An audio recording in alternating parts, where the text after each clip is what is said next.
On the surface, she's just an ordinary girl forced into a loveless marriage with a cold, domineering CEO. But no one could imagine that beneath that fragile exterior lies an identity feared by the entire upper class. The male protagonist, believing himself to be in control, falls step by step into the love trap laid by his mysterious wife. Their seemingly transactional marriage gradually transforms into an unbreakable bond filled with drama, misunderstandings, and shocking secrets. This modern romance novel, with its elements of angst, humor, and indispensable mind-bending twists, will be reviewed below. Gentle sunlight streamed through every window of the hospital. But inside the ward, the tranquility was constantly shattered by arguing. The car is downstairs. I'll take my mother to the city hospital. You take Shinran. Why should I take Shinran? Shun Hanja pointed directly at his wife, mocking, you married a rich man, can't you even support one daughter? She wasn't one to be trifled with, and retorted, I've already brought Chinyu into the Lynn family. Do you expect me to bring another burden? A group of patients passing by the noisy ward couldn't help but gossip about the person leaning against the door. That girl standing over there is really beautiful. Indeed, the continuous arguing reached Chin Ran's ears. Shinhanja, my mother helped you raise your daughter for over 10 years. Now she can't manage it, so who else will? You were the one who insisted on custody, so why should I be responsible for raising her now? Chin Ran is too. In that case, I might as well raise both of you. She tiredly pulled the lollipop from her mouth, twirled it in her hand, and blurted out impatiently. So noisy, Chin Ran couldn't help but recall her childhood, chasing after her younger sister to practice the violin. It's just a few notes. You've been practicing all afternoon. I'll play it once for you, and you'll understand. Back then, Chin stubbornly clung to her violin. Don't touch my violin. What do you know? As soon as Ning Qing returned home, she yelled angrily, what's going on? What are you two arguing about again? Knowing the words were directed at her, she stammered, Mom.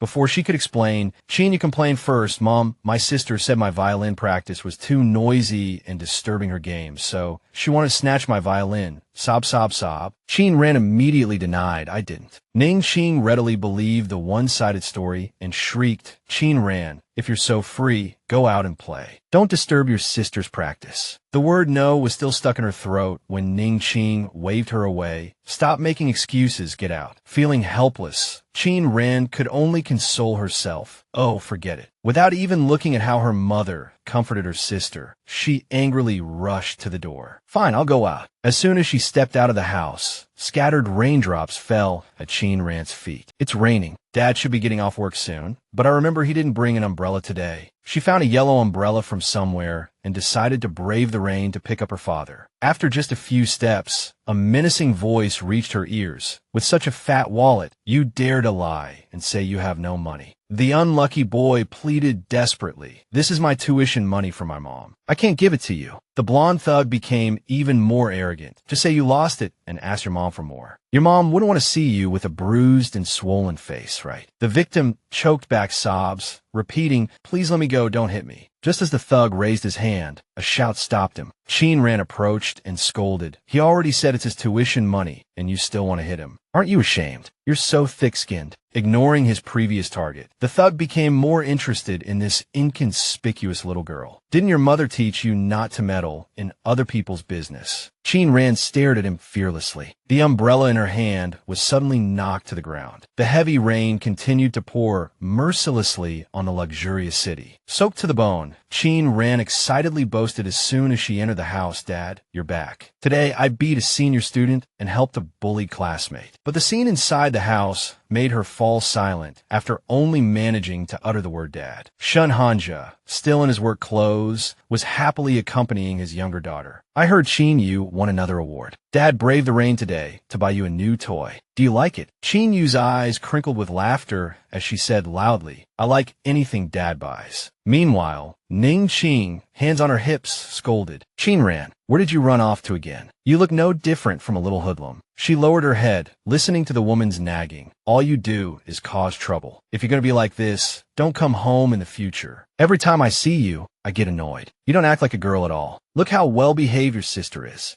After berating her daughter, Ning Qing turned to attack her husband. Shun Hanja, are you going to discipline your daughter or not? You always say you're busy with work, but what have you actually accomplished? He was exasperated. Ning Qing, do you want to argue again? No one heard Qing Rant's mosquito-like voice beside them. Mom and Dad, please stop arguing. The argument escalated. If you can't stand it, then get a divorce. Arguing every single day. I'm so sick of it. You're driving me crazy. Fine, divorce then, but I'll raise you. I want to raise you or too. Qing Ran painfully covered her ears, screaming silently in her heart. So noisy, always like this. She watched the three of them, thinking, am I really that superfluous? Qing Yu is all you care about. Just as she was about to break down, a hand gently rested on her shoulder. Grandma! Qing Ran cried out, throwing herself into the woman's arms. Her grandmother gently soothed her. There, Ran, it's okay. Grandma will take you home. All right. Leaning against the hospital room wall, Qing Ran thought, people's hearts really don't change. The same familiar scene, the same familiar arguing. Only this time, Grandma can't take her home. The argument inside continued. Ning Qing, if you don't take care of Qing Ran today, don't even think about enjoying life in the Lin family. Qin Hanchio, what do you mean by that? She immediately pressed her ear closer to the door, ready to enjoy the climax. Oh, it seems like a winner is about to be decided. Qin Hanchio said firmly, I'm not taking Qing Ran back with me, no matter what. She didn't want to make a big fuss either. Ning Qing was stunned by his shamelessness. Fine, you win. I'll take Qing Ran and my mother. Are you satisfied now? Hearing this, Qing Ran turned and left, the outcome already clear in her mind. The winner had been decided. She cheerfully crunched on a candy, sighing inwardly. As expected, she was going to be a burden to Grandma again. Soon, the car arrived at the Lin family mansion in Yun City. A servant hurried out to greet them. Madam, you're back. Ning Qing quickly instructed, Aunt Zhang, this is my mother, and this is my eldest daughter. Please arrange a room for them. I still have to go pick up Ewer from school. She bowed respectfully towards the departing car. Drive safely, madam. Aunt Zhang surreptitiously rubbed her hands, inwardly sneering at Qing Ran and her grandmother. They looked like country bumpkins. Qing Ran's grandmother, oblivious to the malice, continued to marvel. This house is so beautiful. After a moment of thought, she led the way. Madam, Miss Qing Ran, please follow me. Qing Ran politely replied, thank you, Aunt Zhang. Meanwhile, a voice came from the balcony. Is that Qing Ran? Lin Shi, the head of the Lin family, continued his analysis. I heard this child has been given demerits and major demerits at school. She's a problem child. It'll be difficult for her to get into #1 high school. Lin Jincheng, the eldest son of the Lin family, asked in surprise, Qing Ran, is she Aunt Ning's other daughter? He didn't answer, instead leading the way back to the living room. Let's go meet Madam and Miss Qing. He readily agreed. Yes, father. The luxurious crystal chandelier shone brightly, illuminating the entire villa. Lin Shi stood at the doorway and asked Aunt Zhang, do we have guests? She respectfully replied, yes, sir. Inwardly, she grumbled, does a mother-in-law count as a guest? Aunt Zhang dutifully introduced both parties. This is Mr. Lin Shi and young Master Lin Jincheng. Qing Ran's grandmother replied politely, we're sorry to trouble you. Meanwhile, Qing Ran was secretly sizing up the father and son before her. So this was her mother's new husband. At the same time, Lin Jincheng had formed his own judgment. That's her. He unhesitatingly labeled her a problem child. Qing Ran. Lin Shi's eyes crinkled with a smile, feigning a friendly demeanor. Madam, you must be tired after such a long journey. Please sit down and have some tea. He raised his teacup and got straight to the point. Ning Qing has already told me about Xiao Ran's situation. Don't worry, I've already arranged for her schooling. Her grandmother expressed her gratitude even more politely. Sir, you're too kind. Qing Ran felt the need to draw a line with his family. Uncle Lin, you don't have to trouble yourself with my schooling. But before she could finish, a servant interrupted. Madam Miss, you're back. As soon as Ning Qing entered, she immediately instructed the servant, Aunt Zhang, is dinner ready? Serve it if it is. Qing Yu, beside her, handed her handbag to the woman and asked, are my sister and grandmother here? Aunt Zhang quickly replied, yes. They're in the living room having tea with Sir and young master. Although Qing Yu was Qing Ran's younger sister, the only person she saw when she entered was her stepbrother. Brother is back too. Great. She clearly had her own agenda. Jincheng Gij rarely comes home. I must make a good impression today. Qing Yu chattered away as she ran towards her target. Brother, you're back. Lin Jincheng quickly stood up to greet her. Yeah. She naturally looped her arm around his and acted coquettishly. You're usually so busy. Why are you home today? He didn't hide it. I have a project here. Lynn and Cheng continued to show concern for his sister.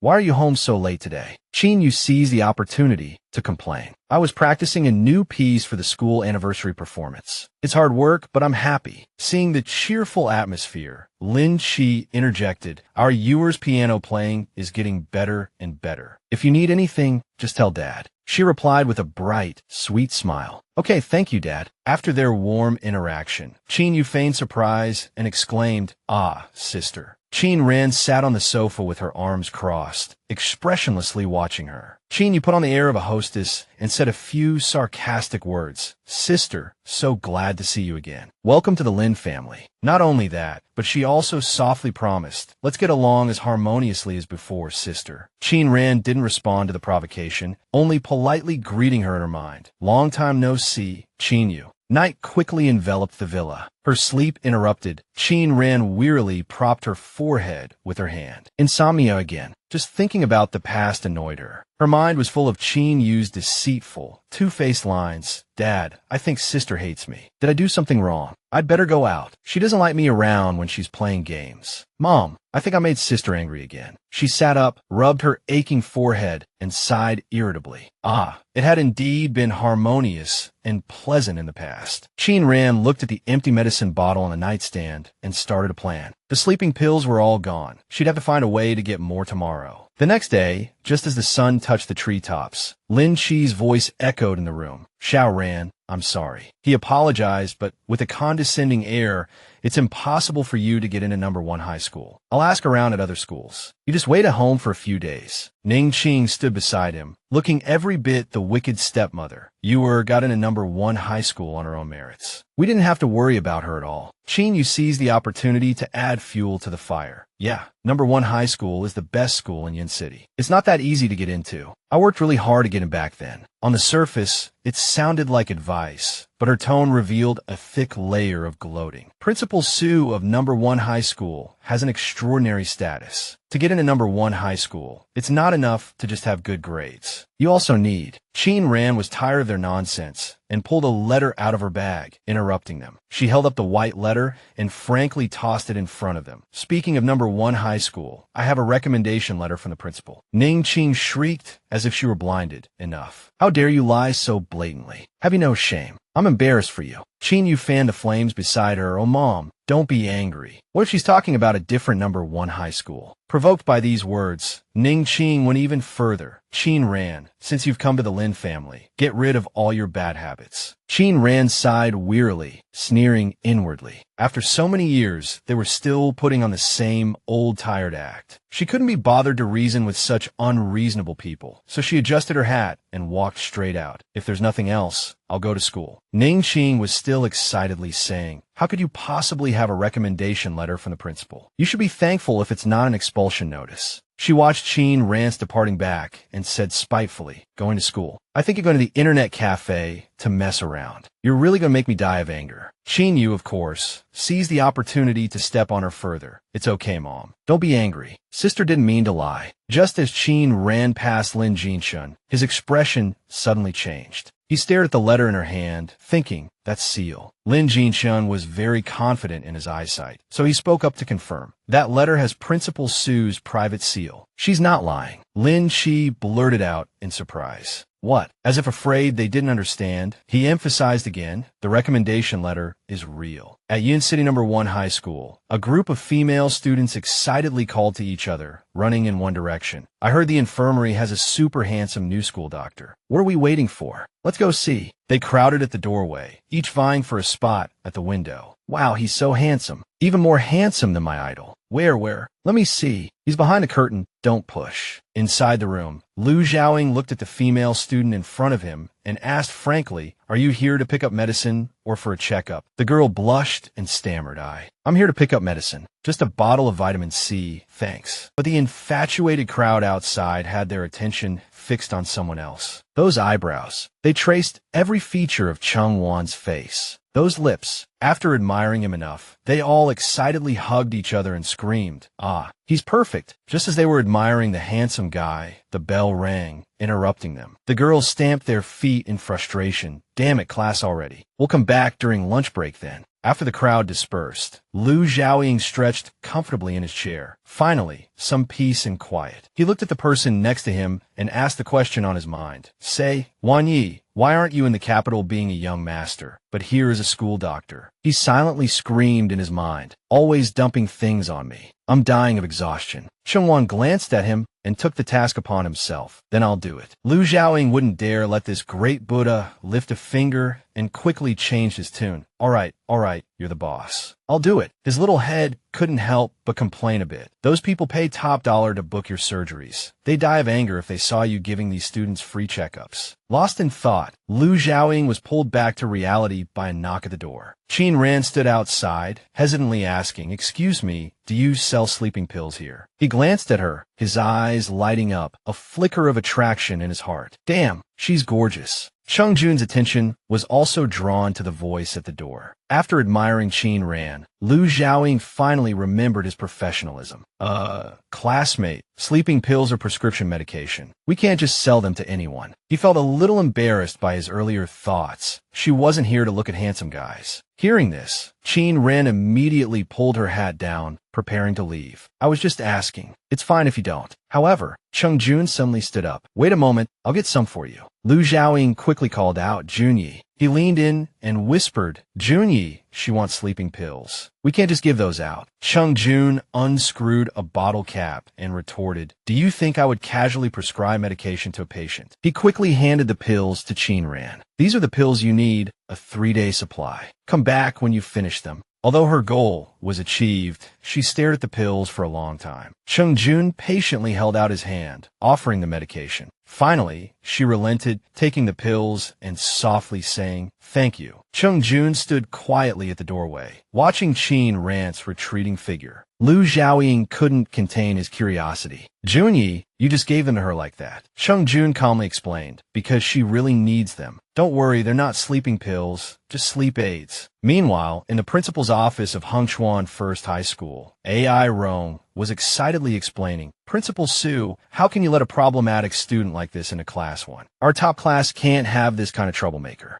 Although she was only the homeroom teacher of Class 1, grade 12, she was acting more arrogantly than the leader sitting in front of her. "Look at this file, fighting, skipping class, disciplinary actions, criticisms. It's all there. I feel dirty just holding it." Gao Yang, the homeroom teacher of Class 9, awkwardly tried to mediate. "Ms. Li, as teachers, we can't choose our students." Seeing someone contradict her, AI Rong immediately launched into a tirade. "Mr. Gao, it's easy for you to say, since this student isn't in your class." He immediately retorted, "If she were my class, I would naturally take responsibility." She stroked her chin, thoughtfully delivering a final blow. "Mr. Gao, you're so noble. No wonder you've been teaching for 20 years and haven't progressed." Gao Yang was so angry, he could only stammer, "Ms. Liu." Seeing them arguing as if no one else was present, Principal Su coughed to get their attention. "Ahem, then Mr. Gao, are you willing to accept this student?" Gao Yang instinctively agreed. "Of course, I agree." AI Rong had been waiting for these words, throwing the file at him. "Good, then I'll go back to my class. They're in the middle of an exam." After she left, Principal Su continued, "All right, Mr. Gao, take a look at this." Gao Yang looked at the paper in his hand, breaking out in a cold sweat as the principal's calm voice continued. "Take a look at this student's math Olympiad paper." He didn't know who the student was, but he couldn't help but praise, "Excellent. Definitely not a student from our school. If they were, I would have known them already. What a pity." Principal Su swallowed the answer in his mind. What a pity this student wasn't from our school before, but they will be from now on. Qin Ran walked leisurely down the street, lost in thought. These eye drops are really effective for relieving redness. Looking at the pill bottle in her hand, she pondered, "I think I've seen that doctor before." Qin Ran recalled standing in the hospital, listening to her parents argue. "If it weren't for Mom's treatment, I wouldn't have brought that jinx Qin Ran back to the Lynn family. Such a disgrace. As if you care so much about your mother." If you had sent her away earlier, she wouldn't be this sick. Coincidentally, Chung-jun was in the room opposite, calmly listening to his subordinate's report. Young Master Chung, what do you think? He watched Qin-ran crush a candy, silently assessing. Ah, she's angry. Xing-yun silently labeled her.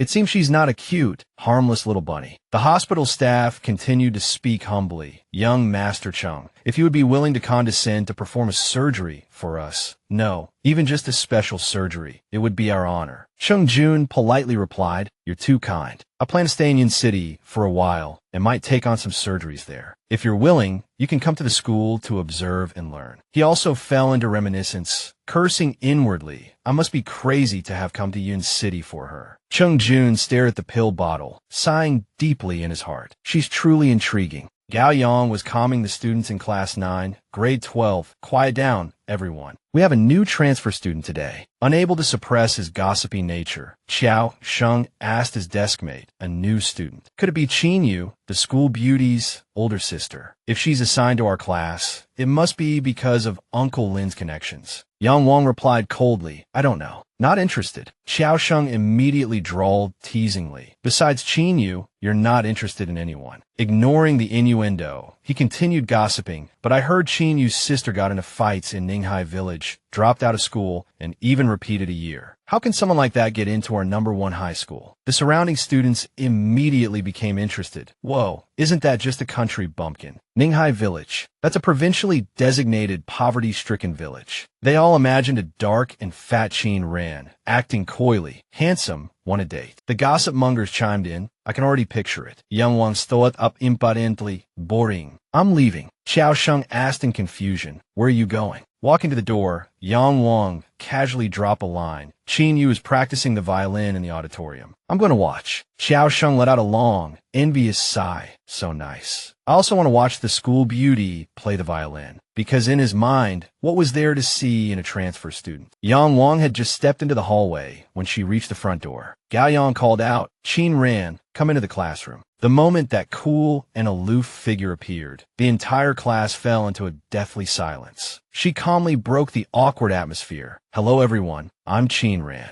Before anyone could react, Gao Yang assigned her a seat. There's an empty seat next to Lynn Siren. You can sit there. The boys who were just gossiping about her now had their hearts racing and faces flushed. So beautiful, so elegant. Their eyes sparkled with pink bubbles, each envious of the other. This delinquent is mine. No one else can have her. In your dreams, buddy. Everyone appreciates beauty. Her deskmate shyly greeted Qin-ran. Hello, my name is Lynn Siren. She simply replied, hello. Xiao Sheng muttered to himself. This is nothing like the country bumpkin they described. Meanwhile, the boys around them started planning how to pursue the new goddess. Too bad, guys. You didn't see this transfer student. I think she's no worse than Xinyu. Exactly. Let's go get to know her after school. You know what I mean. The bell rang. Lynn Siren enthusiastically suggested, let me show you around the school. After all, you're new here and not familiar with the place. Qin-ran quickly packed her things and declined. I have something to do today. I have to go home.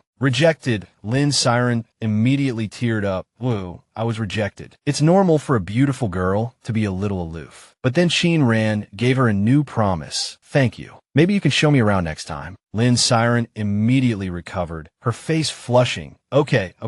Qin-ran, you should hurry home. She berated herself inwardly. It's all my fault. The beauty isn't aloof at all. Her smile is so pretty. The two boys who had planned to approach her exchanged glances as soon as they saw her leave. She's gone. Let's follow her. Lost in her own thoughts, Qin-ran didn't notice anyone following her. Back to the Lin family. I have to see those people again. So annoying. Suddenly, a voice from behind pulled her back to reality. Hey, new student, don't walk so fast. The boy in front used a lame opening line. Ah, you seem to be in a bad mood. Do you want us to cheer you up? He waved his hand in front of Qin-ran, speaking flippantly. We've prepared a welcome party just for you. You must give us the honor of attending. At the same time, across the street, Lu Xiaoying was looking at his phone. What's wrong with this navigation? Where's the hotel old Su mentioned? Attracted by the commotion, he reminded the person beside him. Junyi, Isn't that the student who came to get sleeping pills this morning? Chung-jun followed his gaze and confirmed. She seems to be in trouble. Let's go help her. Lu Xiaoying immediately rolled up his sleeves, preparing to rush forward. You're giving me a chance to be a hero and save a damsel. All right, Junyi, just watch. The boy in front was now leaning close to Qin Ran's face, spouting nonsense. It's all your fault for being so beautiful. I couldn't control myself. She didn't say a word, but coldly gripped his hand. Qin Ran looked him straight in the eyes and warned, you started it. Startled by the sudden action, he was dumbfounded. What's going on? Her response was to twist his arm 180 degrees. He cried out in pain, his face pale. Damn, it hurts. What are you all standing around for? Help me. She didn't stop, adding a knee kick. He only had time to let out a yelp before his underlings shouted, Boss, we're coming to help you. One eager fellow threw a punch to protect his leader, but Qin Ran blocked it. Bitch, you dare hit our brother. Looking for a death wish. She easily took care of the wannabe gangsters with a simple twist of her arm. Qin Ran looked at the results of her work, casually adjusting the hat on her head. Lu Xiaoying stammered, shocked by the scene before him. Jun. Junyi, did I see that right? She took down those guys in less than a minute. Is that girl even human? Chung-jun watched her retreating figure, not answering him, but admiring her silently in his heart. Interesting. Even more interesting than I imagined. Qin Ran had long since noticed their presence. Passing by Chung-jun, she left behind a single word. Thanks. Lu Xiaoying's heart shattered. He kept asking, hey, I was the one who was going to save her. Why is she thanking him? Seeing him too absorbed in the drama, Chung-jun immediately urged, let's go. Principal Su is waiting for us. Lu Xiaoying glanced back again, noticing those three look like students from number 1 high school. Without a second thought, Chung-jun ordered, clean it up. That trash doesn't deserve to be in number 1 high school. Deal with them.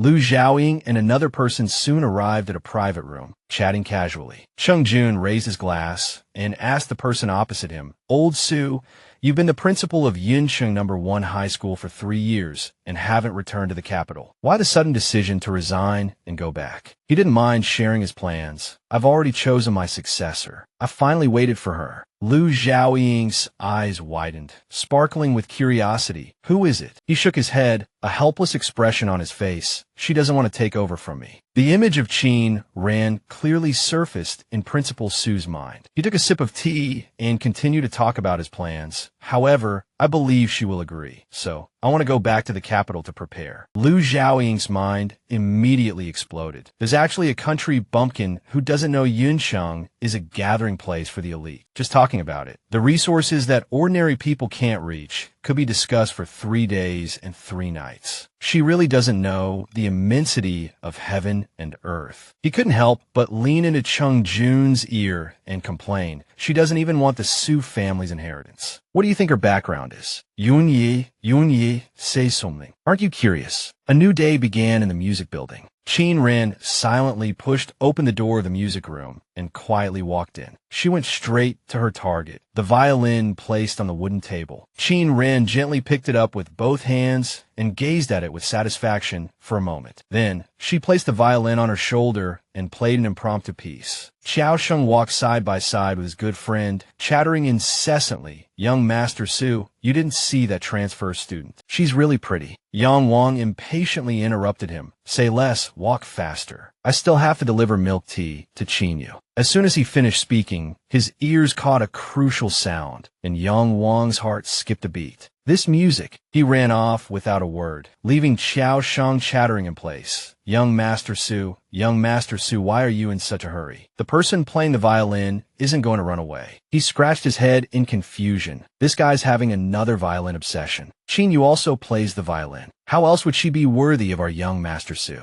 Yang Wang quickly rushed to the staircase of the music building, his mind still wildly guessing. This is a melody I've never heard before. As he got closer, his pace involuntarily slowed. This was a superb technique that could only be heard at master-level concerts in the capital. Qin Ran was still immersed in her own ocean of music. Yang Wang was mesmerized by the melodies, while the technique was even more important in his heart. At this moment, his heart was in turmoil, a wave of emotion hitting him directly, almost swallowing his soul. The more he listened, the more Yang Wang fell into a vortex of self-doubt. Lonely, fervent. How could there be such a contradictory person in the world? But when he abruptly pushed open the door, the music stopped abruptly. Yang Wang looked around the room blankly, and all he could see was the wide-open window. Xiao Sheng, after desperately catching up, also became bewildered. Where is she? Did she really run away? Did she jump from the second floor? Yang Wang sighed in frustration. Forget it. Let's go. He kept thinking, is there anyone else in this school besides Qin Yu who can play the violin? In a corner on the side of the building, Qin Ran was also gasping for breath. She recalled the previous predicament and felt a wave of fear. That was close. I almost got caught. But only a second later, Qin Ran waved her hand excitedly. Playing the violin feels much better. It seems I'll have to find opportunities to play in the future to calm down. She leisurely left the music building, a question arising in her mind. I feel like I forgot something. Oh, whatever, it's not important. In the classroom, Qin Ran quickly figured out her previous confusion.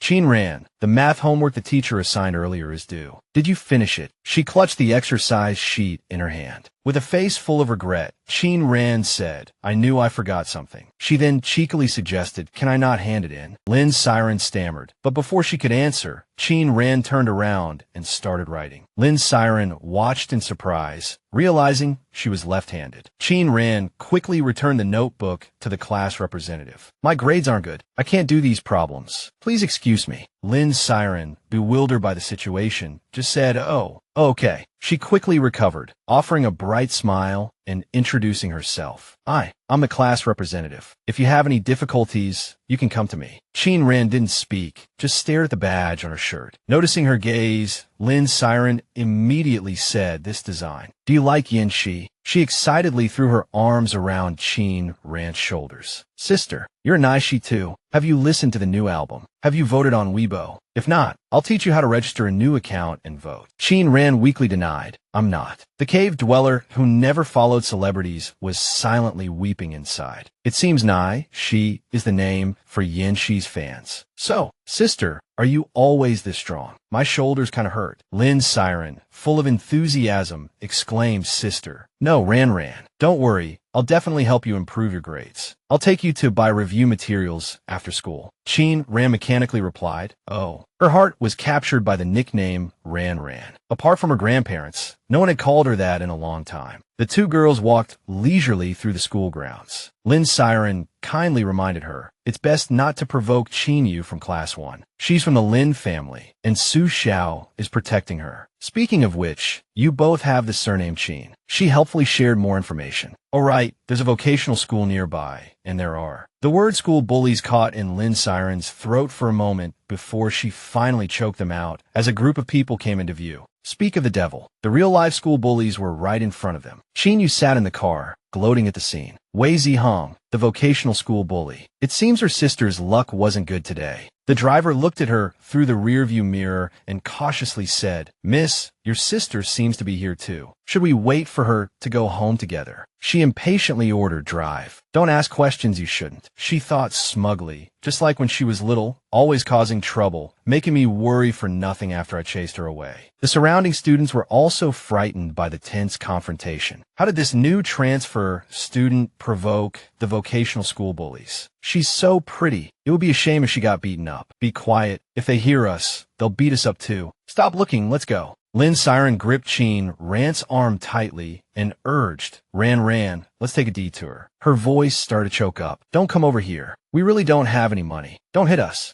Xiao Sheng suddenly appeared behind them, shouting, class representative, bring the new student over here and make way for Wei Zihong. Lynn's siren eagerly turned to greet their rescuers. Xiao Sheng, Su Xiao. She pulled Qin Ran's hand and urged, Ran. I'll explain later. Let's go to Xiao Sheng and Su Xiao first. Wei Zihong, who had been listening to their whispers, impatiently interrupted, wait a minute. He slowly extended his hand towards his target. Wei Zihong and Qin Ran stood face to face, close enough to see each other's pores. Looking at the claw reaching towards her, she impatiently snapped, take your paw away. As soon as she spoke, the entire area fell silent. Lynn's siren was so scared that her soul almost left her body. Her legs went weak, and she collapsed into Qin Ran's its arms, supporting the useless damsel in distress. Qin Ran turned and questioned, "Didn't you hear what I said?" Qin Ran called out the bully's full name and ordered, "Wei Zihong, tell your lackeys to hurry up. You're scaring my desk mate." He quickly retracted his hand and broke into a bright, sunny smile. "Ran Jia, it's really you." Wei Zihong's expression changed faster than flipping a page. He kicked one of his underlings. "Get lost. Don't block Ran Jia's way." "What's with that fierce look?" He acted like a wagging puppy. "Ran Jia, why didn't you tell me you were coming to Yunqing?" "She didn't hide it. It was sudden. I just arrived yesterday."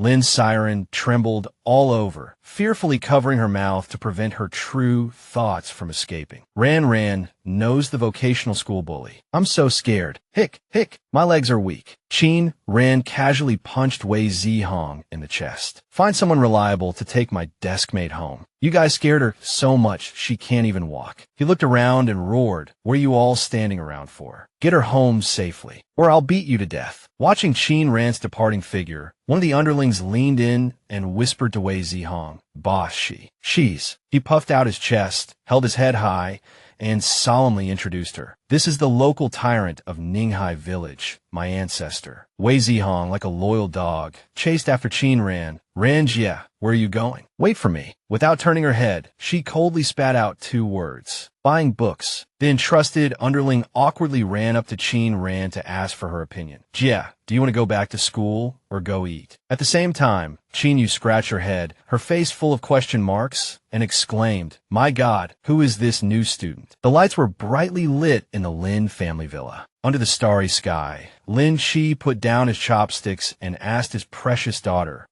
"What are you thinking about, so lost in thought?" She put on a troubled expression, then began to sow discord. "After school this evening, I think I saw eldest sister with the school bully from the vocational school." Ning Qin gripped her chopsticks tightly and asked loudly, "Vocational school? Isn't she in number 1 high school?" Qin Yu clutched her chest, fabricating a story as if it were true. "I heard that eldest sister had a fight with students from the vocational school this afternoon, and then those people came looking for her again tonight. I'm so worried about eldest sister." The woman slammed her chopsticks on the table and cursed. "Worried about what? She's hanging out with that vocational school trash. Birds of a feather flock together, right? How could I have given birth to such a disgraceful daughter?" The climax of this criticism session was interrupted by the sound of the door opening. Qin Ran spoke indifferently, asking for permission. "Sorry to interrupt your dinner. I just came back to get my things. And then I'll leave." Ignoring the well-mannered family sitting at the dining table, she went straight upstairs. Ning Qin felt embarrassed and immediately stood up to smooth things over. "I'll go see." As soon as she entered the room, she started lecturing, putting on a sour face for everyone to see. "I arranged such a beautiful room for you, bought you so many clothes and handbags, and you're still not happy. Oh, right, I heard you fought with those vocational school people again." Qin Ran silently slung her backpack over her shoulder, inwardly sneering. After so many years, Qin Yu was still using the same old tricks. How boring. She walked past Ning Qin coldly, throwing down a sentence. "Congratulations, Mom. You won't see me again. I'm living at school now, and I'll go to the hospital to see Grandma when I have time." Reaching the door, Qin Ran paused, reminding Ning Qin. "Also, I never liked pink, only Qin Yu does." The woman rested her chin in her hand, calculating in her mind, refusing to come home, insisting on living in the dormitory. "I bought her designer bags and beautiful clothes, and she said she didn't need them. I've never seen such a troublesome daughter.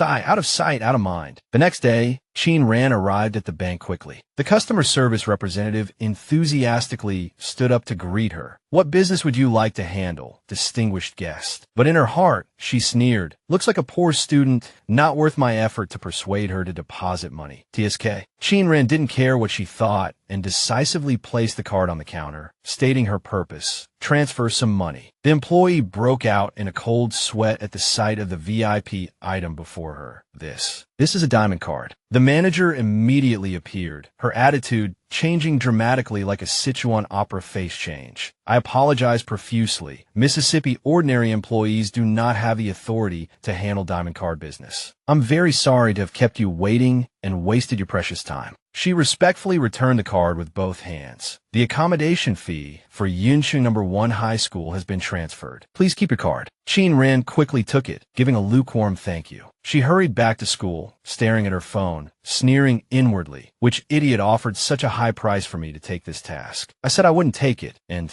they're still so persistent. Qin Ran stopped at the location indicated in the message, a flicker of interest growing in her heart. The task publisher's location is in the infirmary. Interesting. She decisively pushed the door open, still with a hint of doubt in her mind. Although I don't want to take it, I should still go and see. Lu Zhaoying stared blankly at the person in front of him. Qin Ran awkwardly spoke first. Ahem, excuse me, are you hiring part-timers? He asked in confusion. You came to the infirmary this late, just for this. She had to bite the bullet and continue the act, pretending to be embarrassed. I need money. Inwardly, she prayed frantically. I wonder if this excuse will work. Lu Zhaoying looked at Qin Ran, his mind in a mess. This little girl's bag is also old. Could she really be short of money? But Master Jun never likes to be disturbed, especially by women. He apologized awkwardly, having already made a silent decision in his heart. Too many female students have come to the infirmary today, and Master Jun has been pretending to sleep, probably because he doesn't want to interact with the female students here. Before Lu Zhaoying could finish speaking, Cheng Jun spoke, breaking the script. Can you cook? He asked, staring intently at Qin Ran, waiting for her answer. He could barely contain his admiration. No wonder so many female students came here every day. Yes, she quickly replied. Cheng Jun rubbed his sleepy eyes, still languid from his nap, but his concluding words were delivered in one smooth sentence. Lunch and dinner, daily payment, can you start tomorrow? Qin Ran promptly answered, yes. Then she immediately turned and left. Lu Zhaoying was caught off guard by this sudden turn of events. Junyi, did you forget that Butler Qin is coming tomorrow? He calmly instructed, have him go directly to the villa. He then began to ponder, finding it odd. Cheng Jun always had a young master's temperament and disliked having strangers attend to him. Qin Ran, ignoring the commotion in the infirmary, calmly returned to the classroom. Lynn Siren quickly greeted her deskmate. Ran, you're back. She only gave a nonchalant in response. She glanced at Qin Ran, who was buried in her book. Catching her gaze, Qin Ran decided to ask directly, why do you keep looking at me? Is there something on my face? Lynn Siren stammered a denial. No, nothing. Finally, unable to resist her curiosity, she mustered the courage to ask, Ran, how come that school bully listened to you so well last night? Qin Ran explained, half jokingly, half seriously, because I used to be quite famous. Gao Yang suddenly held up a stack of test papers, interrupting their conversation. It's almost time. Everyone get ready to hand your physics homework. Lynn Siren gestured dramatically. The physics teacher is a real demon. You can't skip his homework. Ran, copy mine. Xiao Sheng leaned closer to Gao Yang and whispered, young Master Su, you didn't solve the last problem, did you? He calmly replied with an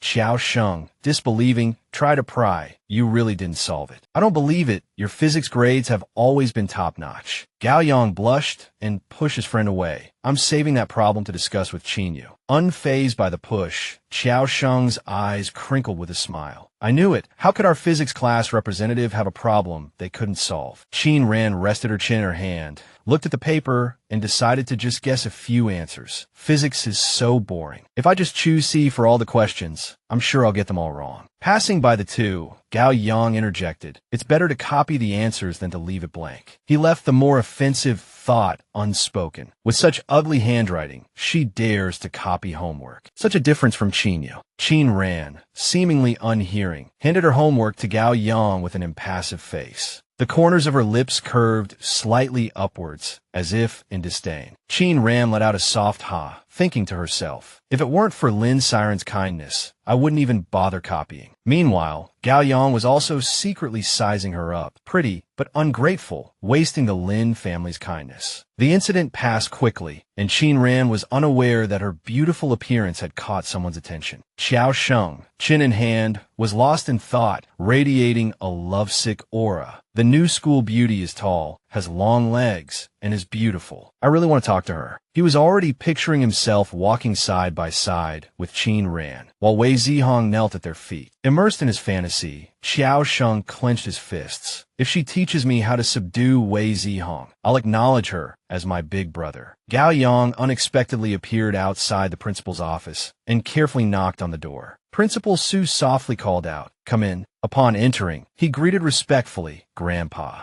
After the two settled on the sofa, Principal Sue began, Ahem, what do you think of Qin Ran as a student? Gao Yang's heart skipped a beat. Why would his grandfather suddenly bring up that transfer student? Without waiting for Gao Yang to speak, he continued, his words flowing smoothly. That child has a pitiful background. She once saved me, and I'm quite fond of her. You two are about the same age. Why don't we arrange an engagement for you? Although he spoke fluently, he was still a little nervous. Among the current generation of the Su family, only Gao Yang was truly presentable. He wondered if Qin Ran's grandmother would agree. Gao Yang was stunned by this news. Engagement. Wait, you said she saved you, Grandpa. He couldn't help but worry, picturing her rough demeanor. How was that possible? His grandfather always had high standards. Even if Qin Ran had saved him, how could he take a liking to someone who didn't study and was always getting into fights? He decided to blame it on Qin Ran. She must have asked for it herself, trying to climb the social ladder and marry into the Su family. Meanwhile, Principal Su continued to share. I ran into some trouble when I went to Ninghai Village for poverty alleviation work, and she helped me. Gao Yang responded with displeasure. She saved you, Grandpa, but the Su family can repay her in other ways. Even if there's to be an engagement, the Qin family has more suitable candidates. The image of the brown-haired girl surfaced in his mind, and every word he spoke was full of praise. Qin Yu in Class 1 is her younger sister. She's a great student, especially in physics. She's also very beautiful and plays the violin beautifully. Principal Su, unaware of who his grandson was thinking of, successfully misunderstood. Beautiful, plays the violin well, isn't that Qin Ran? He confirmed again, oh, is it her? Principal Su suddenly felt a bit awkward and decided to put the matter aside. Nothing, I didn't think it through. Go back to class and think about it some more. As Feng Ci stood up, he added, oh right, I didn't have time to ask earlier. I heard you have a conflict with someone named Wei Zihong. He didn't bother hiding the grudge. He's not a student at number 1 high school. He's from the vocational school and always causes trouble. He even snuck into number 1 high school to watch the performance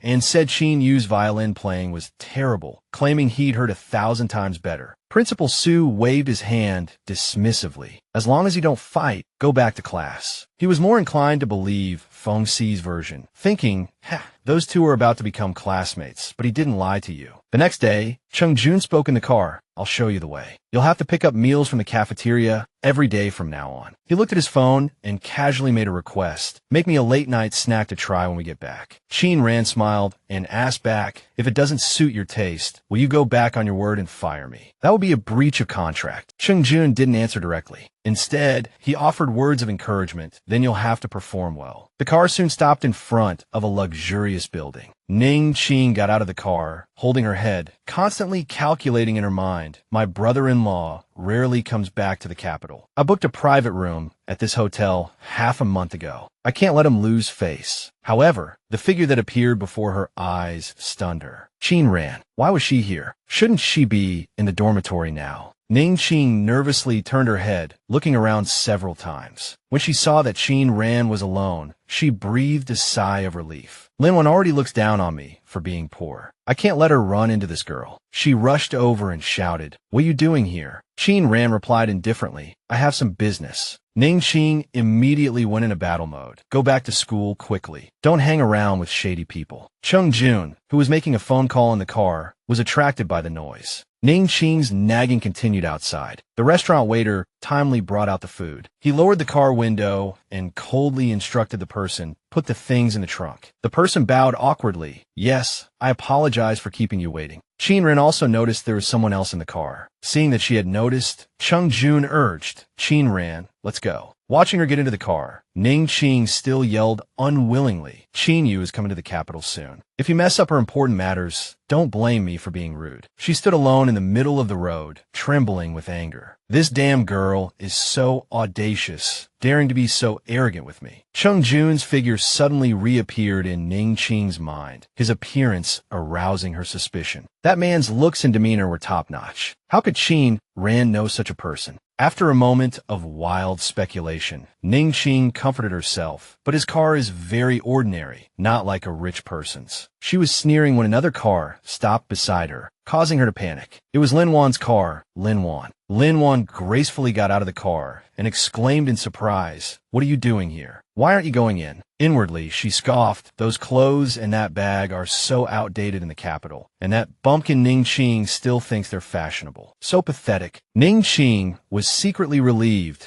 that she hadn't run in a Qing ran. She replied with a smile, "Nothing. I just arrived." Lin Wan said, indifferently, her attention then falling on the person who had just left. "That car that just passed by looks familiar. Does Yunqing have such high-end cars?" Ning Qing chattered beside her like a sparrow. "You must be tired from your long journey. Let Yuer play a violin piece for you later to relax." Lin Wan accepted the offer complacently. "Flattering. I heard from my brother that Yuer's violin skills have improved. I'll help with the matter of going to the capital to find teacher." Having achieved her goal, Ning Qing became even more attentive. "Thank you." On the other side, Cheng Jun pondered for a moment before asking, "Was that your relative just now?" Qin Ran calmly hummed in agreement. He looked straight ahead, his tone playful. "She doesn't look much like you. Her clothes, makeup, and car all seem quite nice." Qin Ran played along. "Your car is also quite nice." The next sentence, she only thought to herself, not voicing it aloud. Just the custom sound system in his car is enough to buy 10 of Ning Qing's cars. Chungwan tried another topic, playing a game. "What game?" She replied impatiently, "You wouldn't know even if I told you." She left the rest of her sentence unspoken. He didn't look like someone who understood games. He blurted out, "Really?" He fell into thought. Games. It had been so many years. Sitting next to his sister, Lin Shi enthusiastically started a conversation. "Sis, you've been in the capital for so long. I wonder if you find the food here to your liking." Lin Wan covered her mouth, smiling brightly, and replied, "Brother, this restaurant you chose is almost as good as the ones in the capital. I really like it." She turned to Qin Yu, instructing,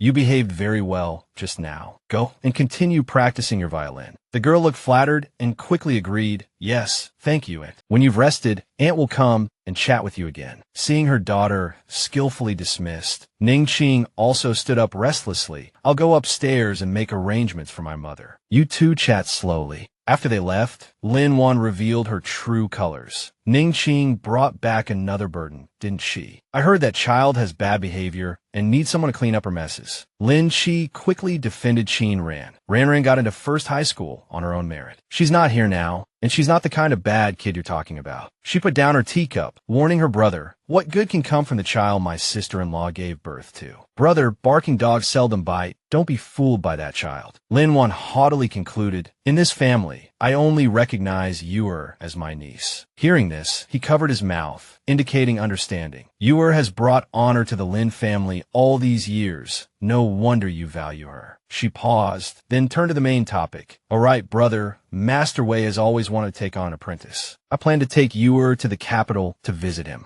Lin Shi's eyes lit up. The famous artist, Master Wei. If Yuer is fortunate enough to be accepted as his apprentice, the Lin family's prestige will rise to another level. In Qin Yu's room, Ning Qing thoughtfully reminded her, "Yuer, rest early after practicing the violin, and remember to take care of yourself." Qin Yu replied comfortably, "I know." She suddenly reached for the crumpled piece of paper that Ning Qing had just dropped. A question arose in her mind. Did Mom drop something? Upon seeing the paper in her hand, Qin Yu was stunned. It was sheet music. Seeing her daughter come out, Ning Qing looked puzzled. "Yuer, why did you come out?" She quickly hid the paper behind her back and answered vaguely, "Nothing. I just wanted to say, be careful on your way, Mom." She clutched it tightly, silently making a decision. "This must be an original piece of music, more advanced than my level. If I can master it." The more Qin Yu looked at the music, the more puzzled she became. Who threw this piece away? It doesn't look like Qin Ran's. Besides, she doesn't even play the violin. She didn't ponder for long, quickly taking out a key, intending to claim it as her own. "As long as I hide this piece, no one will know. I just need to practice it well." Qin Ran stood blankly in the kitchen, muttering to herself incessantly. "I didn't expect cooking to be so tiring." Jiao Wei ate with his head down, his mouth still busy. "Wow, this food is so delicious. It tastes like home." Cheng Wan impatiently interrupted him. "Can't you shut up while you eat?" Qin Ran held the spatula, her little head still deep in thought. "I dreamt of Lu Xiaoying's noisy voice yesterday." Cheng Wan can actually tolerate him. Just as she was secretly complaining, she was attracted by the ding of her phone. Qin Ran glanced at the message and immediately got angry. Are they crazy? A 5-fold increase in price just to force me to take the order. She furiously typed a reply. "I said I won't take it." How annoying. Qin Ran sighed, feeling exhausted. Ugh, let them finish eating quickly. I still have to go find Ning Qing later. Such a bother. As soon as she stepped out, she heard two people's discussion reach her ears. Escad refused the order again, even with 5 times the price. Then offer 50 times. Qin Ran's mind was immediately filled with question marks. Why does that sound so familiar? Seeing her standing there in a daze, Chung Wan reminded her, aren't you going to eat? Qin Ran came back to her senses and replied curtly, I'll eat out later. He put down his chopsticks gracefully and offered, where are you going? I'll take you. She didn't stand on ceremony and gave him the address, Fanjin Hotel. Chungwan didn't like to let things drag on, so he immediately turned and walked out. Let's go. Wash the dishes after you're done eating. Jialing looked up from his bowl, looking confused. Master Wan, you're done. Hey, don't you two leave. He screamed internally. When did our Master Wan become so helpful? Downstairs at the Fanjin Hotel, Qin Ran politely thanked him. Chungwan replied indifferently, you're welcome. He picked up her drop phone and looked at it, a hidden number. His recent public commission had a similar number. Chungwan quickly returned the phone after a brief examination. Your phone. She couldn't help but explain, it's a telemarketer. Qin Ran turned and put on her headphones, ignoring him. He watched her leave, thinking, was it just a coincidence? The person on the other end of the phone desperately tried to persuade her. This offer is already 50 times the price. Are you really not going to take it? Qin Ran impatiently yelled, send me that idiot's information. A ding-dong notification sound immediately rang. She glanced at it, burning with rage. Great, it's him as expected. Qin Ran instantly transformed into a hellish demon, her voice low and menacing as she concluded, I'll take this job. At this moment, Ning Qing was basking in flattery. Oh, you're so fortunate to have married into such a good family. Your husband spares no expense for you and has raised such an excellent daughter like Qin Yu. She was flattered. Yes, Yuer has never caused me any worry since she was young. She's still studying in the top class at First High School, and her violin playing has even been on TV. Qin Yu, sitting beside her, whispered, why hasn't Qin Ran arrived yet? I invited her to dinner tonight. In reality, she had deliberately played a trick. Although I told her to come later, Ning Qing, though displeased, still had to restrain herself and appease her precious daughter. It's all right, it's not your fault. As soon as she finished speaking, the door creaked open. The woman with her back to the door was still tirelessly flattering. You're getting more and more beautiful. Do you still remember this old woman? Qin Ran looked at the banquet before her, seemingly understanding the situation. As expected, it's aimed at Ning Qing and Qin Yu, huh? Qin Yu sneered inwardly. Who remembers you? You're just sucking up to us because my mom and I are rich now. But she still smiled sweetly. Of course I remember. Grandma Qiao has always been very kind to you. I miss you so much. Qin Ran ignored the chattering crowd, her gaze landing on the awkwardly standing mother and daughter. Aunt, why aren't you sitting down? Her aunt awkwardly pulled her daughter closer and introduced, there's no seat. I'll just stand. Muing, this is your cousin Ran Ran. The little girl timidly called out cousin twice, then fell silent. Qin Ran. She gritted her teeth in anger, a storm brewing inside her. Making my aunt stand here, typical Ning Qing. Her gaze fell on the empty chair not far away, and she strode towards it without hesitation. But before she could touch it, Aunt Zhang exclaimed, don't touch that violin. It's worth 580,000. She frantically ran over to stop her. Miss Qin specifically told me to watch over this violin. The surrounding guests immediately began to murmur. 580,000. That's enough to buy 2 apartments. Good heavens, is that violin really worth that much? Ning Qing and her daughter looked at everyone's reactions with satisfaction, exchanging knowing smiles. Her aunt awkwardly approached Qin Ran and pleaded, Ran, I'm fine. You don't need to get a chair. She responded with an impatient ah. Then she turned to the crowd and asked, 580,000, is that a lot of money? Seeing her pick up the violin, Ning Qing shrieked angrily, Qin Ran. Not letting her say a second word, she immediately smashed the violin down with a bang. After venting her anger, she turned around and questioned, what about me? Qin Ran quickly pulled out a chair. Aunt, sit down. Her aunt hesitated for a moment and asked softly, that violin. Aunt Zhang angrily rushed forward to accuse her. How dare you touch madam's violin? Qin Ran retorted, turning around. What violin? If it's broken, I'll compensate her with 100 of them. She flipped her hair and walked past the woman, not forgetting to throw a disdainful remark. Does a nanny have the right to speak? The gossiping relatives in the room were all stunned by this domineering act. Qin Ran ignored them and said to her aunt and Muing, "Aunt, you and Muing must be hungry. I'll take you to eat, and then we'll go see Grandma." Her aunt quickly took her daughter's hand. "Let's go." The little girl asked nervously, "Mom, second aunt, and Cousin Qin, you are treating us. Are we just leaving like this?" Her aunt understood in her heart that Ning Qing and Qin Yu clearly didn't want to have anything to do with them, but her daughter didn't understand yet. She answered vaguely, "Don't think too much about it. Let's go." Aunt Zhang said fearfully, "Miss Qin." Qin Yu calmly instructed, "It's fine. Aunt Zhang, go get someone to clear the table." She stood up like a hostess, raising her glass. "I apologize to everyone on behalf of my sister." The relatives continued to flatter her. "Oh, it's nothing. Who doesn't know what that child is like? She's always had a fiery temper, fighting outside. We can finally eat in peace now that she's gone. Otherwise, we would have been worried." The joyful clinking of glasses and dishes echoed throughout the room. Qin Ran slammed the door shut and then, standing in the hospital corridor, apologized to her aunt. "Grandma needs to rest. I'll take you two home."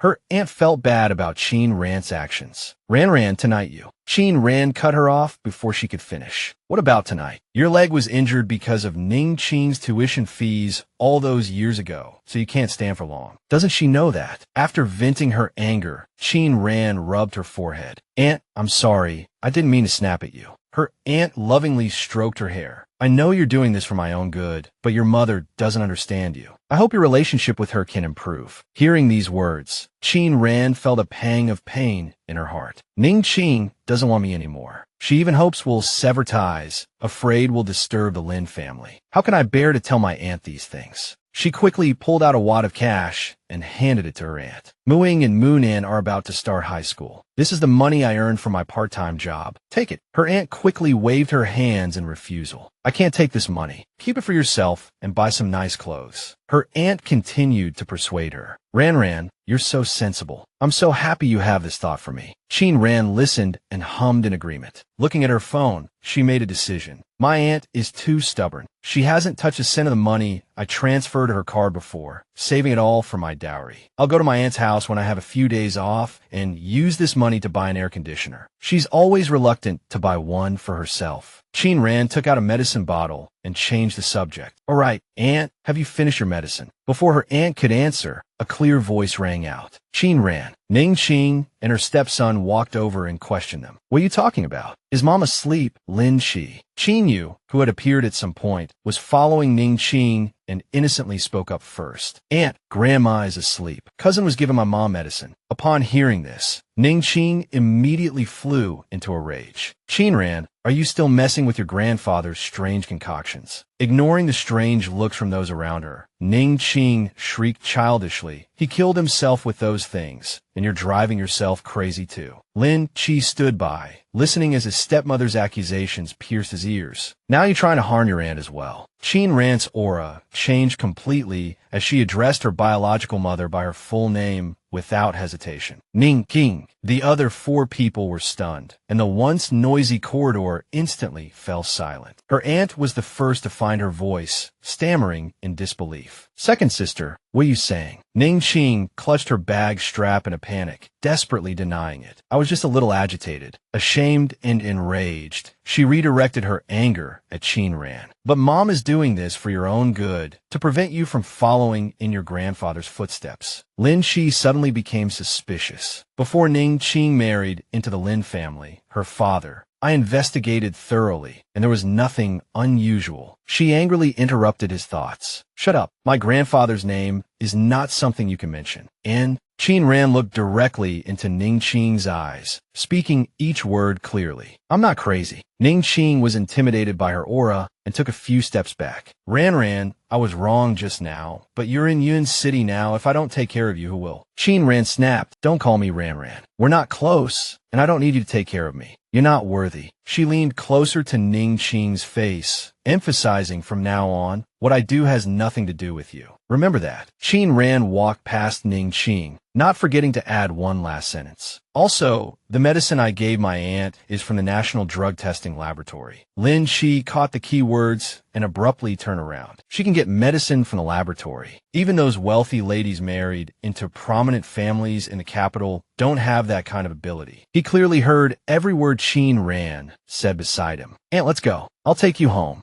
With mooing, Lin Shi was shaken. Just like the first time I met her, she's still so unyielding. He decided to extract himself from this mess. Aunt Ning, I shouldn't interfere in your family matters, but what you said just now was indeed a bit harsh. I have something to attend to, so I'll take my leave. Ning Qing was dumbfounded by the situation.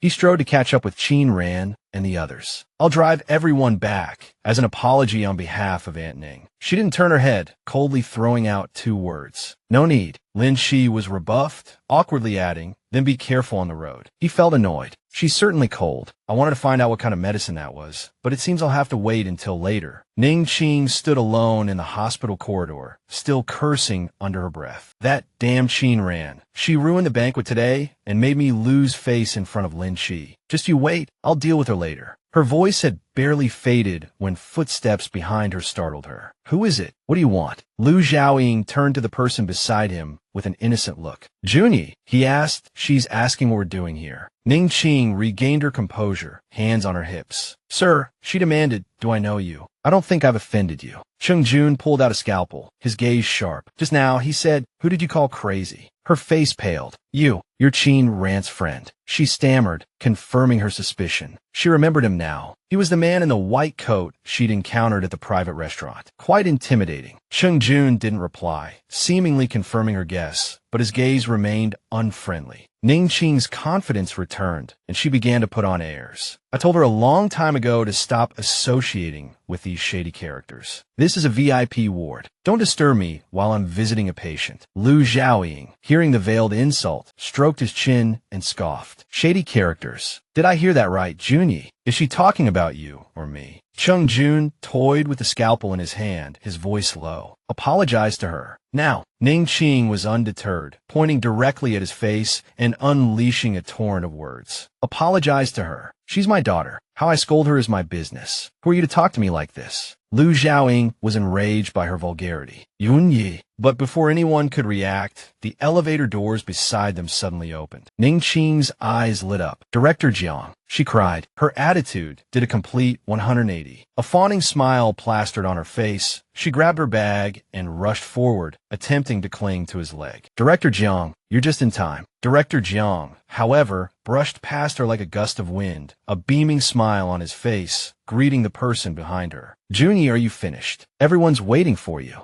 Ning Qing's face instantly drained of color. Her mind raced. Even Director Jiang. Who is this person? Did I just make a huge mistake? Cheng Jun looked directly at her, reiterating his demand. Remember, apologize to her. This time, Ning Qing reacted quickly, bowing and scraping. Yes, she agreed hastily. He swept her with a sharp glance, adding a warning. From now on, if I ever hear you say those 3 words to her again, you'll face the consequences. Understand? Lu Xiaoying slung an arm around his friend's shoulder, uttering 2 words cheerfully. Get lost. Director Jiang, who had been standing behind them, finally dared to speak. Junie, please take a look at this month's surgery schedule. Cheng Jun casually delegated the task to the person beside him. You arrange the details. Have Lu Xiaoying explain it to them. I'm leaving. Though surprised, Lu Xiaoying quickly agreed. Me, to discuss it. Cheng Jun narrowed his eyes, a smile playing on his lips. Otherwise, Lu Xiaoying understood his role, agreeing repeatedly. Right. I understand. Under the eaves, the aunt and her 2 nieces waited for the bus. Mooing looked down the road, sighing. There's a car coming, but it's not the bus. We'll have to wait a long time. The car, however, deliberately honked its horn as if to catch Qing Ran's attention. Cheng Jun lowered the car window. Where are you going? He asked. I'll give you a ride. She looked up, bewildered. Why is it him? She wondered. Soon, they arrived at the old apartment building. Her aunt's voice sounded beside her. Thank you for driving us back, young man. Muing, unable to contain her curiosity, blurted out, Cousin, was that handsome guy your friend? Her aunt chimed in with praise. Ran finally has a new friend. Qin Ran, unable to deny it completely, simply said, sort of, I'm working for him. Her aunt took her hand, giving her instructions. Ran, no need to see us downstairs. Go home and take care of yourself. Don't overwork yourself. She squeezed her aunt's hand in return. Okay, once Muing and Munan are settled in at number 1 high school, let me know if anything comes up. Muing, full of hope for the future, asked, when I get into number 1 high school, will I be like my cousins? The young girl's heart fluttered. My cousin's friends are all handsome and rich. I'm so envious. Her aunt patted her daughter's shoulder, making a promise. Tomorrow, Mom will take you and Moon Nan to buy new clothes. Just focus on starting school. Chung Jun, who had been standing nearby, interrupted. Let's go. We'll pick up Lu Xiaoying and head back to school. Qin Ran was stunned by the suggestion. He waited here to go back with me. Now that I think about it, why was he so coincidentally at the hospital? As soon as Lu Xiaoying got in the car, he started talking without a filter. Holy crap, Qin Ran, you're here too. Haha. He excitedly pulled out his phone, showing it off. Qin Ran, I see you're playing 9 regions too. Let's team up and climb the ranks. Before she could reply,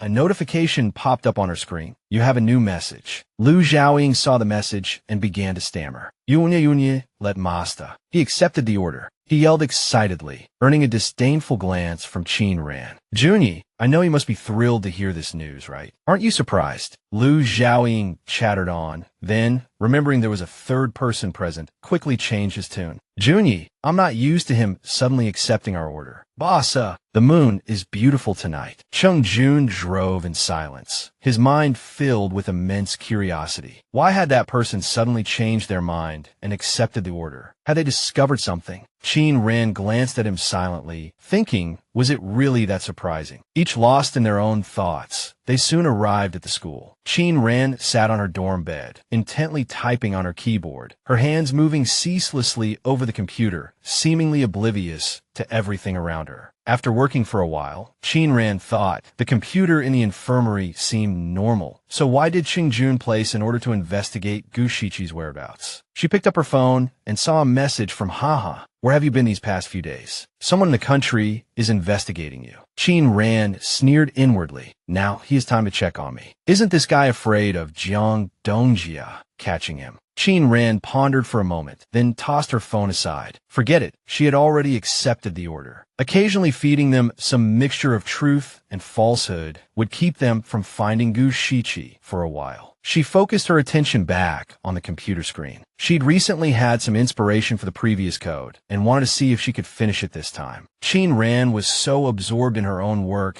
that she didn't notice she had fallen under the gaze of the girl opposite her. The girl gritted her teeth, sneering inwardly, putting on an act, never greeting anyone, just sitting there typing on her broken-down computer. Annoying. She was chatting with Qin Yu on her phone. Yinran, my sister has a bit of a strange personality. I'm afraid she won't be able to adapt to university life. Can you tell me about her life in the dormitory? She casually recounted her observations from today. She's just been playing on the computer the whole time. Before that, she pretended to read a book, like she could even understand it. At that moment, Lynn's siren entered with an unfamiliar girl. I brought a classmate to borrow a couple of reference books. Oh, Ran, you're back. Qin Ran gave a soft her eyes fixed on the other girl. Lynn's siren seemed to see through her thoughts and quickly introduced them. Pan Mingwe, this is my desk mate. Isn't she pretty? Mingwe looked at Qin Ran, thinking silently. Found you. Meanwhile, Lynn's siren continued chattering. You don't have to rush to return the reference books to me. Take your time. Mingwe waited for her to finish, then immediately held out her hand. Lynn's siren, can you give this to your desk mate? Lynn's siren asked blankly. My desk mate is so aloof. Will she even eat this? Mingwe said with certainty, she will. Night quickly enveloped the dormitory, and Mingwe turned over and fell into a deep sleep. An unexpected dream pulled her back to a happy past with Qin Ran. Mingwe had once stood by, watching her practice the piano. Their families had even taken photos together, but that beautiful image soon shattered. Mingwe spoke cruel words with a pained expression. I never want to see you again. Qin Ran woke up from the nightmare with a start. A new day finally began. Outside the head teacher's office, a boy hesitated. Inside, teacher AI Rong sneered repeatedly. Teacher Gao Yang, Qin Ran is nothing but trouble. She's the only one who scored 0, dragging down your class average by 3 points. She emphasized each word, her tone righteous. I warned you, but you wouldn't listen. You insisted on keeping her. Gao Yang patiently explained. It's normal for young people of this age to be rebellious. That's why we need to guide them to establish correct values. Su Diwang covered his mouth with his hand, attracting their attention. Cough, cough. Excuse me, I'm here to pick up my physics test paper. Seeing the principal's grandson, AI Rong's expression immediately changed. Oh, it's you. You got the highest score in the school on the English test again. Remember to keep up the good work. The girl next to him also took the opportunity to excuse herself. Teacherly, then I'll excuse myself and return to the classroom. Along the way, she muttered to herself, Su Diwang is so handsome. I'm so envious of Qin Yu. After walking a few steps, Su Diwang suddenly suggested, Can I see Qin Ran's test paper? At the sound of the male god's voice, she immediately agreed. Okay. Su Diwang quickly scanned the paper, then fell into self-doubt. It was filled with writing, but the multiple choice questions were all wrong. Even guessing should have gotten a few right. He was lost in thought when Xiao Sheng's voice interrupted him. Su Xiao, I've been looking for you everywhere. Didn't Qin Yu say she wanted us to watch her practice her new piece? He ran over without warning and snatched the test paper from Su Diwang's hand. Whose test paper are you so engrossed in? Is it Qin Yu's? However, the big zero on the paper made Xiao Sheng's face contort in horror. Ah, so this is the image of a goddess falling from grace, making him silently shed tears. How could Qin Ran get a zero? I have to make fun of her this afternoon. And you guys, don't hang around outside my classroom and don't provoke Qin Ran. Su Diwang suddenly expressed suspicion. Since when were you so close to Qin Ran? He immediately denied it vehemently. No, Su Xiao, don't misunderstand. I just saw that all her test papers were zeros, and I was bored and wanted to tease her. Xiao Jing wittily changed the subject. Hurry up, Qin Yu is waiting for you. Don't dawdle. He was taken aback by the push, only managing to reply, oh, okay. Meanwhile, the subject of their conversation was lounging leisurely in a chair. But not long after, Qin Ran suddenly sat up straight, captivated by the sound of music drifting in from outside the window. After only a few notes, the music abruptly stopped. The surrounding people immediately began to murmur. It stopped. Why did it suddenly stop? The male student sitting next to Jiao Guang couldn't help but complain. Yeah, weren't they supposed to play a new piece for us? I wanted to record a video. Hearing the familiar melody, Jiao Guang suddenly fell into self-doubt. Could the person playing last time have been Qin Yu? He was still obsessed with the melody he had heard that day. He mustered up the courage to ask, why did you stop playing? Qin Yu put on a cute expression and quickly made up a story. I haven't finished practicing this piece yet. I usually practice in secret, so it's not perfect yet. I'll play it for everyone next time when I'm done practicing. Hearing this ambiguous answer, Jiao Guang immediately left. It's okay. Take your time practicing. I'll go now. I won't bother you. But her good friend stayed behind, enthusiastically cheering her on. You play very well. Keep playing. We want to hear it. Only after everyone had left did Qin Yu dare to breathe a sigh of relief. That was close. Luckily, I stopped in time. Otherwise, he would have noticed something was wrong. Qin Ran, leaning against the window frame, blurted out unhappily, why is it him? Qin Ran looked in the direction and asked, puzzled, Zhao Chun is actually playing with her. She pouted enviously. Xiao Jing walked over and teased her about getting another zero on her test. Someone like Xiao Jing, who donated a building to our school. That would actually like her. Downstairs, Xiao Jing made a face behind her back. Qin Ran, you're so pretty, but you always get zero on your tests. Are you doing it on purpose? She cursed him inwardly for being annoying. I wanted to listen to that violin piece a little longer, but I didn't expect to run into this gossipy guy. Qin Ran turned around and put her index finger to her lips. She signaled him to be quiet. Xiao Jing was stunned by her cold beauty and blushed silently. Just as he was lost in thought, captivated by her ethereal beauty, Jiao Guang walked over and patted him on the shoulder. Seeing Xiao Jing standing there blankly, he kindly reminded him, let's go, what are you standing there for? Qin Ran appeared at the door of the infirmary without warning. Qian Yin was surprised, recalling their previous conversation. Oh, this dish is really delicious. He calmly asked, why are you here at this time? Didn't you already cook lunch? Qin Ran didn't speak, just looked around the room. Watching her walk straight in, he hesitantly voiced his suspicion. Have you run out of sleeping pills? Qin Ran gave a soft her eyes still fixed on the medicine cabinet. Qian Yin silently reached out from behind her. The close proximity made Qing Ran's heart suddenly race. Her gaze was fixed on the hand that took the pill bottle from the cabinet. His hand and the bottle both passed by her cheek. Qian Yin poured out a few pills, quickly calculating in his mind. He couldn't give her too many. He had to control the dosage. Seeing her unusual demeanor, he blurted out, "What's wrong?" Qing Ran awkwardly tugged at her hat. Nothing. Her mind was racing. Was that too close just now? She closed her eyes and took a deep breath to calm herself. Finally, Qing Ran snatched the pills from Qian Yan's hand and mumbled, "Thank you." She looked directly at him and stated her main purpose. "I have something to do tonight, and I'm going out. I'll cook now, and you two can just heat it up later, okay?" Qian Yin readily agreed and even thoughtfully asked, "Do you need me to walk you back this time?" Uncharacteristically, Qing Ran boldly refused. "No trouble. I can go back myself." Just as she finished speaking, Zhao Ying rushed in frantically. "Young Master Qian Yin, I've asked old Su to find someone to look at the data, but it will take some time to get the results." He then noticed Qing Ran. "You're here too." She only glanced at it and immediately came to a conclusion. This page wasn't a normal system error. It was a hacker attack. Qing Ran couldn't help but blurt out, "This is." Perhaps realizing she had let something slip, she quickly turned and went into the kitchen. "Okay, I'm gonna cook." Qing Ran secretly decided to observe for a while longer. It was better to not tell them for now.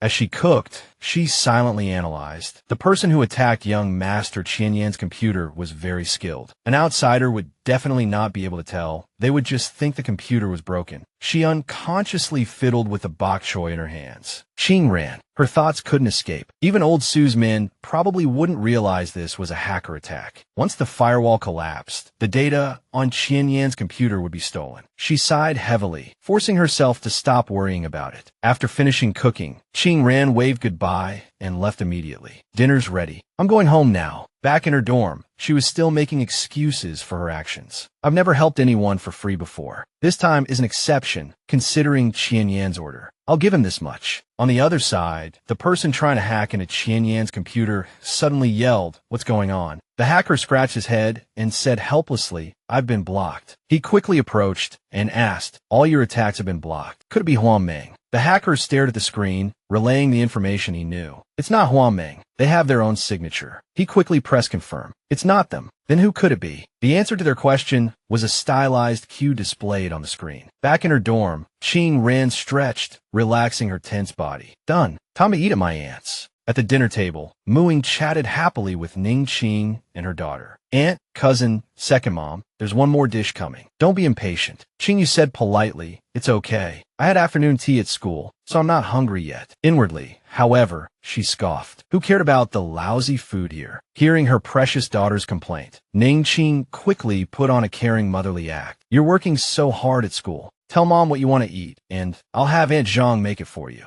Her aunt quickly brought out the last dish and asked, puzzled, "Why aren't you all eating? We're family. Let's eat and chat." She leaned in close to Qing Ran and whispered, "You should serve your mother some food and soup." Qing Ran kept her head down, playing with her phone, sighing inwardly. Her aunt wanted her to improve her relationship with Ning Qing, but unfortunately, things didn't go as planned. Qing Yu had already taken the initiative to show her filial piety. "Aunt, this soup is so good. Mom, you should have some more." She ate and drank, her mouth still sharp. Our Qing Yu is the most thoughtful, unlike some people. Unaware of the underlying tension at the dinner table, Muing cheerfully asked Qing Yu, "Cousin, second mom said you have excellent grades. Which university do you want to apply to?" As if afraid of losing the opportunity, Ning Qing quickly interjected, "She wants to go to Jingdai University, the same school as her brother." The little girl looked envious. "Cousin is so amazing." Qing Yu, having eaten her fill, began to show her manipulative side. "Don't just talk about me. Isn't sister also in her senior year?" "All right, sister, which university do you want to apply to?" The entire dinner table instantly fell into a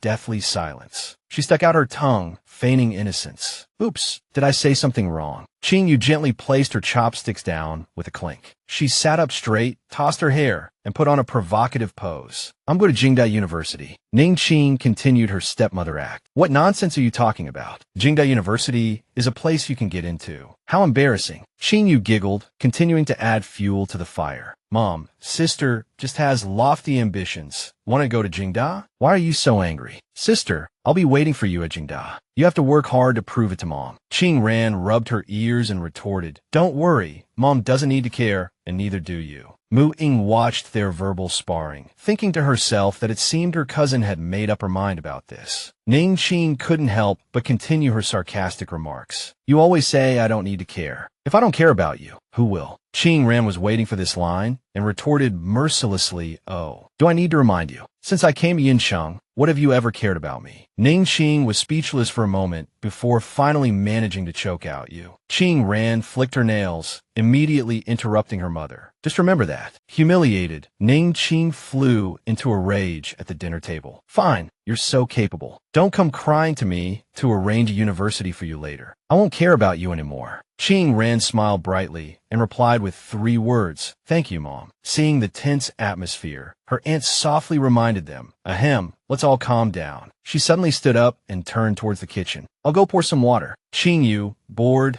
took the opportunity to say, Aunt, I still have to practice the violin when I get back. What's in here today? In reality, she couldn't stand it anymore. This place was old and small, and just sitting here was uncomfortable. Mu Ying enthusiastically stood up and volunteered, Aunt, cousin, I'll see you out. Qingyu responded with a cold hum, while Ning Qing walked past with a cold face. Ning Qing seemed to remember something. She unexpectedly slowed her pace and dropped a line. About my apology last time, I was too harsh. As for university, I'll spend some money and get you into an average one. Without waiting for Qingran's reaction, she walked straight out the door. Holding her water glass, Qingran felt like she'd seen a ghost. She actually apologized to me. She shook her head vigorously, dispelling any lingering thoughts of mother-daughter affection. Even if she apologized to me, she still thinks I'm a monster, doesn't she? She vented her frustration into the water glass, draining it in one gulp. After finishing the water, Qingran lowered her head and sighed deeply. She stroked the object in her hand, lost in thought. This is my favorite cup from when I was little. Annie actually kept it for me all this time. Qingran rested her hand on the table and offered, Annie, you go rest. I'll wash the dishes. She stood in the small kitchen, cleaning up for her aunt. In the principal's office, he was excitedly introducing the young man beside him. This is Feng Ci, a computer science major from Capital University. He's currently co-founding a software development company. It just so happens he can take a look at your computer. He looked at Zhao Chun, secretly guessing his identity. Was he from the Luo family in Jingqing? But on the surface, he still greeted politely, Hello, Mr. Luo.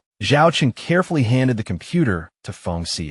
Then I'll have to trouble you with this. He immediately assured, I'll do my best. He stood beside Feng Ci, looking extremely worried. Well, can be fixed soon. Feng Ci quickly typed on the keyboard and gave his conclusion. Mr. Luo, your computer isn't just suffering from a normal system error. It's been attacked by a hacker. Feng Ci pointed to an icon in the corner for Zhao Chun to see. The attacker left their mark. It's probably the Black Hawk hacker. Zhao Chun anxiously asked, Black Hawk, is our data still there? Feng Ci stated the truth without hesitation. Yes, someone helped you counterattack. Qian Yin, who had appeared at some point, suddenly interrupted. Do you know who helped? Zhao Chun instinctively blurted out, Young Master Qian. He eagerly shared the information he had just received. You came just in time. The data is safe. Don't worry. Feng Ci's mind raced. Young Master Qian. Could it be the big shot in Jingcheng that no one dared to provoke? He responded to Qian Yin slowly. The other party didn't leave any trace, so I can't be sure who helped. Zhao Chun also chimed in with a guess. Young Master Qian, do you know the expert who helped us? He stroked his chin, pondered for a long time, then concluded it definitely wasn't her. He had a name in mind, but didn't dare to say it. From the time the computer was attacked until now, we've only seen Qingran. It shouldn't be her. Seeing that his task was complete, Feng Ci bowed and excused himself. You must be busy, so I won't disturb you any longer. Goodbye. Zhao Chun politely called out, Wait, thank you for your help today. The 3 of them walked down the school corridor together. As soon as Zhao Chun saw Lin Ziren, he raised his hand in greeting. Lin Ziren, where's your desk mate? She didn't hide anything. She's out on some business. He looked at Min Yu and teased Lin Ziren. Lin Ziren, do you only make friends based on looks? Meanwhile, Feng Ci's thoughts froze the moment he saw her. Why is she here? He stared at Min Yu, his gaze fixed. Then, without a word, Feng Ci suddenly walked towards her. He looked at her with questioning eyes and asked in a low voice, Why did you move into the dormitory? Lynn Zirin was stunned by the tense atmosphere. Did they know each other? Minyu unexpectedly grabbed her hand. Hiding her inner panic, she vaguely replied, studying will be very busy in our senior year. Living in the dormitory will be more convenient. Feng Ci called out dejectedly. Minyu. She didn't even look at him, pulling Lynn Zirin straight ahead. I have to go back and hand out the test papers. The two girls ran a long way down the classroom corridor. Even after slowing down, Minyu still held her friend's hand tightly. Lynn Zirin couldn't contain her curiosity and boldly asked, Minyu, you actually know Senior Feng Ci? He used to be a prominent figure in our school. She grew more and more excited, completely oblivious to the coldness of the person beside her. I heard he started a business with Chun Yu's brother, Lin Jingchen. He's definitely going to achieve great things in the future. So, do you think I'm reaching too high? Minyu raised her hand, clearly drawing a line between herself and him. I'm a distant relative of the Feng family. I'm not close to him. She smiled, masking her embarrassment. They're all very outstanding. I can't compare to them. Lynn Zirin quickly comforted her. How can you not compare? You're second in the whole school. Minyu, don't underestimate yourself. You're amazing. She smiled sincerely. Thank you, Zirin. Then, Minyu leaned closer to her ear and whispered, I'll tell you a little secret. I used to have terrible grades. I once scored in the single digits in math. Lynn Zirin playfully knocked on her head, feigning anger. Don't lie to me. You've gotten so many perfect scores, and you're still trying to trick me. The two quickly said goodbye and walked in different directions. Lynn Zirin looked back at her friend, a heavy feeling in her heart. Minyu's back always carried an inexplicable sadness and loneliness. She pushed open the door to her classroom, searching for another figure. Qingran seemed to be asleep. Lynn Zirin returned to her seat, her gaze still lingering on her desk mate's test paper. Qingran had scored a 6 this time, which was considered an improvement. Jiao Guang suddenly spoke, interrupting her thoughts. Have you found a classmate to help with the report Mr. Gao mentioned? Lynn Zirin quickly put her index finger to her lips, making a shushing gesture. Quiet, Qingran is asleep. She came back very late last night from work. Jiao Guang looked puzzled. Work, Lynn Zirin kindly explained, at the milk tea shop by the school gate. Qingran works the night shift. She comes back even if it's pouring rain. Having said that, she answered his previous question. The exams are coming up soon. No one wants to help with the report. If I really can't find anyone, I'll just do it myself. Jiao Guang didn't forget to remind her, just don't fall behind. This year's grade report will be voted on. You should wake her up. She's been sleeping all morning. Qingran had already opened her eyes, sighing inwardly. So talkative, so annoying. Only a desk mate with such a good temper would let him order her around like this. Lynn Zirin sat down next to her and shook her gently. Ran, I put your test paper on the desk. Remember to look at the wrong answers when you wake up. Qingran groggily rubbed her head and softly hummed in acknowledgement. Lynn Zirin observed her for a moment, then asked with concern, why is your face so red? Did you catch a cold from the rain? Qingran sluggishly denied it. I'm fine. Lynn Zirin persistently asked again, are you really okay? I'll ask around to see who has cold medicine. You should take some. Qingran decisively stood up. No need. What time is it? Lynn Zirin honestly replied, lunch break has already started. Shall I buy you something to eat? Qingran tugged at her collar, preparing to leave. No, thank you. I'm going out for a bit. Lynn Zirin watched her friend's retreating figure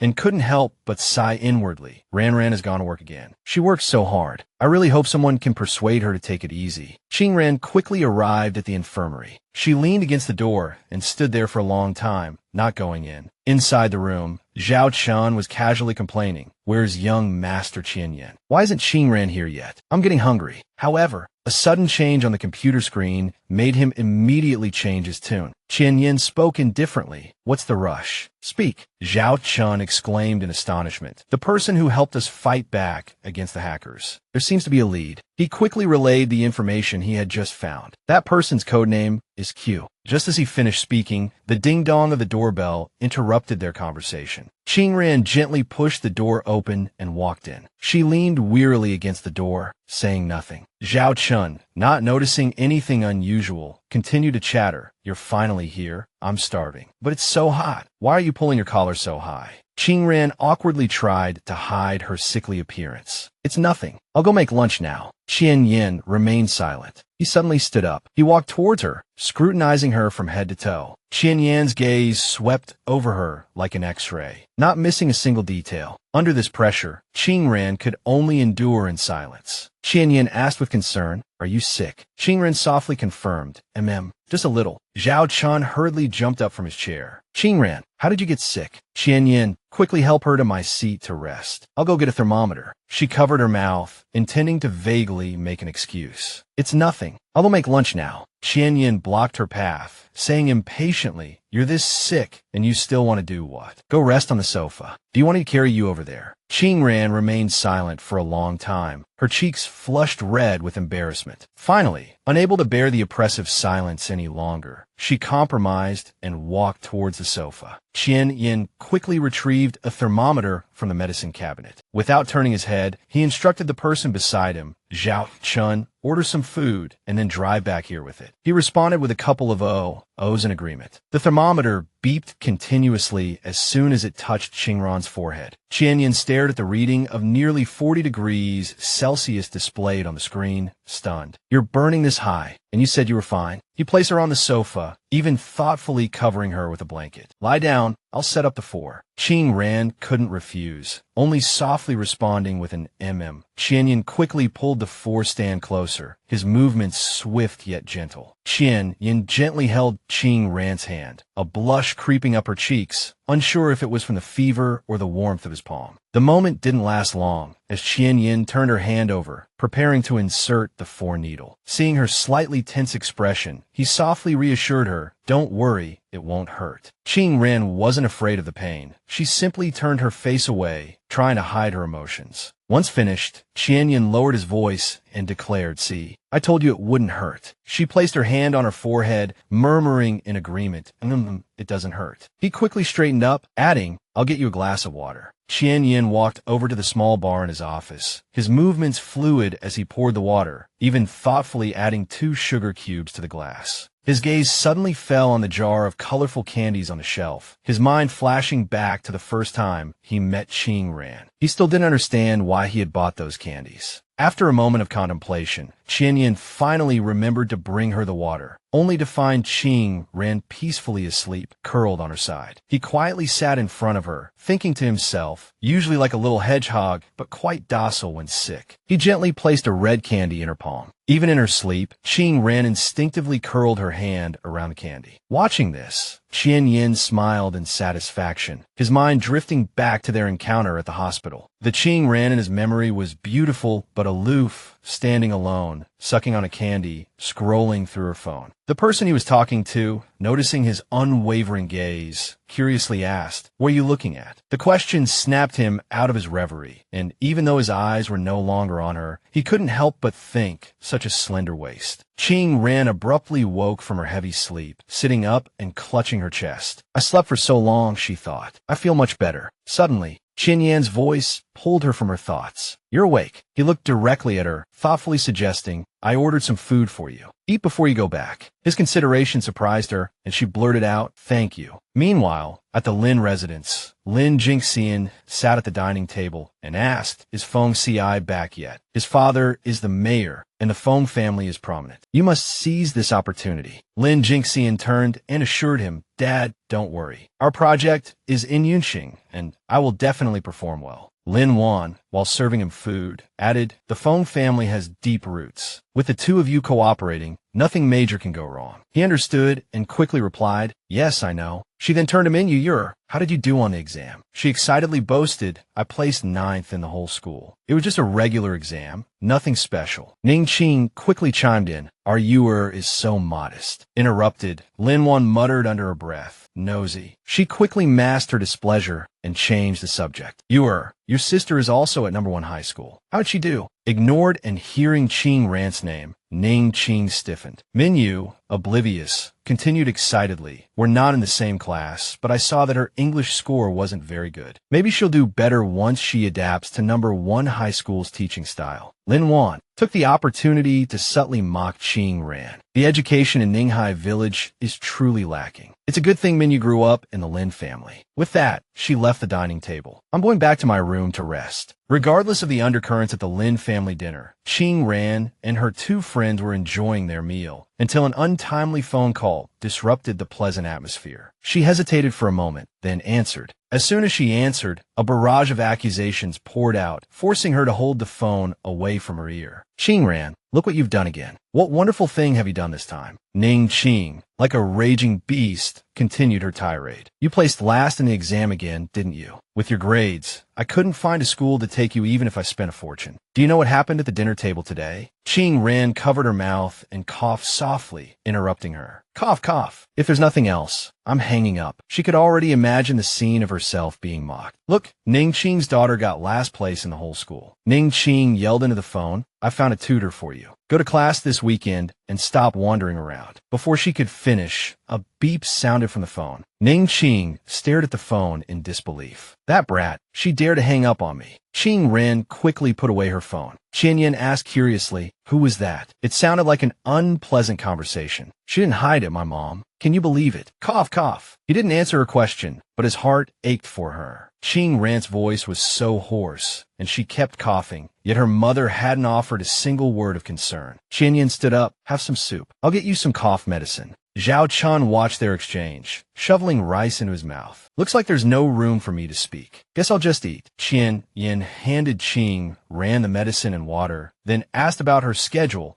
After you take this, should I ask for you to be excused from evening study hall tonight? She didn't think she was that sick and immediately refused, in no need. I'm much better. Qing Ran closed her eyes and swallowed the medicine in one gulp. After drinking, she pondered. Sweet. The warm water at noon was sweet too. It wasn't her imagination after all. Qing Ran returned the water bottle, signaling her departure. I'm going back to evening study hall. Qian Yin quickly called out to her retreating figure. Wait a minute. He picked up the water bottle she had just used. Take this one. This one hasn't been used. And don't drink too much sweet water. Qing Ran didn't hesitate, turning back to take the bottle. Thank you. As she reached out, her fingers brushed against Qian Yan's. The coldness of her hand made him pause. Then he watched her leave, dumbfounded. Qian Yan stared at his hand, replaying the brief touch in his mind. Her fingers so cold. Qing Ran, holding the water bottle quickly, returned to the classroom corridor. An unpleasant scene unfolded before her. Jiang Han, arms crossed, was threatening Pan Minyu, don't go. I'm not finished talking. She remained silent, deciding to observe. Jiang Han, hands on her hips like a boss, repeatedly questioned Pan Minyu. Tell me, how did you get those 20 extra points? You're not a minority. A girl next to them, embarrassed, tried to intervene. Come on, Jiang Han, drop it. But this only fueled Jiang Han's fire. Why shouldn't I say something? If she dares to do it, I dare to talk about it. Jiang Han pointed at Pan Minyu accusingly. You and Jiao Guang were only 20 points apart. The physics teacher said that with those extra points, you'll be the top scorer in the college entrance exam. She leaned into Pan Minyu's face, shouting, Pan Minyu, tell me, aren't you disgusted with yourself? At that moment, Lynn Ziren poked her head out. Evening study hall is about to start. What are you all arguing about in the hallway? But as soon as she saw Qing Ran, she shrieked, Ran, you're back. Qing Ran ignored her, taking a step forward. Lynn Ziren hurried after her, asking, Ran, where you going? Oh, Pan Minyu is here too. Standing before the group, Qing Ran coldly uttered two words, move aside. Jiang Han spun around, yelling, what did you say? She registered Qing Ran's face and repeated, did you just tell me to move aside? Lynn Ziren, worried, thought, why is Ran confronting Jiang Han? No one usually dares to provoke her. Her dad, the nouveau riche who donated a building to the school. Qing Ran certainly wasn't intimidated by these empty threats. Do you not understand human language? I said, you're in the way. Jiang Han, forgetting about Pan Minyu, shifted her focus. You dare talk to me like that? You're looking for a fight, Qing Ran. She shoved her water bottle into Lynn Ziren's hands, looking ready to brawl. Lynn Ziren made one last worried plea. Ran, what are you doing? Don't. Before she could finish, Qing Ran tossed her jacket onto Lynn Ziren, who screamed. Qing Ran hooked her finger, adjusted the bow on her shirt, and taunted, let's fight. This is taking too long. Jiang Han, seeing the situation escalate, tried to backpedal. I was talking to Pan Minyu. Where are you pretending to be?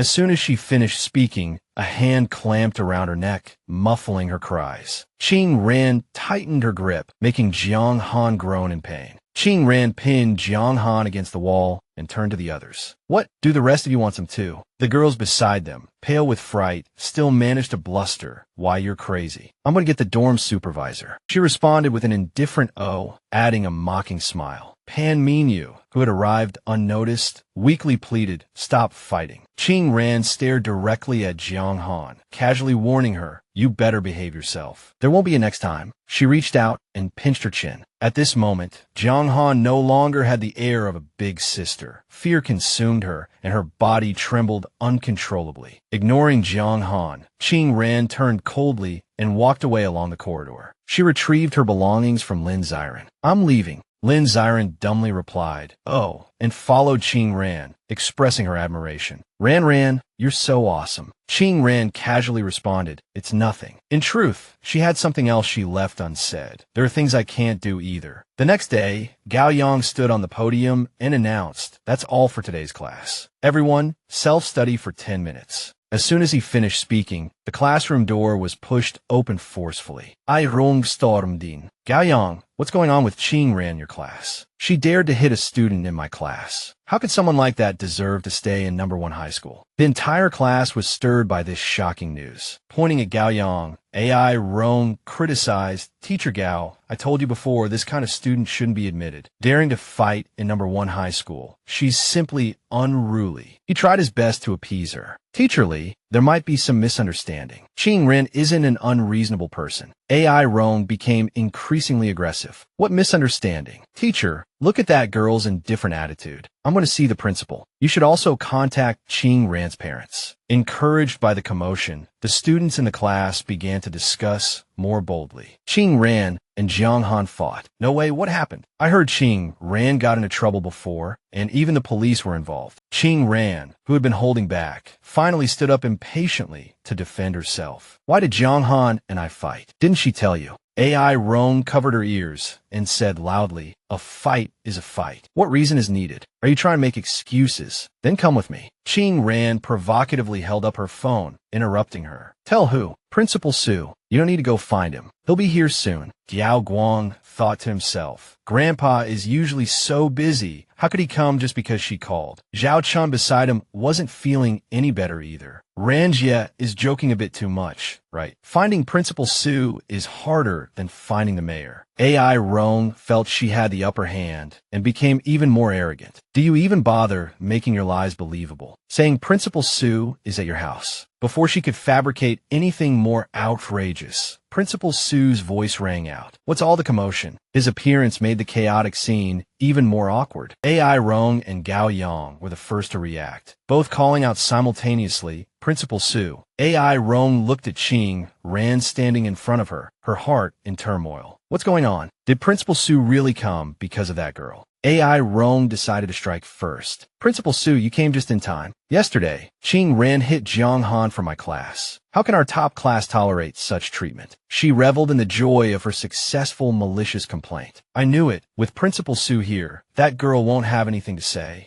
Those opportunistic girls quickly started whispering. "That's right. She's got nothing to say now that she's overdone it. Jiang Han's family is wealthy, and her grades are good. Where did she get the guts to provoke her? Sharing the same surname Qing. She's worlds apart from Qing Ro." Diao Guang and Zhao Chun listened silently to the buzzing around them. However, Qing Ran remained calm, even showing a faint, sarcastic smile. She didn't hesitate to reveal the truth. "Teacher Lee, since you care so much about your students, how could you not know that Pan Minyu was bullied and threatened by Jiang Han?" AI Rong stammered, "Teacher," and then trailed off. Qing Ran pressed her advantage. "No need to refute. There's surveillance in the girls' dormitory corridor. You can check it." She frankly exposed AI Rong's twisted thinking. Jiang Han humiliated Pan Minyu, saying she used improper means to achieve high scores in the college entrance exam. "Why didn't you care? Is your so-called concern only for those with power and influence?" AI Rong was dumbfounded, her mouth opening and closing, only managing to utter, "Tease." After hearing the whole story, Principal Su slowly spoke. "Teacher Lee, I believe this matter should be reported to the police. If what Qing Ran said is true, then school bullying cannot be tolerated. AI Rong's heart pounded. How did this turn into school bullying, and now the police are involved? She hurriedly explained, Principal Sue, I'm sorry, I didn't ask clearly. I didn't know this matter was also related to Pan Mean You. He firmly replied, telling me this is useless. You should apologize to Ching Ran. AI Rong swallowed her anger and spoke as humbly as possible. Ching Ran, I misunderstood you. Ching Ran coldly retorted, it's fine. She flipped her hair and tore off the other girl's mask. I heard teacher AI was someone who cared about her students and was upright and honest. I didn't expect you to be someone who kisses up and kicks down. Xiao Qing, watching the live stream, couldn't help but let out a snort. AI Rong, red-faced, left amidst the students' laughter. After the commotion died down, Xiao Qing immediately ran to Qing Ran to express his admiration. Ran Jia, what happened? Do you need me to teach Jiang Han a lesson? She coldly refused. No need. Diao Guang, passing by, urged, let's go. Xin, you said, she's practicing a new song today. As they reached the door, they bumped into Xin herself. I heard them talking about my sister again. What trouble did she cause this time? The two boys remained silent, their scrutinizing gazes making her feel guilty. Did I say something wrong? Xin stubbornly asked again, but couldn't resist slandering Qing Ran. Was I wrong? Those rumors are true. She fights all the time. It's only because Principal Sue pitted her that she was admitted to number 1 high school. Zhao Chen couldn't listen anymore and directly refuted her. Why do you have such a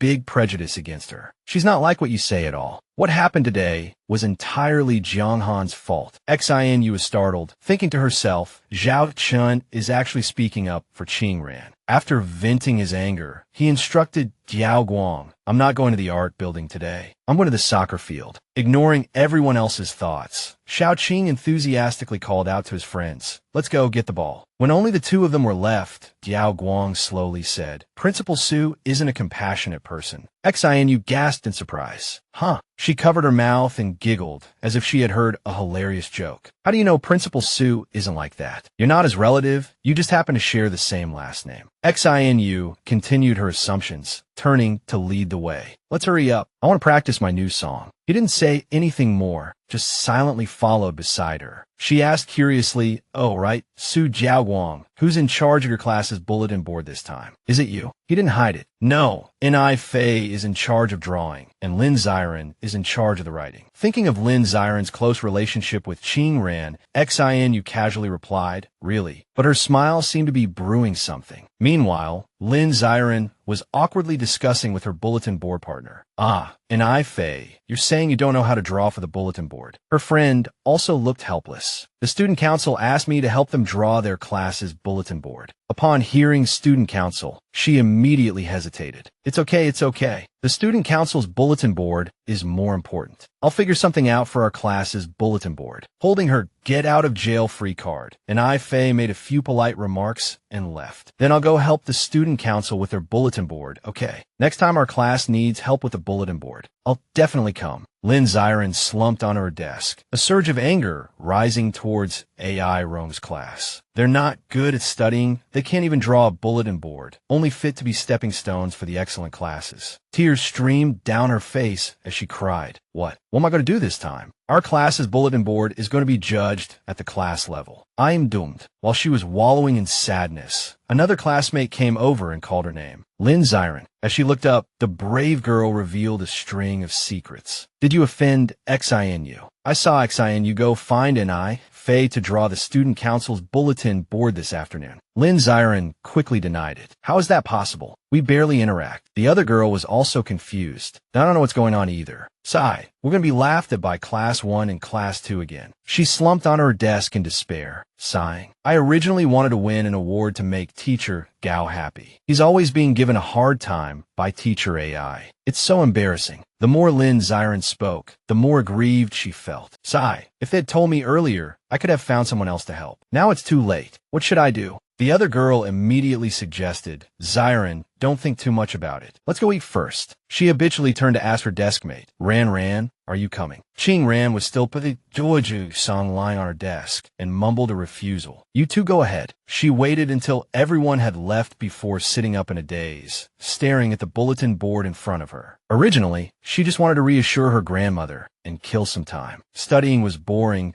teachers discriminated against students, naive peers were self-righteous. This place was truly tiresome. The warm concern of her friends replayed in her mind. If you have any problems, come find me. Don't hesitate. Ran, you can borrow my notes. You'll definitely improve next time. Ching Ran secretly mocked herself. I must be out of my mind to want to do such unnecessary things. She decided to pick up the chalk, this time to save Lynn's Xiren. Ching Ran was concentrating on finishing the bulletin board, not noticing the person behind her. Diao Guang stared at her movements, thinking she can actually draw. At the hotel entrance, Principal Su scolded in a low voice, "Why are you so late?" He answered vaguely, "I went home to get something." The rest of the words Diao Guang kept to himself and saw something unexpected. As soon as he entered the private room, he greeted the two people in front of him, the Shun family, the Lu family. Seeing that the Su family had arrived, Shun Qin said, "I didn't expect young Master Su to be in Yuncheng. Old Su, I heard you sent an acceptance letter to a young lady." Principal Su didn't deny it. "That's right, and more than one." He asked curiously, who else besides Ching Ran? He wondered if they were all related to the Ninghai village case years ago. He didn't answer but changed the subject. "Let's not talk about that." Xiaolin also tactfully changed the subject. "By the way, old Su, who did you choose as your heir last time?" This simple question made Diao Guang nervously grip the water glass in his hand. He raised his glass, concealing his inner panic. Grandfather's people are. Principal Su had his own calculations. Diao Guang is too young to be the heir, unless he can be with that girl. He suddenly reminded him, "Diao Guang, we'll go home after dinner. I still have evening self-study." Although a little surprised, he obediently agreed. "Yes, grandfather." Seeing that the banquet was about to end, Shun Qin raised his hand and gestured. "Old Su and young Master Su, please go first. I still have some dishes to pack and take back." Xiaolin next to him immediately teased, "Are you worried that someone is sick and want to take food back to her?" He frowned, giving a deadly glare. "Are you too free?" He sensed danger and quickly changed his words. No. How dare I presume to guess the Shun family's thoughts?" A moment later, the two quickly left the restaurant. As soon as they got out of the elevator, they ran into Fong Ci. He respectfully stepped forward to greet them. "Mr. Shun, Mr. Lu." Lu Jiawei extended his hand aloofly. "Fong Ci,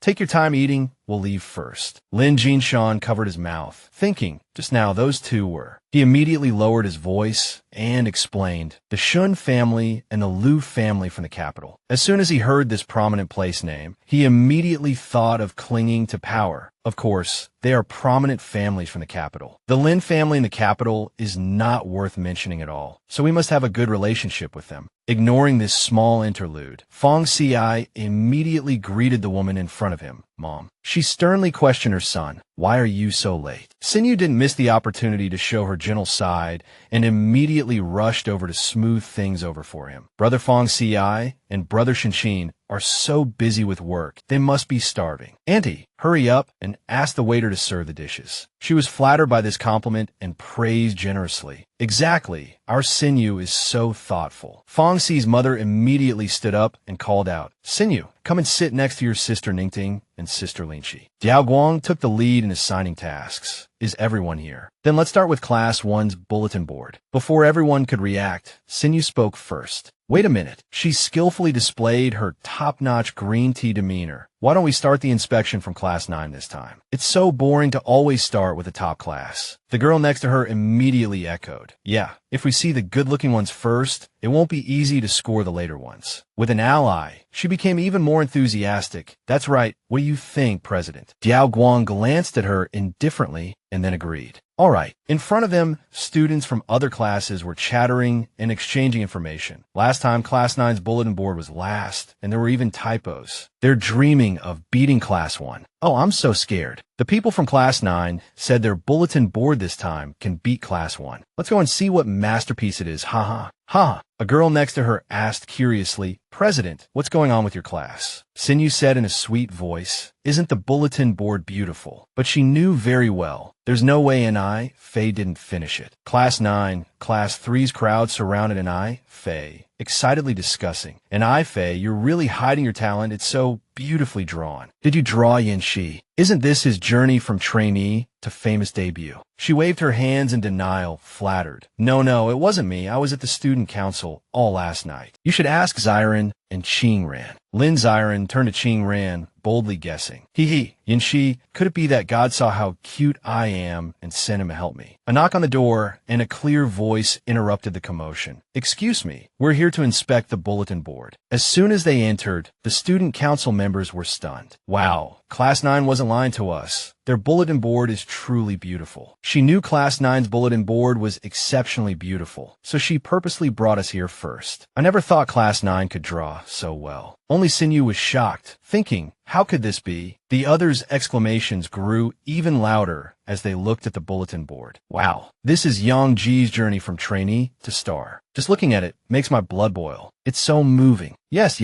The details of his arm injury and determined expression are so beautiful. Definitely a master. A group of female students eagerly asked Diaoguang, "President, what score did you give?" "This is incredible. I haven't seen such a beautiful bulletin board in all 3 years of high school." He slowly and definitively concluded, "Full marks." Sinyu was furious at this unexpected turn of events. She glared at Qingran, as if trying to bore holes through her. Qingran didn't flinch. Twirling the pen in her hand, she tilted her head provocatively. Sinyu gritted her teeth, unable to accept this reality. Impossible. I know her so well. She's never learned to draw. It can't be her. However, Diaoguang had completely different thoughts about Qingran. I only saw her draft yesterday. I didn't expect it to be so stunning after completion. Perhaps she's not that bad. He quickly urged everyone to finish their work. Let's go. We need to check the other classes. A male student in the crowd immediately joked, "I don't think we need to score anymore. No other class can be more beautiful than Class 9's. After school, groups of students continued to discuss the recent historical event. What do you think of that bulletin board? Lin Xiren joined in the gossiping. Ran, who do you think drew that bulletin board? Qingran firmly replied, I don't know. She suddenly remembered something and pushed her test paper towards her. All right, Ran, here's yesterday's homework for you to copy. Although Ran didn't really need it, she still responded with an Diaoguang continued to observe Ran, a thought stirring in his mind. I watched very carefully. She was using her right hand to draw yesterday. Xiao Jing stood up and asked, I'm going to the convenience store. Su Xiao, do you need me to buy anything for you? He unexpectedly made a suggestion contrary to his usual style. I'll go with you. As soon as they stepped out, they bumped into Sinyu. Going to the convenience store. What a coincidence, I'm going too. Let's go together. Xiao Jing glanced at her sideways, sneering inwardly. What a coincidence. She's clearly waiting for Su Xiao on purpose. On the way, Sinyu kept hearing praises about yesterday's bulletin board. Did you hear? Class 9's bulletin board has a drawing of Yang Ji. It's super beautiful. Xiao Jing chimed in. If I could meet the master who drew the bulletin board, I'd do anything. She truly captured my heart. Sinyu smiled sweetly, mocking his enthusiasm. This friend is truly amazing. Could it be someone from outside the school? Otherwise, someone would have recognized her by now. Diaoguang didn't like her ambiguous words and said bluntly, the person who drew this is a student from our school. He looked directly into Sinyu's eyes and revealed the truth. It's Qingran. Xiao Jing was the first to react. He grabbed his hair, unable to believe his ears. Su Xiao, you're not joking, are you? However, his silence was more effective than 1,000 explanations. He cursed awkwardly. Damn, could it really be her? Diaoguang gave a light in confirmation. Sinyu touched her chin, her face full of disbelief. How could it be Qingran? She can't do anything besides play the violin. Impossible.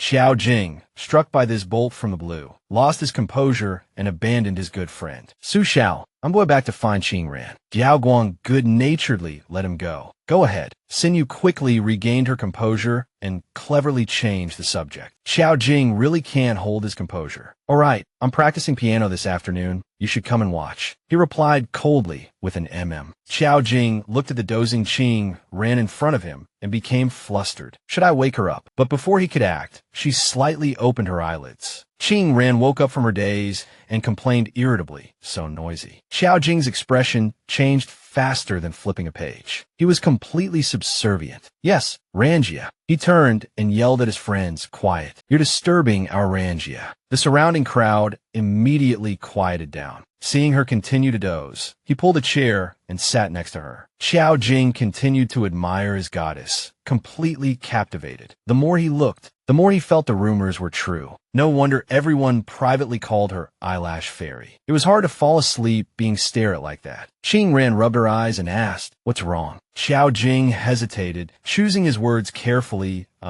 That painting. She put her index finger to her lips, signaling him to be quiet. "I drew it. Don't spread it around. It's annoying." Xiao Jing accepted the task without hesitation, but scratched his head curiously. "I'll definitely keep this secret, but Rangia, why did you draw Yang Ji? Do you like him?" Qing Ran blurted out without thinking. "Who likes that Yang Ji? It was for Lynn Ziren." Xiao Jing was stunned by the truth. She called a famous idol that guy, and ended up drawing a bulletin board for her friend. The new school beauty was truly straightforward and frank. He cheered, understood. Bored, Lu Jiawei started teasing. "Lately, a lot of boys have been sneaking glances at the infirmary door. Could it be that young Master Jinshan's charm has increased so much that even the boys can't resist?" Lin Jinshan looked towards the door. There were indeed quite a few boys, but whether they were there for him was hard to say. Perhaps, more accurately, they were there for Qing Ran. Lu Jiawei immediately caught on and looked at Lin Jinshan teasingly. "So it's for Qing Ran. I've finally met someone whose charm rivals yours." He decisively stood up and walked towards her. As soon as Qing Ran saw him, she asked in confusion, "What's wrong? Is something the matter?" Lin Jinshan reminded her with the air of someone who'd been there. "The third year is very important. I think you should focus on your studies and not be distracted by other things." Qing Ran rarely agreed with him. "Thanks, I think so too." Lin Jinshan was waiting for these words and happily instructed Lu Jiawei, "Close the door." The three quickly sat down at the dining table, but Qing Ran's gloomy expression puzzled him. Seeing her sigh heavily, Lin Jinshan couldn't help but ask, "What's wrong?" Qing Ran didn't hide her predicament. "There's a parent-teacher meeting this Saturday, but my grandma is still in the hospital." Lin Jinshan quickly pointed out the key issue.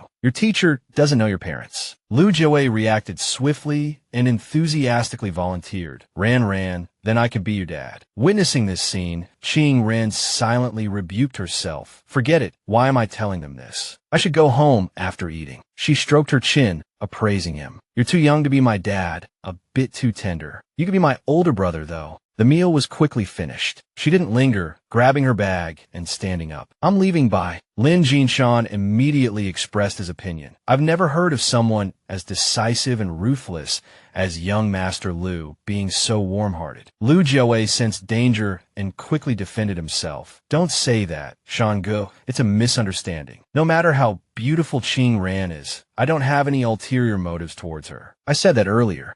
Because the atmosphere was a bit gloomy. He certainly believed his friend. Reminded by Lu Jiawei, he sighed softly. Her family situation, even his heart sank. Although she said it so lightly, "I feel really bad." Lin Jinshan suddenly looked out the window and exclaimed in surprise, "Is it raining?" Lu Jiawei once again took the initiative. "Shanggu, do you need me to go give Qing Ran an umbrella?" "Oh, that's..." It turned out that Xianu had already walked up to Qing Ran with an umbrella, but her actions couldn't help but make one wonder. This girl looked like a little bookworm, only concerned with protecting her books, while her thin clothes were soaked by the rain. Qing Ran stepped forward and took the umbrella from her. "Let me hold it." "Did Lynn Ziren tell you I was helping out at the infirmary?" Xianu awkwardly and mechanically replied, "Classmate, I'm going to the library. I was afraid you didn't have an umbrella." Sharing an umbrella, each with their own thoughts, it had been many years since they had walked side by side like this. Being with Ran, that is nice. Reaching the dormitory entrance, Qing Ran said goodbye. "I'm going in. Don't stay too late at the library either." Xianu simply hummed in acknowledgement. As soon as she disappeared, Xianu's phone rang. She stared at the screen for a long time. Following the text message, Xianu walked to Fong Ci.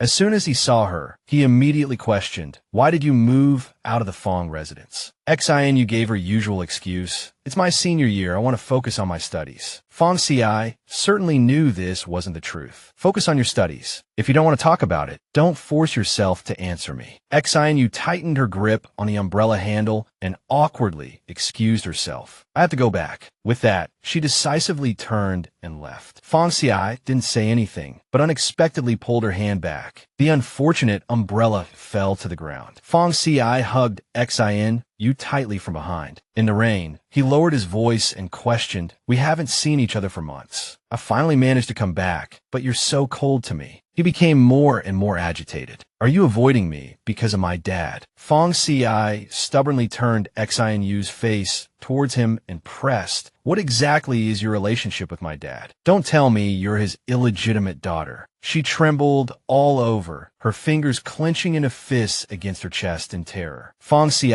watched her, his excitement, or perhaps interest, completely gone. He released her hand indifferently, explaining his previous actions. "Just a joke. You can go back now." Xinyu bent down to pick up her umbrella, still shaken. She had assumed he needed her help with a parent-teacher meeting, but who would have thought? Oh, never mind. Fong Si stood silently in the rain, his mind racing. She never mentioned her parents. It was a bit difficult to investigate her in the past. My father seems to be hiding something. Though already some distance away, Xinyu was still consumed by guilt. It's all my fault. I'm the one who caused trouble for Uncle Fong's family. She recalled a time when Fong Si had been harsh towards his father. "Dad, you can't blame Mom for being angry. You brought someone home without any warning and treated her so well. It's normal for Mom to be cold to her." Mr. Fong had tried to explain. "I told you, someone entrusted her to my care." Young and impulsive, Fong Si had blurted out, "Entrusted. Don't tell me she's your illegitimate daughter." Mr. Fong, struck by his son's words, roared, "Shut up. Principal Su entrusted her to my care. You don't need to know anything else." Even though the reason was logical, he continued with his sharp words. "Even if her parents are dead, she should at least have relatives. Why entrust her to you?" Now, only one thought remained in Sinyu's mind. As long as she gets into university, everything will be over. Then she won't be a burden to Principal Su and Uncle Fong anymore. The rain grew heavier, pouring down. As soon as Lin Jingxian returned home, he was drawn in by the sound of music. Ever since his aunt mentioned a master in the capital who wanted to take on an apprentice, Xinyu had been practicing every day. The melody lingering in the air made him blurt out this piece. Xinyu practiced over and over, but she couldn't achieve the desired effect, feeling somewhat frustrated. Not enough. This level isn't enough. What kind of genius is the composer of this piece? Lin Jingxian suddenly spoke. She immediately changed her expression, greeting him with a bright smile. "Brother, you're back." He put on the air of a good older brother, earnestly guiding his sister. "Your violin skills are getting better and better, but they lack a bit of emotion. With more practice, you'll improve." Xinyu, flattered by his praise, habitually began to fabricate his story. "Thank you, brother. This is a piece I composed myself. If I can improve it further, would you mind guiding me when you have time?" She knew very well that Jingxian had been playing the violin since he was a child, and his musical accomplishment was far beyond hers. This was the first time he had praised her. Lin Jingxian asked in surprise, "You composed this piece yourself?" Xinyu, having already spoken, could only continue to bluff, and said that the masters in the capital like students with ability and creative talent, so I tried writing something. After listening, he swallowed the words he wanted to say. "This piece has a grand conception and high artistic value, not suitable for your style." Just then, Ning Ting appeared, interrupting them. "What are you two siblings chatting about? Mom brought you some late-night snacks." Xinyu quickly smoothed things over. "Nothing, Mom. My brother was just guiding me on the violin." Then she feigned grievance, putting on her usual act. "Oh, right, Mom. This Saturday is the parent-teacher meeting for the 3rd year of high school. You'll go to sister's meeting, right?" Xinyu smiled triumphantly, throwing herself into Lin Jingxian's arms. "Then let my brother or dad go to my parent-teacher meeting, okay?" She had calculated everything carefully. Having her brother or father attend her meeting would be more prestigious. However, this time, mother and daughter didn't see eye to eye. Ning Ting coldly dismissed her elder daughter. "They're both so busy." "Forget it. I'll have your aunt go to your sister's meeting. As for yours, I'll go." Her thoughts, of course, were just as complex as her daughter's. Xiren would definitely be criticized by the class teacher. Going would be embarrassing. Only hearing the teacher praise you would feel good. The next day, the school gate was bustling with people, students, and parents coming and going. As soon as Ning Ting and her daughter entered, they attracted a chorus of admiration. Sinyu is in the top 10 of the entire grade again. Mrs. Lynn has truly raised a good daughter. Some parents even used her as an example to lecture their own children. Sinyu is in the top 10 again. Mrs. Lynn has truly raised a good daughter. Sinyu is beautiful, plays the violin, and is so good at her studies. Look at you, utterly useless. Sighing, Xiao Jing joined the bragging contest, hurriedly suggesting, Mom, let me take you to see my goddess. Maybe she'll be your daughter-in-law someday. Let me tell you, Mom, she's amazing. She drew the most beautiful bulletin board in the whole grade, and she even stands up for bullied kids at school. She's really brave. His mother couldn't help but scold her silly son. What's the rush, child? It's not like Qing Ran is going to run away. Many people shared Xiao Jing's sentiment, and they surged in one direction. Hurry, hurry. I heard Qing Ran, the school beauty's older brother, is here today. Qing Ran is already so beautiful. Her brother must be handsome too. Ning Ting, bumped by the crowd, yelled irritably, Hey, watch where you're going. Xinu caught the key point and revealed a thoughtful expression. Qing Ran, older brother. Her mother was equally puzzled. Your school also has a Qing Ran. No matter how confused the mother and daughter were, the parent-teacher meeting started on time. Ning Ting sat in Xinu's classroom, her heart pounding. I called Qing Ran several times last night, but she didn't answer. Today, she actually brought her brother. When did she become the school beauty? A parent next to her unexpectedly spoke, interrupted her thoughts, mistily just praised your Xinu. She's in the top 10 again this semester. Mrs. Lynn, you really have a good daughter. You're blessed. She politely replied, Oh, it's all her own hard work. As soon as the two walked out the door, they were attracted by the discussion ahead. Isn't that young Master Qiao? Who's the girl next to him? The new school beauty. She really is a cold beauty, just like the school forum said. It turned out that Xiao Jing was shamelessly pestering Qing Ran to satisfy his curiosity. Ranjia, why have I never heard you mention you have a brother? Is he your older brother or cousin? The parent next to them recognized him and gasped, covering her mouth. That's the Qiao family's eldest young master. I only heard he's good friends with young Master Su and the like. Could he be interested in that girl? Ning Ting's mind immediately became active. Qing Ran, when did she get involved with the Qiao family? The Qiao family was the largest family in Yuncheng. Their business even extended to the capital and abroad. Mrs. Qiao was also a noble lady from the capital. She curled her lip, full of regret. If I had known attending her parent-teacher meeting would be so prestigious, I would have gone myself. Maybe I could have curried favor with the Qiao family. Over in Class 9, Gao Yang was pulling Jing Xing aside for further discussion. Qing Ran's parent, sorry to take up your time. Please wait a moment. This is the report card for you. He put on the air of an excellent homeroom teacher, reminding Jing Xing, Qing Ran is very smart. I just hope her parents can pay more attention to her. Although Gao Yang appeared polite on the surface, his heart was pounding like a drum. Strange, Qing Ran's parent has an even stronger presence than Xiao Jing's parents. Even though they're very polite to me, I feel a lot of pressure. But in any case, there are some things I still need to say. With my guidance, she will definitely achieve good results. Jing Xing listened to the gist of it, but his mind was on another matter. I really should pay more attention to her. Otherwise, she receives so many love letters every day, it's a bad influence. As the two were chatting casually, the sound of footsteps came, making Gao Yang slightly startled. What's wrong? I just finished talking with Qing Ran's parent. Seeing his expression change, Xiao Jing quickly explained, It's nothing. I'm with Qing Ran, waiting for her brother. Seeing the person in question appear, Jing Xing immediately excused himself. Goodbye, Mr. Gao. See you next time. Xiao Jing, who had been holding back all morning, finally dared to ask directly, Are you Qing Ran's cousin? Jing Xing was rarely so frank. I'm not her brother. His jaw almost dropped in shock, and he lost his ability to speak. Then,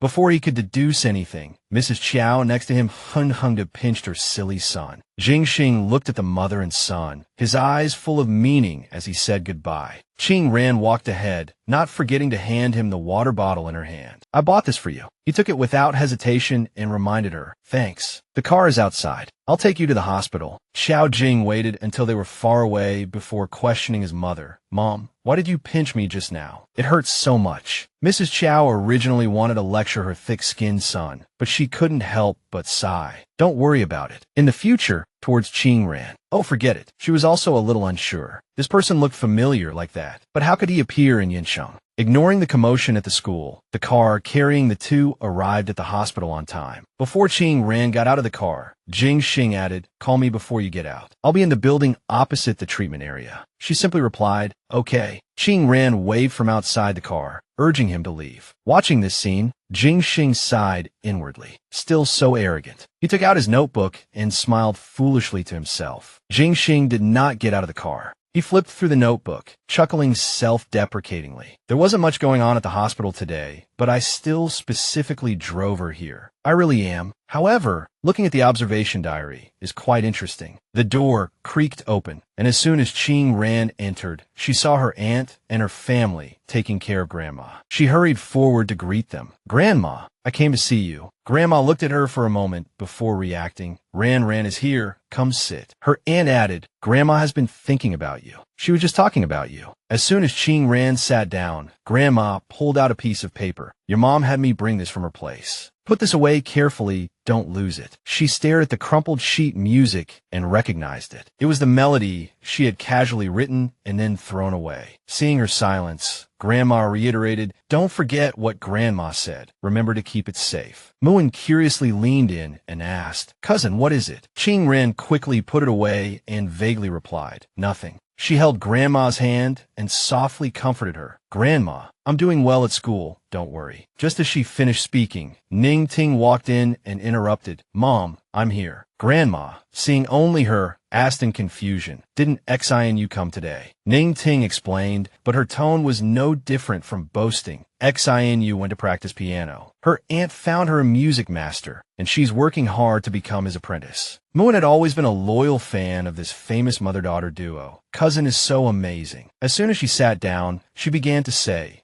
XINU is going to become his apprentice after the master finishes his world tour. Moon quietly peeled an apple. Though young, she was 1,000 times more astute than her aunt. That master is definitely going to hold a competition to test their skills. My aunt speaks as if it's already a done deal. Such a braggart. Hearing these words, Grandma secretly felt sorry for her eldest granddaughter, Sai. Ran originally also? She curiously asked, which master does XINU want to apprentice under? Ning Ting's vanity was piqued, and she began to gush. Master Lynn. You probably haven't heard of him. A world-class master like that. Even in high society, few people have access to him. Her words sounded impressive, but in reality, she was also bluffing. Even I only heard about it from Lynn Wan. As soon as Grandma heard this name, her expression immediately changed. Ning Ting quickly asked, Mom, what's wrong? Grandma covered her mouth, seemingly choosing her words carefully. Master Lynn sounds very familiar. Qing Ran felt the topic had gone on long enough, so she boldly grabbed a piece of apple and decisively fed it to Grandma. Grandma, eat an apple. Grandma, interrupted, simply hummed in response. Ning Ting didn't think much of it and smoothed her hair. Really? Maybe it's just one of Mom's friends. It's a pretty common name. Qing Ran breathed a sigh of relief and planned to slip away. I'll head back to school now. Grandma looked at her thoughtfully. Finally, she suppressed her thoughts and offered her some words of encouragement. Go on, study hard. Grandma will wait for your college entrance exams. Qing Ran turned back, her eyes confident, and softly made a firm promise. I definitely will. She stood up, didn't say goodbye to anyone else, and left the ward. Grandma lay back down, her heart filled with worry. Back then, when they moved from the capital to Ninghai town, the master who wanted to take Ran as his apprentice was also named Master Lynn. Ning Ting noisily caught up to Qing Ran and questioned her. Why didn't you let your aunt go to the parent-teacher conference today? She replied indifferently, Aunt is busy. Anything else? Uncharacteristically, her attitude today was particularly patient. How are you getting along with your friends at school? I heard that young Master Qiao has a good relationship with you. Qing Ran vaguely replied, It's all right. If there's nothing else, I'll be going. Mom, you should go back to the ward. Inwardly, she scoffed. It's been so long since school started, and she's only asking about school now. How ridiculous. Ning Ting watched her eldest daughter's retreating figure and began to ponder. I have to go and inquire whether young Master Qiao is interested in her. Then, as soon as Qing Ran stepped out the main entrance, she encountered a familiar car. She smiled meaningfully, but still smoothed her hair, doing nothing else. As soon as the car stopped, Jing Heng rolled down the window and said, Get in. She had been waiting for these words and walked straight over. The car quickly carried the two of them away from the hospital. As soon as they arrived, Uncle Ching greeted them warmly. He hurried out, secretly rejoicing. Finally, the Jing family had returned. Uncle Chung, standing by the car door, immediately reported excitedly, "Jing Heng, the investigation results." Before he could finish his sentence, he saw Ching Ran get out of the car, so startled he could barely speak. Wow, a woman. Uncle Chung stared at the beautiful girl, his mind racing. For the first time in his life, a woman had emerged from the Jing family's car. Ching Ran ignored his stunned expression and coolly said, "Thank you. I'll be back tonight to cook." Jing Xing immediately agreed. "Okay, see you tonight." He then turned to Uncle Chung. "Did you bring what I asked for?" Uncle Chung stammered, "Yes, yes," while his mind screamed, "Good heavens, who is this girl? She's so arrogant. She doesn't even seem to care about the Jing family." Ching Ran returned to her familiar corner in the dormitory. Sitting on her bed, she chatted with a friend via email. Her friend began, "You finally contacted me. Are you settled enough to take on cases now? I remember you just took a 10 million yuan case a few days ago." Ching Ran replied, "That was an exception. I should be able to take more next month." Her friend exclaimed, "Really? You've been missing for over a year. I thought you were really going to quit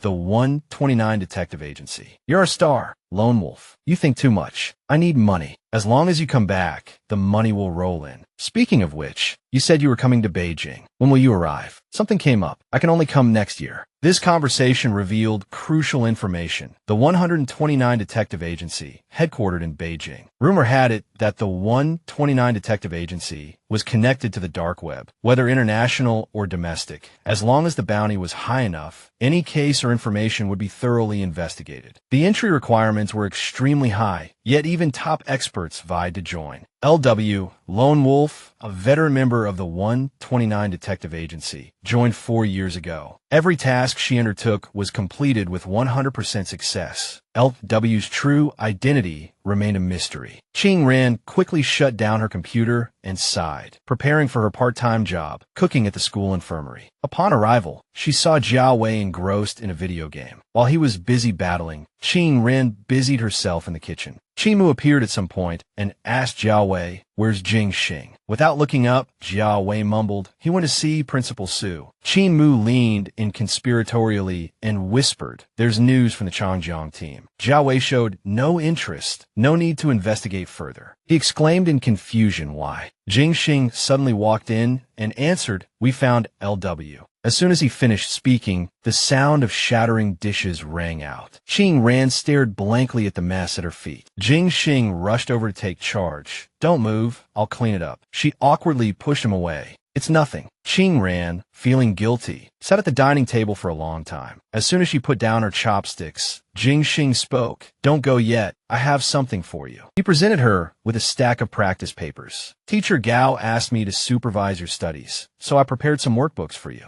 Ching Ran immediately refused in alarm. I don't need them." Jing Xing looked directly in her eyes. His tone were Jirjia, "No, you must. I promised Teacher Gao I'd take good care of you." Ching Ran was forced to accept the gift, her face dejected. "I understand." Jiao Wei, watching the push and pull between the two, couldn't help but laugh. Qin Xiao Ran, you didn't copy all the answers because you're lazy, did you?" However, when both protagonists shot him a sharp glare, he wisely retreated. "I'm sorry, I'll shut up." The ostracized Jiao Wei sulked in the corner, muttering to himself, "Who would have thought Jing Xiao would make such a fuss over a few workbooks? People in Beijing would probably think he's risking his life, escorting some important document." Chimu couldn't resist gossiping. "Lu Xiao, who is this girl?" He immediately interrupted, "Don't provoke her. Your Jing Xiao is interested, huh?" He was speechless, so he propped his chin and analyzed the situation in his mind. Many people in Beijing chase after Jing Xing, even my goddess. But he lost to a high school student. But honestly, no one is more beautiful than her. Back in the classroom, Lindsay urged her, Ran, let's hurry. That workbook is very popular. It'll be sold out if we're late." Ching Ran simply replied, "Okay," and followed her. Lindsay excitedly shared the latest hot news. "Oh, Ran, I heard Wei Hong is transferring to our school." She only responded with an "oh" and then fell silent, searching her memory. "I think I received a message from that kid recently." As they walked, They heard Chen Yu's voice, "Madam, are you here to visit Principal Su?" Lin Wan felt disappointed. Even in Beijing, the line to see old Su was long. It's normal that I can't see him. But she still tried to save face, "Madam, but I only saw his assistant." Just as they reached the entrance, they saw a car parked nearby with a Beijing license plate. Was this Principal Su's car? Before they could figure it out, they heard Qingran's voice. "Principal Su, stop." Both exclaimed in unison, "It really is Principal Su." Principal Su rolled down the window and offered a friendly invitation. "Are you going out to eat? Get in, let's go together." Qingran wasn't going the same way, so she politely declined. "Thank you, Principal Su, but my classmate and I are going to buy some reference books." "Goodbye, teacher." He didn't insist and drove off quickly. "All right then, remember to get back to the dormitory early." Lynn Ziren, her soul seemingly having left her body, finally found her voice. "Ran, that was Principal Su. Aren't you worried at all?" Qingran, speechless, pulled her friend back to reality with 2 words. "Let's go." Yu gritted her teeth and said casually, "Wan, let's go back." Principal Su was probably just casually showing concern for the transfer student. Lin Wan simply hummed in agreement, and jealousy flared in Yu's heart. I must be overthinking it. Someone like Principal Su that would care about a problematic student. Just as they stepped out of the bookstore, Lin Ziren said happily, "Luckily we came quickly and got the last 2 copies." What luck! But as they chatted excitedly, an unfriendly voice broke the atmosphere. "Long time no see, Pan. Judging by that uniform, you're studying at #1 high school, huh?" Qingran's face darkened as she looked coldly at the group of male students. Lin Ziren timidly tugged at the corner of her clothes and whispered, Ran, let's go back and get the security guards." The leader of the male students pulled a knife from somewhere and waved it menacingly in front of her. "Pan Mingyue, you ruined me. How dare you act like nothing happened and study at #1 high school?" His lackeys laughed and echoed, "Haha, Suge, be careful not to cut the pretty girl's face." Lin Ziren finally recognized the victim and cried out, "You're going too far." As Lin Ziren panicked, Qingran thrust the reference books into her hands. Ran, you." She stepped forward without hesitation, not forgetting to throw back a sentence. "Hold these for me." Lin Ziren gritted her teeth and summoned her courage. Then she decided to run in the opposite direction. Ran, don't do anything rash. I'll go back to school and get the security guards. I'll be right back." Qingran walked briskly, thinking to herself, "Grandma, I promised you I would study hard and be a good person." Meanwhile, Mingyue was backed against the wall, trembling with fear. Seeing Qingran approaching, the leader impatiently barked, "What are you looking at?" She looked directly into his eyes, saying nothing, because all the words she held back were meant for the person closest to her. "I'm sorry, Grandma. I'm going to break my promise. I can't be obedient anymore." The male students, recognizing the newcomer, began to clamor, "Oh, another beauty. Haha, this one's different from the one inside. Just try a different flavor." Qingran enunciated each word clearly. "Su-chun, do you remember me telling you to stay away from me?" The thugs deliberately ignored the danger and surrounded her. "You know her, Su-ge. Great, let's all have some fun. Isn't this Su-ge's ex-girlfriend? Is she jealous?" The guy with spiky hair laughed and reached out to touch Qingran, but before he could even graze a strand of her hair, he received a solid punch to the face. Damn, he cursed in pain. Seeing his accomplice get hit, the green-haired thug's temper flared. "You bitch." Qingran nimbly dodged his fist. Then, catching him off guard, she grabbed his wrist and squeezed, making his fingers go numb with pain. His arm was twisted behind his back, making him shriek, "Ah, my arm's going to break." With just a few moves, Qingran had taken down 2 of Su Chen's lackeys. The remaining thug warned in a panic, "Take one more step and I won't be polite to her." She didn't bother with words and suddenly grabbed the blade of the knife with her bare hand. Mingyue froze in terror at this action, only able to cry out, Ran. Just like that, Qingran snatched the knife from Su Chen's hand, leaving him as stunned as his victim. She coldly threw the knife to the ground with a clang. Su Chen quickly recovered and ordered his underling, "Back off, keep an eye on Pan Mingyue." He quickly picked up a red brick and confidently warned Qingran, "I won't lose to you like I did in Ninghai Town today. I'm going to teach you a lesson." She said nothing and kicked him directly in the face. Su Chen was knocked to the ground with a single blow, and the scene erupted in chaos. Ran. "Suhe, cough." The enraged thug pointed directly at Qingran's face. Do you want to die? She, of course, would grant the wish of someone courting death. Qingran reached out and slapped him across the face, then followed up with a swift kick with her long leg. After subduing the other person, Su Chun, who had been lying on the ground, struggled to get up. Qingran didn't give him a chance, casually grinding his hand with her foot. Qingran looked down at Su Chun, just like back in Yinghai Town. I warned you not to bother Mingyu. Why didn't you listen? Before she could get a response, the wail of sirens made her heart clench. Someone had called the police. Qin Mu frantically pushed open Ning Ting's door, anxiously reporting, "Mom, a classmate messaged me saying Jie seems to have gotten into a fight and was taken to the police station." Qin Mu covered her mouth, hiding the smile that almost reached her ears. "Qinran,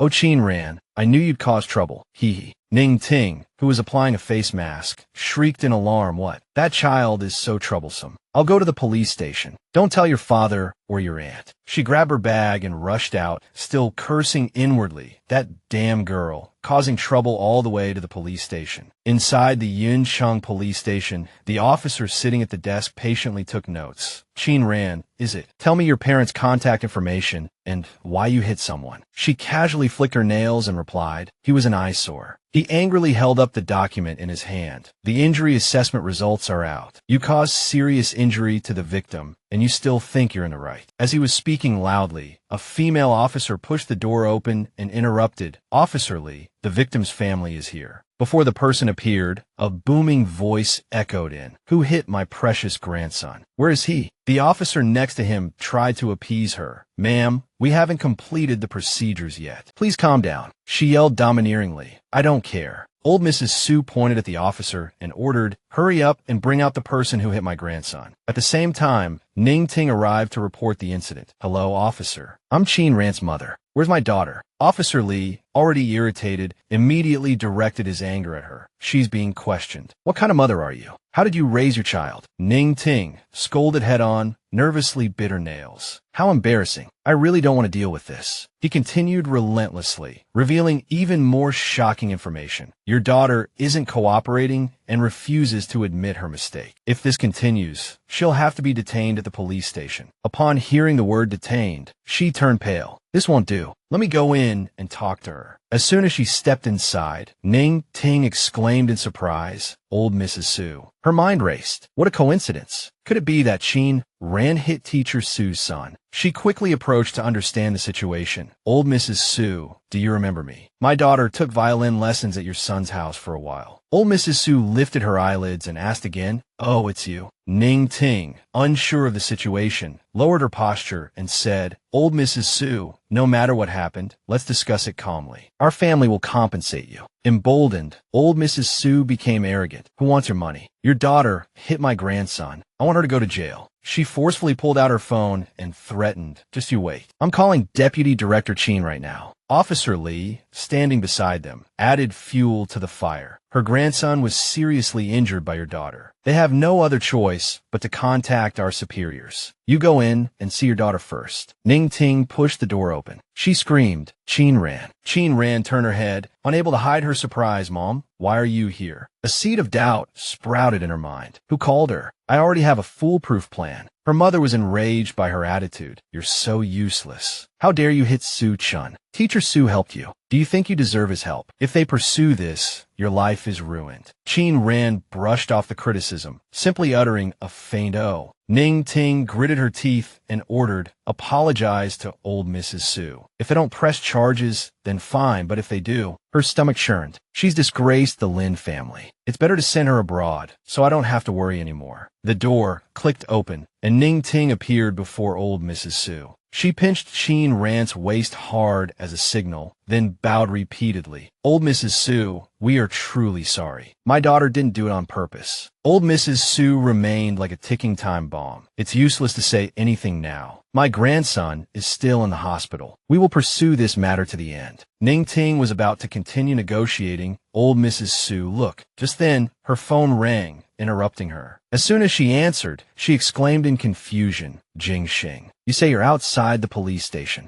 Qin Mu deliberately followed her stepbrother and spoke first. "Mom, Good and I are here. He stared at Qin Ran as soon as he entered. She, meeting his unfriendly gaze without fear. Qin Yu walked to Ning Ting's side and asked, Annie, what's wrong? Having only heard one side of the story, she replied fluently, as if she had witnessed it herself. Qin Ran hit someone. I think we should try to settle this privately. They're all students. It wouldn't look good if this escalated. Ning Ting breathed a sigh of relief. Her savior had finally arrived. Seeing reinforcements, Mrs. Su immediately started clamoring. You're Qin Ran's family, right? I'm telling you, this can't be settled privately. She has to go to jail. The gossiping women around her chimed in. Look at that girl, dressed so provocatively. What kind of good person could she be? We demand an explanation today. Qin Yu, eager to stir the pot, stepped forward to begin her performance. Uncle, Annie, my sister isn't someone who causes trouble without reason. There must be more to this story. She grasped Jing Xing's hand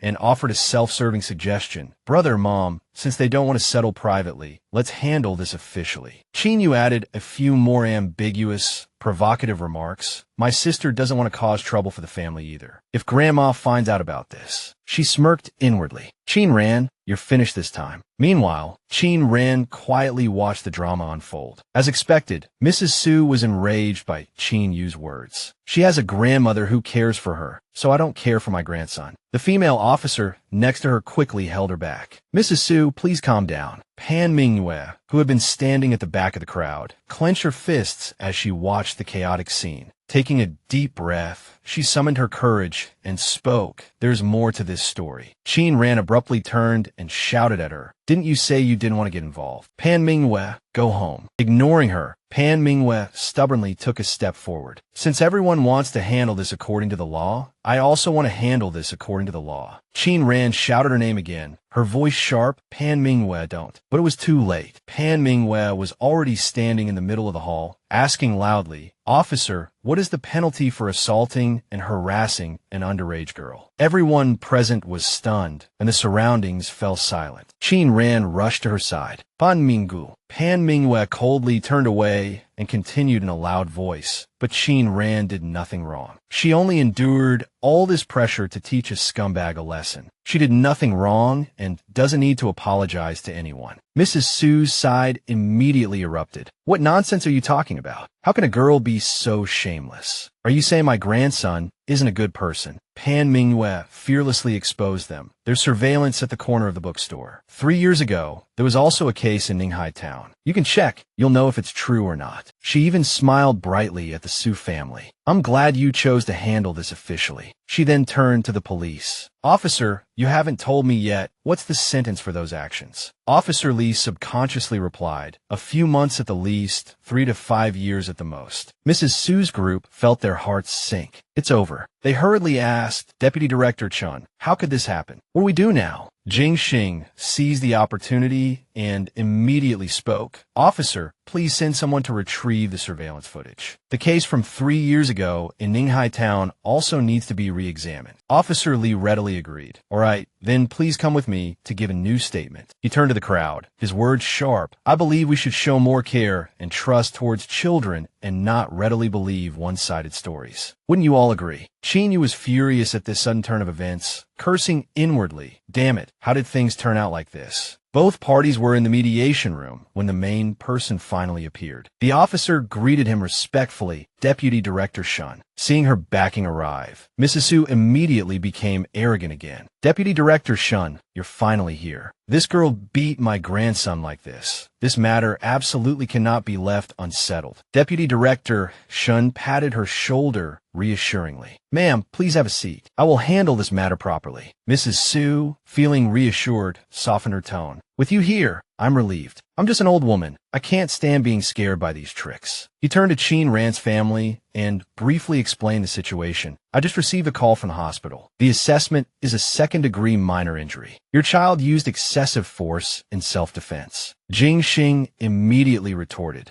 Deputy Director Shun. Su Chun was the one who attacked first. Deputy Director Shun, recognizing the speaker's face, thoughtfully stroked his chin. So it's young Master Lin. I understand the general situation, but Su Chun is still in the hospital and unable to give a statement. I can't release her. I'm just following protocol. Ning Ting leaned in and asked Chung Jun who this was. He didn't hide it, saying it was Deputy Director Shun from Yunqing. The Lin family has no dealings with him. I'll go back and ask my aunt if there's any connection. Though he said this, he knew in his heart that this was being handled impartially, and it was indeed a threat to him. After the opening remarks, he quickly concluded, according to procedure, without a statement, bail isn't possible. Bring these people in first. Chung Jun was suddenly in a dilemma, feeling somewhat awkward. It seemed he wouldn't be able to take Qin ran away today. Before the matter could be resolved, a knock echoed from the door. The female officer spoke before anyone inside could respond. Excuse me, who is Qin Ran? Director Jiang would like to invite you to the headquarters. Qin Ran stood up and replied, I am. But she was filled with confusion. I don't know anyone surnamed Jiang.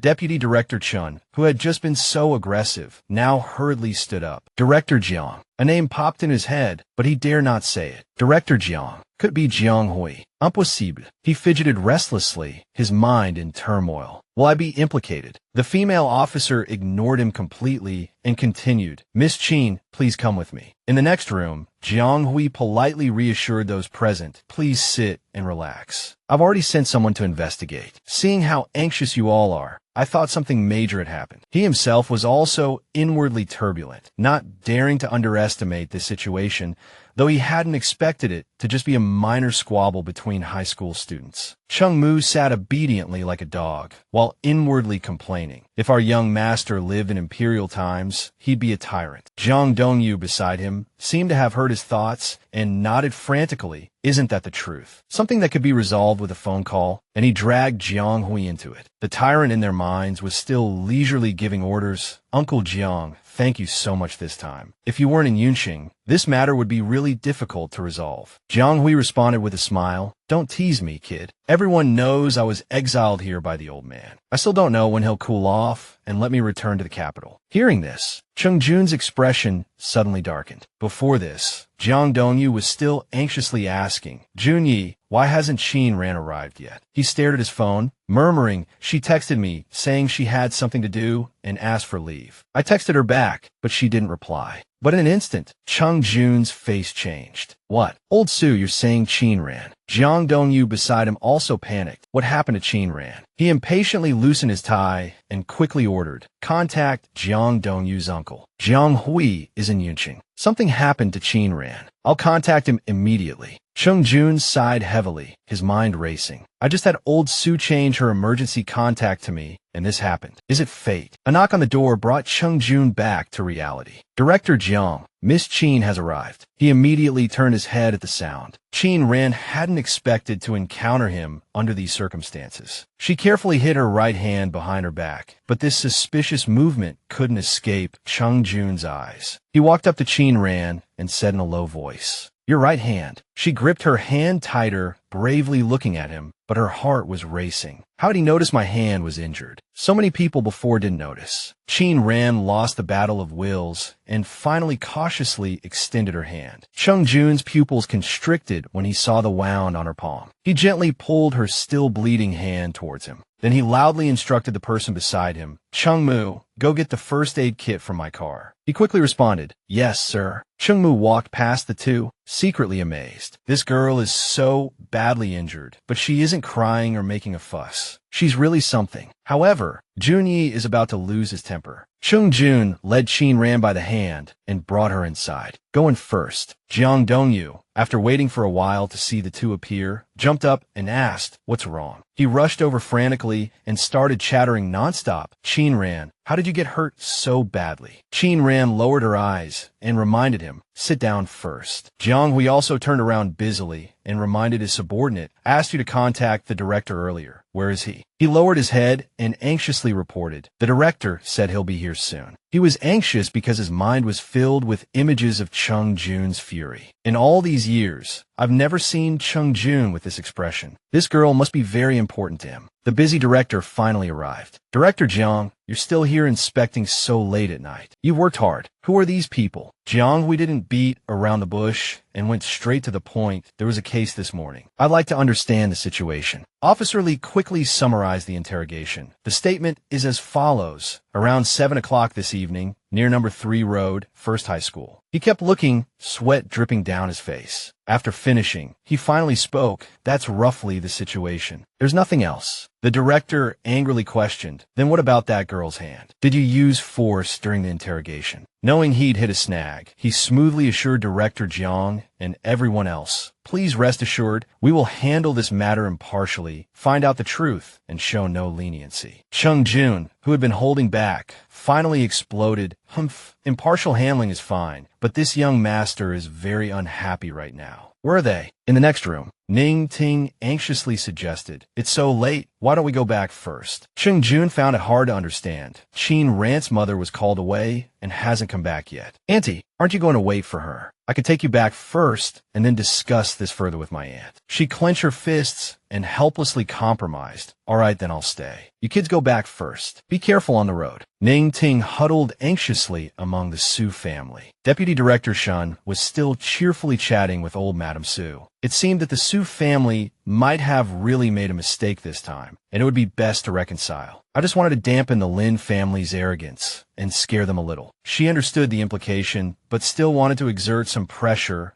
Humph. Even if we reconcile, my grandson is so badly injured, I still want a large sum of compensation. Old Madam Su pointed the finger at Ning Ting. Reconciliation is not impossible, but my grandson's medical expenses and emotional distress compensation are a must. Being in a weaker position, she quickly compromised. We agree to compensation. No matter how much, as long as my daughter doesn't have a criminal record, we can talk it over slowly. Just as the two women were arguing, Deputy Director Shen's phone rang. Upon seeing the caller ID, he exclaimed in confusion, Director. Deputy Director Shun passively answered the call. Throughout the entire conversation, he only said, Director, yes, right, okay, I understand. As soon as he hung up, he felt like cursing. This is bad. This old Madam Su might get me into serious trouble. To make matters worse, old Madam Su expressed concern. Deputy Director Shun, what's wrong? He replied curtly, the director is coming. Just as Deputy Director Shun was about to leave, Jiang Hui walked over from afar. The surrounding crowd simultaneously had the same thought. Who is this person? Even the director has to follow behind him. They exclaimed blankly, Director. Jiang Hui, however, spoke as naturally as if he were in his own home.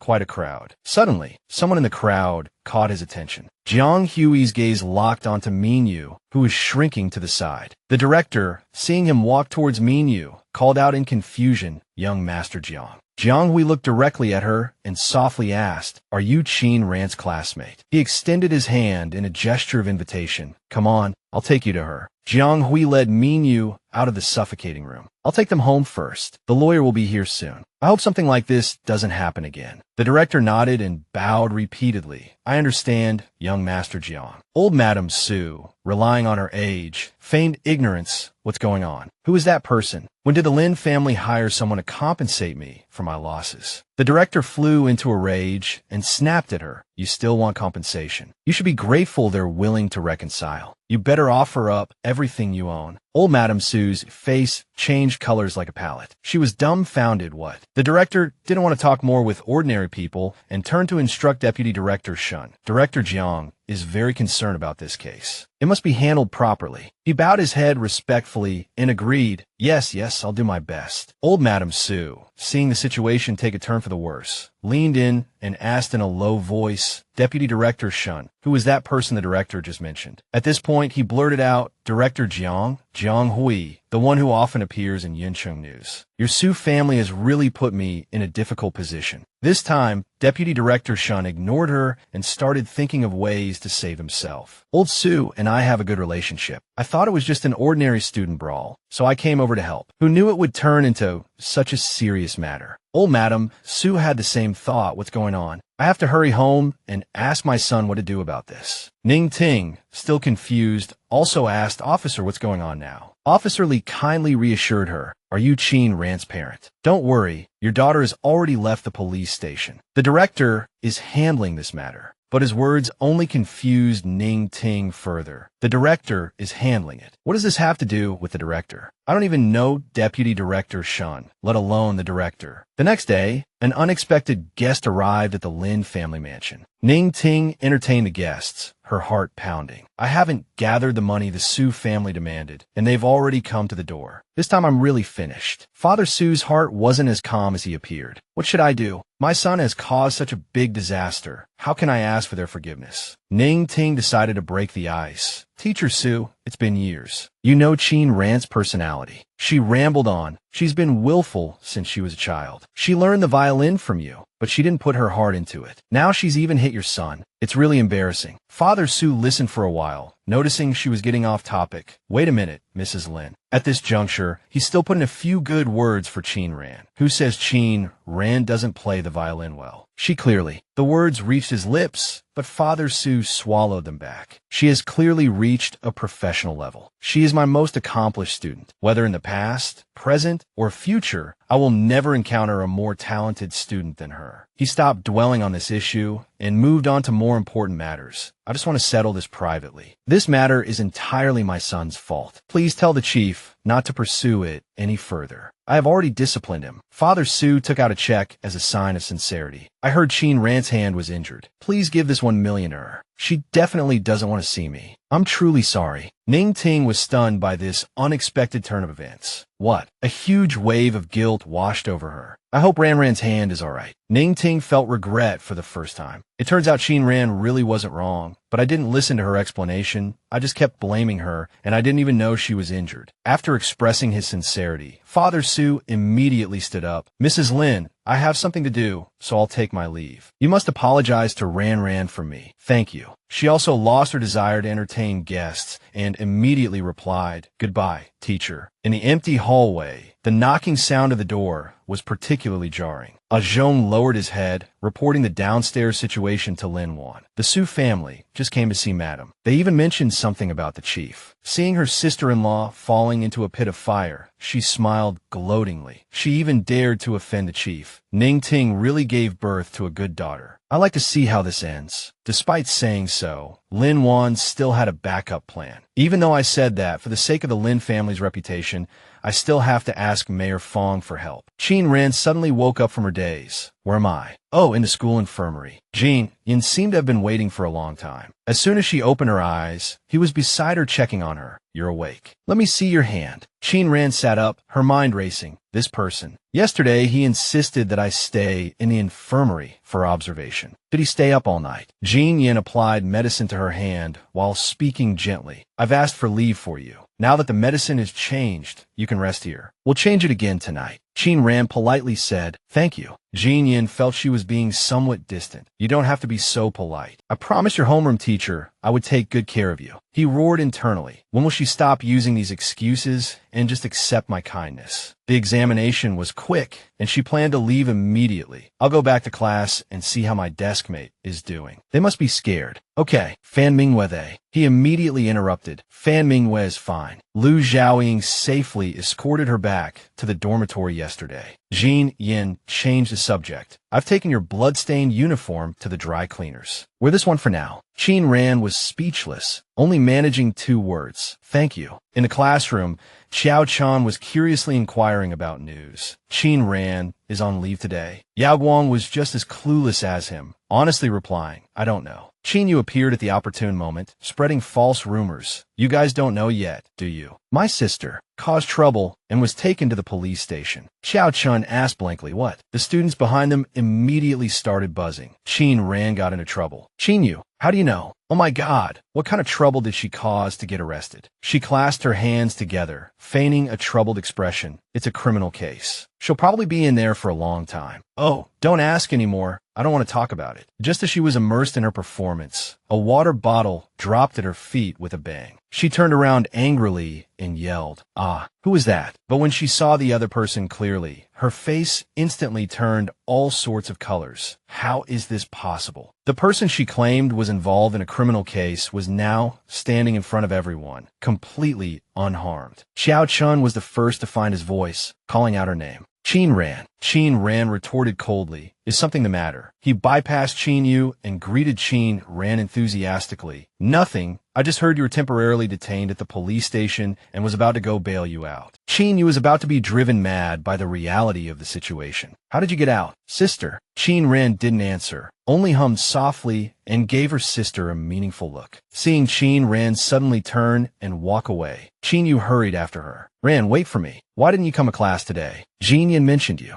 He's in the cafeteria. I'll go with you to find him. Humiliated and her mind twisted, she thought, damn it. Didn't the Su family come to the door? How could Chin Ran be out? The surrounding students kept sneering. Didn't he say Chin Ran committed something and would be locked up for several days? How did she get out so quickly? Isn't he deliberately slandering the school beauty? However, she quickly adjusted her attitude.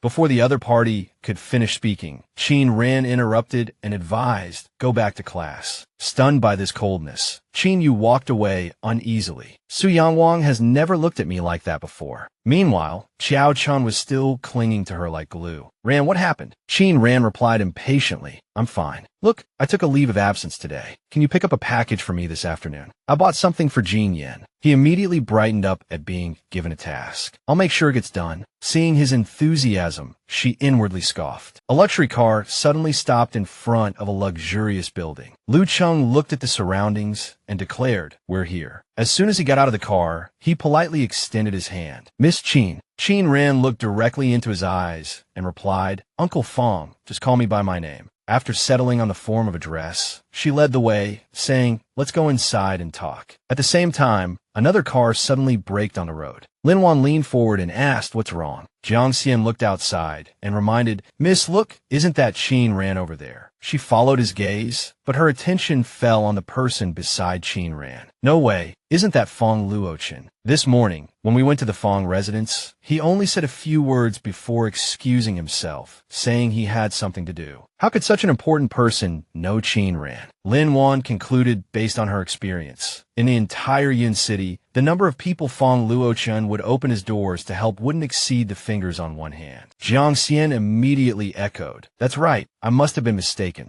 A table full of delicious dishes was quickly set. Luochen looked at Chin Ran's injury and asked, what happened to your hand? She casually covered her hand and replied, don't worry so much about it. I won't die. He was exasperated by her attitude. Nonsense. Do you know how much these hands are worth? Come with me to the hospital immediately. Chin Ran helplessly pulled him back to the main topic. It's really nothing. Someone has already treated it. Uncle Fong, I came to talk to you about Minghua. Hearing her name, Luochen's expression softened. You two have met. That girl must have been very happy to see you. Chin Ran's purpose today was to complain, so she didn't hesitate to recount yesterday's encounter. We ran into Su Chun. It went like this. After hearing the whole story, Luochen was furious. That bastard. I shouldn't have let him off the hook in the first place. Mingwei is still too soft-hearted. I'll handle this matter. You don't have to worry about it anymore. He pulled the bowl of spicy soup towards himself and explained reasonably, don't eat spicy food since your hand is injured. I'll order some light and nourishing dishes for you.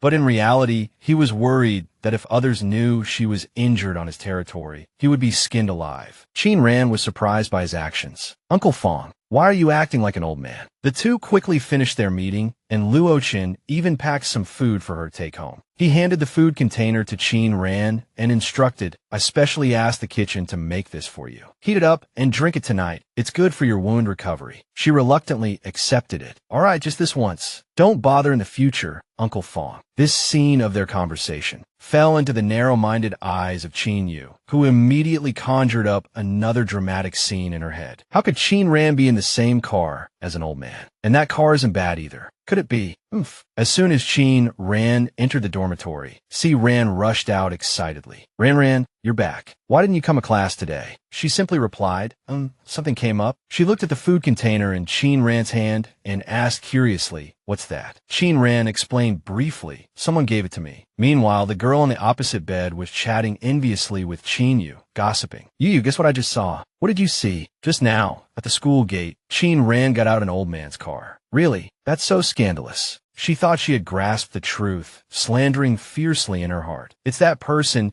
You couldn't possibly be talking about old man Shun, could you? How disgusting. Siren suddenly remembered something and stammered. Oh, right, Ran, there's one more thing. Chin Ran asked with a puzzled look. What is it? She clasped her hands together, pleading with Chin Ran. The school is going to hold a debate competition. It's the last activity for our senior year. Let's participate together, okay? Chin Ran, hearing this request, retorted, You're asking me to fill in the numbers. Siren used her watery puppy dog eyes to persuade her. No, you're the face of our class. As long as you stand on the stage and seriously read out the script we've written, even if you get the lowest score, it'll still be higher than the other classes. Chin Ran always found it easy to compromise under such a cute offensive. It doesn't sound too troublesome. All right, Chin Yu gripped her phone tightly, starting to plot some scheme. Isn't she just relying on her good looks? Anyway, I'm in charge of the debate competition. We'll see how I deal with her then. The next day, Deputy Director Shin unexpectedly visited the Lynn family. Lin Shi politely began, Deputy Director Shun, are you looking for me because of my illegitimate younger sister? He lifted his teacup, concealing his fatigue. I had no other choice but to come to you. What happened that night was a misunderstanding. As long as Miss Chin agrees to settle privately, I, Shun, will owe you a favor. Lin Shi and Lin Wan's eyes lit up when they heard this promise. However, Lin Shi still seemed a little hesitant. Ran doesn't live with the Lin family, this matter. Deputy Director Shun didn't wait for him to finish, throwing out bait to interrupt him. To be honest, the director has already noticed this matter. If we investigate further, it really will uncover internal problems. As long as you help me, if the Lin family has any trouble in the future, feel free to come to me. Lin Chi shook his head, looking helpless. This matter depends on Ran's decision. Deputy Director, you should go back first. In reality, he still felt sorry for his stepdaughter. As a businessman, this deal was very worthwhile, but Chin Ran. It was truly a pity. Deputy Director Shun made one last desperate attempt. This is my personal number. If you change your mind, please contact me. My promise will always stand. As soon as he left, Lin Wan exploded. Brother, why didn't you agree? Lin Chi stuck to his point. We can help him relay the message, but we can't make this decision for Ran. All right, I'm going to the company. She completely disagreed inwardly. Chin Ran wasn't like Chin Yu, who could bring glory to the Lin family. Why did her brother care so much about her? No, I can't listen to him. Lin Wan decided to take matters into her own hands. If the Lin family could get close to Deputy Director Shun, there would be hope for them to climb higher. We can't miss such a good opportunity. She quickly picked up the business card and contacted him. As soon as the other party answered, Lin Wan got straight to the point. Deputy Director Shun, it's Lin Wan. We just met. Regarding the matter you mentioned, I'll find a way to resolve it. After hanging up the phone, she instructed Ning Qing, take me to your daughter. The sooner we resolve this, the better it is for all of us. I can also feel at ease sending Yuer to study in the capital, right? Ning Qing's weakness was her second daughter, and she reluctantly joined the same front. Miss is right. Lin Wan stared at her phone, her thoughts twisting. If you don't obey, don't blame me for being ruthless. A familiar car sped along the tree-lined road. Jiang Ling sat in the car, taking credit. Master Xian, everything has been taken care of according to your wishes. Su Chun has been sent to the detention center. Jiang Xian responded indifferently, as if he already knew. You've grown up. It's time to bear criminal responsibility. He continued to report on another situation, but Chin Ran and Chin Yu's files in Ninghai Town still haven't been completely found. It's really strange. Master Xian, seeing him staring intently outside, Jiang Ling called out, Master Xian, what are you looking at? He followed his gaze and immediately jumped up.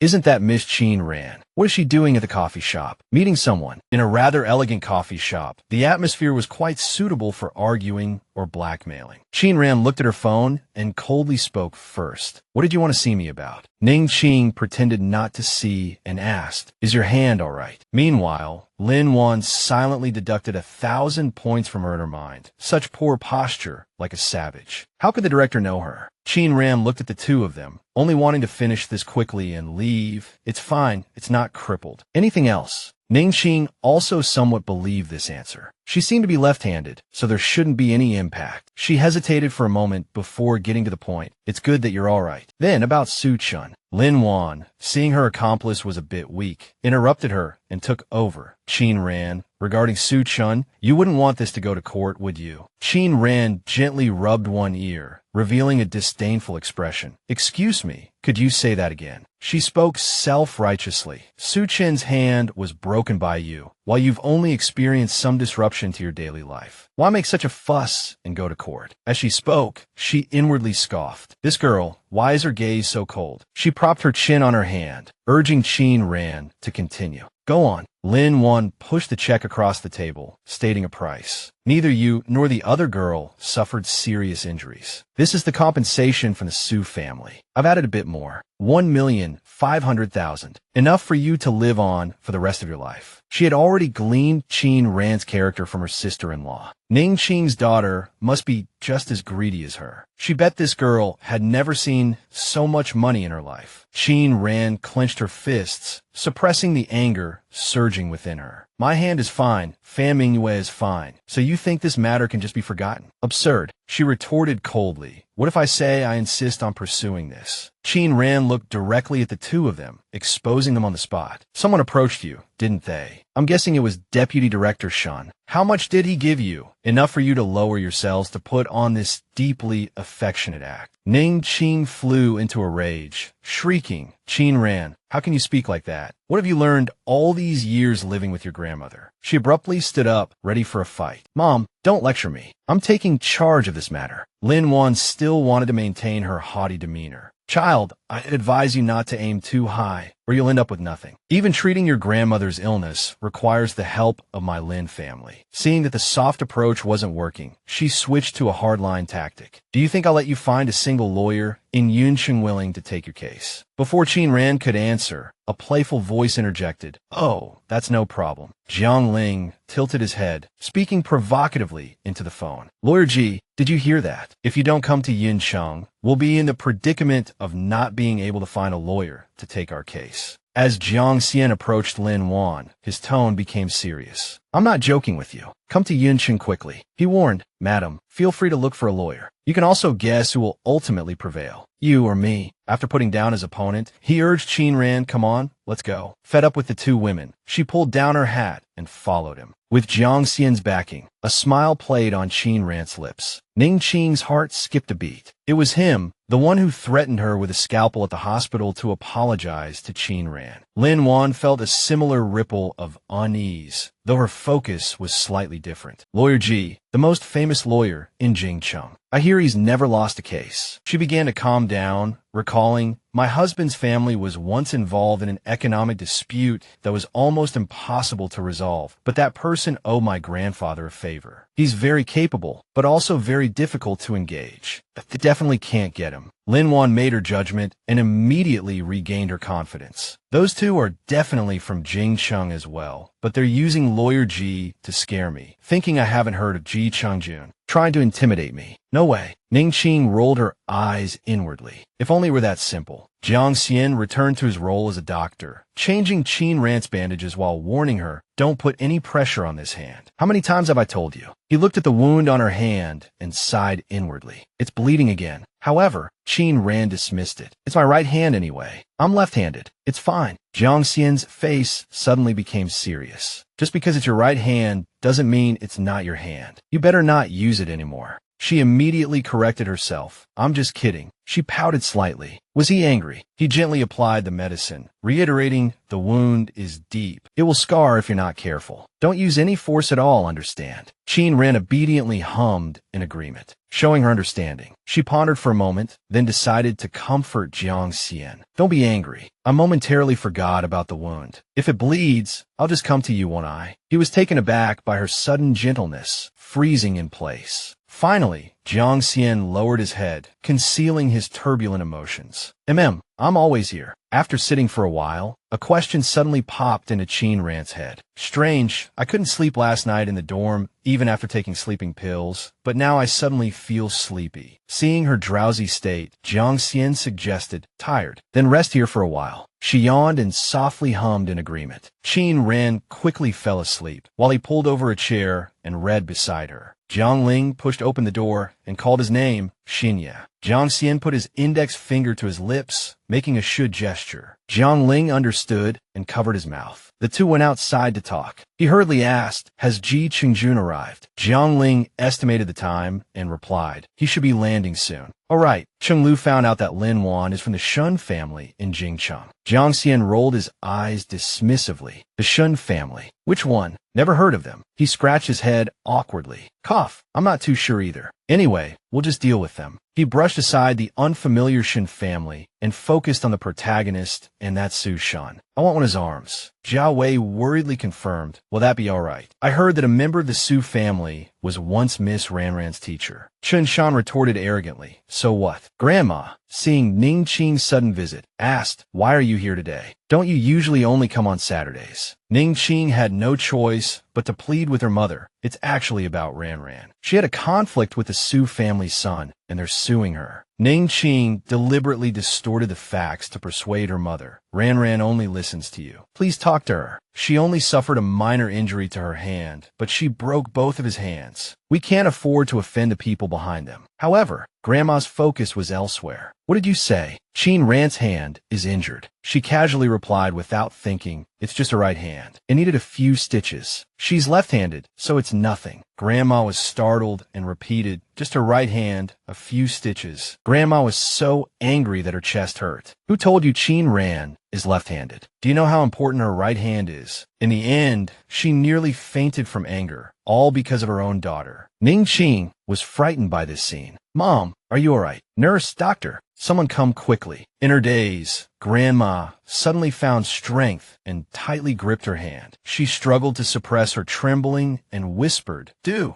you really hate Qin Ran that much?" Ning Qing was stunned by the question. Her mouth moved to say, "I," then fell silent. A nurse quickly came over to help her sit Grandma up. Ning Qing, feeling guilty, was unusually attentive. "Mom, have some water first. I admit I favor you, but Qin Ran is also my biological daughter. How could I mistreat her?" She turned her face away, panting, trying to salvage the situation. "Then tell me honestly, what exactly happened to Qin Ran's hand?" She exhausted all her vocabulary to assure her hand is really fine. She's still going to school. Don't worry. Grandma didn't let go of her hand and continued to press. "Then let me ask you, if this had happened to you, would you also advise her to just let it go?" Ning Qing nervously fiddled with her bow. This matter, she had an answer in her heart, but didn't dare to say it aloud. How can this be the same? You is favored by the Lynn family, and she plays the violin so well. If something happened to you, the Lynn family would definitely not let Su Shan off the hook. Grandma seemed to see through her thoughts and coughed, signaling for her to leave. "You see, this is the difference. Qin Ran needs someone to look after her. I originally wanted to entrust her to you before I die." "Before I die," Ning Qing cried out in fear, Mom. But this time, she resolutely refused to let her daughter touch her. "You go back first. Let me have some peace. When I'm better, I'll go see Qin Ran myself." She awkwardly left the ward, feeling more panicked than ever. Or, tell Miss Lynn, just let this matter go. The ringing of the phone interrupted Ning Qing's thoughts. "Speak of the devil. Miss Lynn, I was just about to call you. My mother just mentioned Qin Ran's right hand." Lin Wan shrieked impatiently, "What right hand? Do you know what good deed your precious daughter has done again?" Her voice hammered Ning Qing's ears through the phone. "Deputy Director Shun just called me. He said the court summons has already been issued. He's been suspended and is under investigation because of this." Ning Qing stammered in denial. That's impossible." Not only that, Lin Wan had even more shocking news. He also said that something happened to Su Shan on his way to court. "Ning Qing, if it weren't for your good daughter, how could there be so much trouble? Now hurry up and go to the courthouse with me." But even a dead duck has a hard beak. Lin Wan still clung to a foolish hope. "All right, the hearing is today. Guess if that girl can even find a lawyer." At the pre-trial hearing, murmurs filled the room. The plaintiff isn't here, and neither is a lawyer. Who knows? It's just a joke, isn't it? Ning Qing clutched her phone tightly, muttering incessantly, "That dead girl Qin Ran. Why isn't she answering her phone?" In desperation, she secretly made a bold decision. "I can only call Lin Qi for help. After all, she's still my daughter." A long string of ringing tones made Ning Qing even more anxious, but as soon as the call connected, it was snatched away. Lin Wan successfully snatched the phone and said succinctly, "Brother, it's nothing. Don't worry." She abruptly hung up the phone and then turned to mock Ning Qing. "I told you, no one dares to take your daughter's case. But before she could finish her sentence, the appearance of a distinguished-looking man caused the entire room to erupt in commotion. Ji Changjun, holding a stack of documents, leisurely introduced himself. I am Miss Chin's lawyer. I hope I'm not too late. Without waiting for anyone to reply, he answered his own question, 9 o'clock sharp. Everyone was stunned by this series of actions. Ji Changjun stood up straight in his designated spot, then turned around and urged, Your Honor, we can begin. As the defendant's invitation to begin proceedings was issued, Lin Wan felt a sense of bewilderment. This man, he looked somewhat familiar. The defense attorney spoke first, initiating the debate. The plaintiff's act of self-defense was excessive, resulting in second-degree injuries to the defendant. I request the judge to consider the injury assessment. The defendant should not bear responsibility for this. Even while arguing, he observed his opponent. This young man was quite composed. Was he truly confident, or was he feigning ignorance? Ji Changjun responded with a calm demeanor. With special authorization from Miss Chin Ran, I will act as the full representative in this lawsuit. Regarding the basis put forward by the defendant, I have 3 questions. He calmly stated each point. First, according to the law, in the face of violent acts that seriously threaten life, such as assault, murder, robbery, and kidnapping,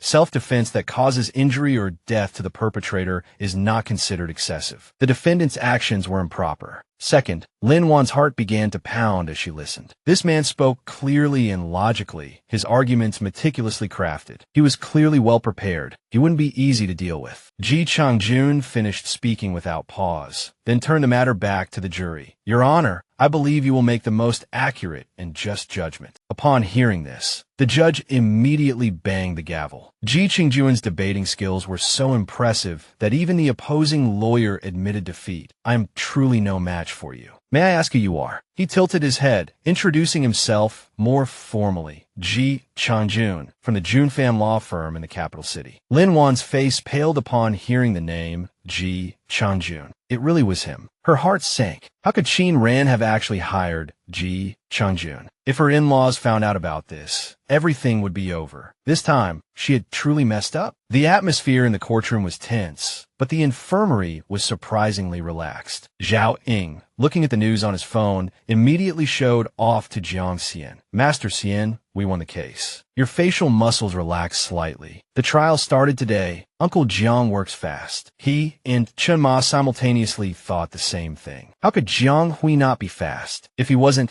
wouldn't the entire Yin Sheng be turned upside down by you? Jiang Xian, in a rare good mood, delegated the kitchen work to the person beside him. Chen Ma, go heat up that bowl of goji berry porridge in the kitchen. And bring me a bowl, too. He was still in a daze, humming a tune. Zhao Ying quickly urged, hurry up. Chen Xiao definitely prepared it for Chin Ran. Jiang Xian, no longer burdened, turned to wake Chin Ran. Wake up, eat something. She mumbled half asleep. He fed her like a mother hen, not forgetting to explain, you absolutely cannot use your right hand. Be careful. Chin Ran hummed in agreement, but inwardly complained about how nagging he was. She had never seen him so talkative with other patients. However, the porridge was quite delicious. The ringing of a phone interrupted their meal. Chin Ran answered the phone, calling out sweetly, Grandma, did you call because you missed me? It seemed the caller had important matters to discuss, as she quickly agreed. You want to see me? Okay, Grandma, I'll visit you after school. As soon as Chin Ran hung up, she immediately dropped the docile act. Chen Shan, beside her, asked with concern, are you going to the hospital? I'll have Chen Ma take you. But this time, she refused. I'll go by myself. Chen Xiao, could I borrow your jacket again? My hand. I don't want Grandma to see it. He agreed readily, without a second thought, as if eager to oblige. Of course, Chin Ran was fully bundled up, but Chen Shan still nagged. I put the anti-inflammatory medicine and scar removal cream in your jacket pocket. Remember to take your medicine on time. She could only hum an agreement. He seemed to see through her thoughts, warning softly, if you don't listen carefully, I'll check. Chin Ran pulled up her collar to cover her mouth, replying vaguely, understood. Zhao Ying poked his head out from behind to complain. Why does she insist on doing this when her hand can't even move? Can't she just show some weakness? Chen Shan's tone immediately changed. Shut up, go get Ji Changjun. He certainly understood. In such a family, to whom could she act spoiled and show weakness? Before long, Chin Ran arrived at the hospital. Ning Qing, seeing her, waved amicably. Ran. She walked over and asked peevishly, why are you all here? Did my grandma call you? Ning Qing stammered. Your aunt came to pay your grandma's hospital bill. Having been defeated in court, Lin Wan was much more polite now. Don't be angry with me about Sushan. We're all family. Harmony brings wealth. Your grandma's hospital bills are almost used up, so I came to pay them. Only she knew the truth. If her brother hadn't flown into a rage back home, she wouldn't have lowered herself to apologize to this girl. It turned out Lin Shi had lashed out at her earlier. Lin Wan, I told you to listen to Ran about this matter, and you still dare to threaten her. That's going too far. Tomorrow, you pack your things and go back to the capital city. Don't cause any more trouble here. Qin Ran asked indifferently, have I given in too much regarding Grandma's situation, leading you to misunderstand? She approached the two, emphasizing each word. Do you really think I'm just going to let you manipulate me? After saying what she needed to say, Qin Ran turned and left. She placed her card on the counter and politely said, hello, I'd like to settle the bill for room 1102. The friendly receptionist asked, how much would you like to prepay? Qin Ran ruffled her hair, thought for a moment, and then decided 1 year. The receptionist was stunned by her generosity. A year's worth of expenses for a VIP ward was nearly 500,000 yuan. This girl was truly wealthy. I've seen plenty of rich family members of patients, but this is the first time I've seen a card like this. Lin Wan clutched her purse tightly and questioned the person beside her. That girl, where did she get so much money? Ning Qing wasn't doing much better, stammering, I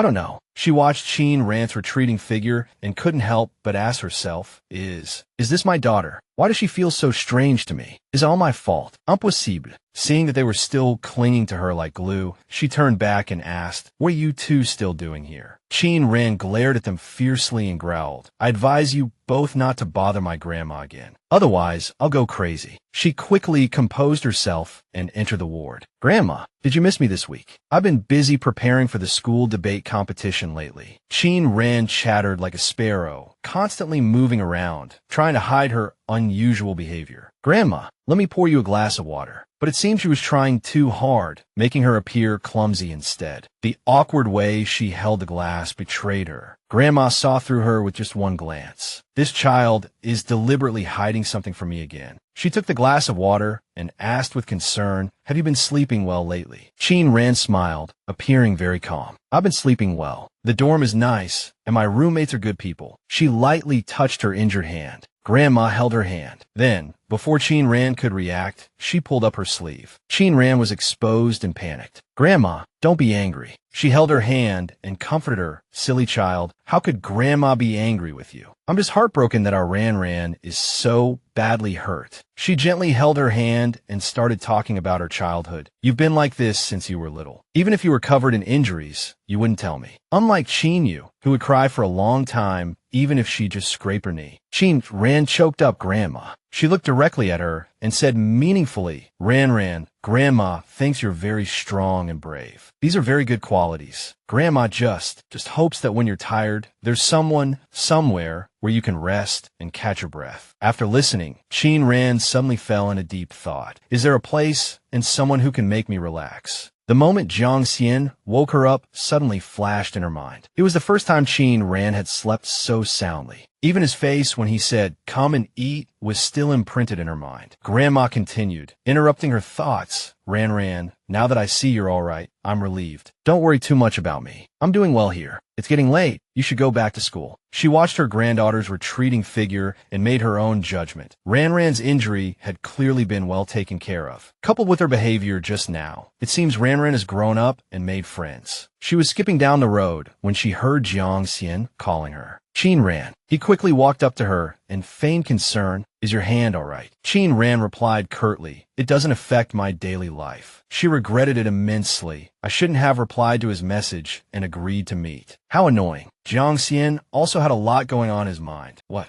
should I say? I originally came to apologize for her. Earlier, Lin Shi that had instructed him, are you going to see Ran? Give her this card. Lin Wan was wrong, and you must apologize for her. He even agreed, yes, I'll go see her. I don't know how her hand is doing. Little did he know, Lin Shi had his own motives. Jiang Xian is usually cold and distant. It took him so many years to accept Ning Qing, but I didn't expect him to be so concerned about Ran Ran. He handed over what Lin Shi had entrusted to him. Take this card. I'm really sorry about this. Call me if anything happens. As soon as the words left his mouth, Jiang Xian became annoyed. My clumsy mouth, how stupid of me. Qin Ran didn't refuse. Oh, thanks. I'm fine now. I'm going home. To be honest, she didn't have much resentment towards the Lin family, father and son. Lin Shi and Jiang Xian were relatively decent. Accepting the card would save them from bothering her again. As the two interacted, Xiao Yu also saw them. The girl next to her immediately said, "Who is that person next to Qin Ran? He's so handsome. He looks familiar. Has he been in magazines or newspapers?" Xiao Yu clenched her fists in anger. It took her years to get close to Lin Jianxin, and even then, it was through relentless pursuit. Why could Qin Ran make him approach her so readily? The more Xiao Yu thought about it, the angrier she became. The book in her hand was subconsciously crumpled beyond recognition. It's so irritating. I worked so hard to earn his trust. Why could she effortlessly attract everyone around her? Yin Yin, seeing her unusual state, asked worriedly, "Xiao Yu, what's wrong? Your face is so pale." She immediately put on a smile. "It's nothing. Maybe I'm a little hungry. Let's go. I'll treat you to lunch today." Xiao Yu turned and left, a seed of jealousy having taken root and sprouted in her heart. Qin Ran, your good days won't last long. Meanwhile, Jiang Xian was still naively caught up in the idea of how to befriend her. Qin Ran's personality is really unique. How can I get closer to her? Inside the infirmary, the atmosphere was somewhat stiff. Zhao Ying nudged Ji Qingjun with his elbow, trying to lighten the mood. "Hey, buddy, we really hit it off. I called you yesterday, you flew over today, and now the trial can begin." That's some serious efficiency. He impatiently shook him off. "Get lost. Who hit off with you?"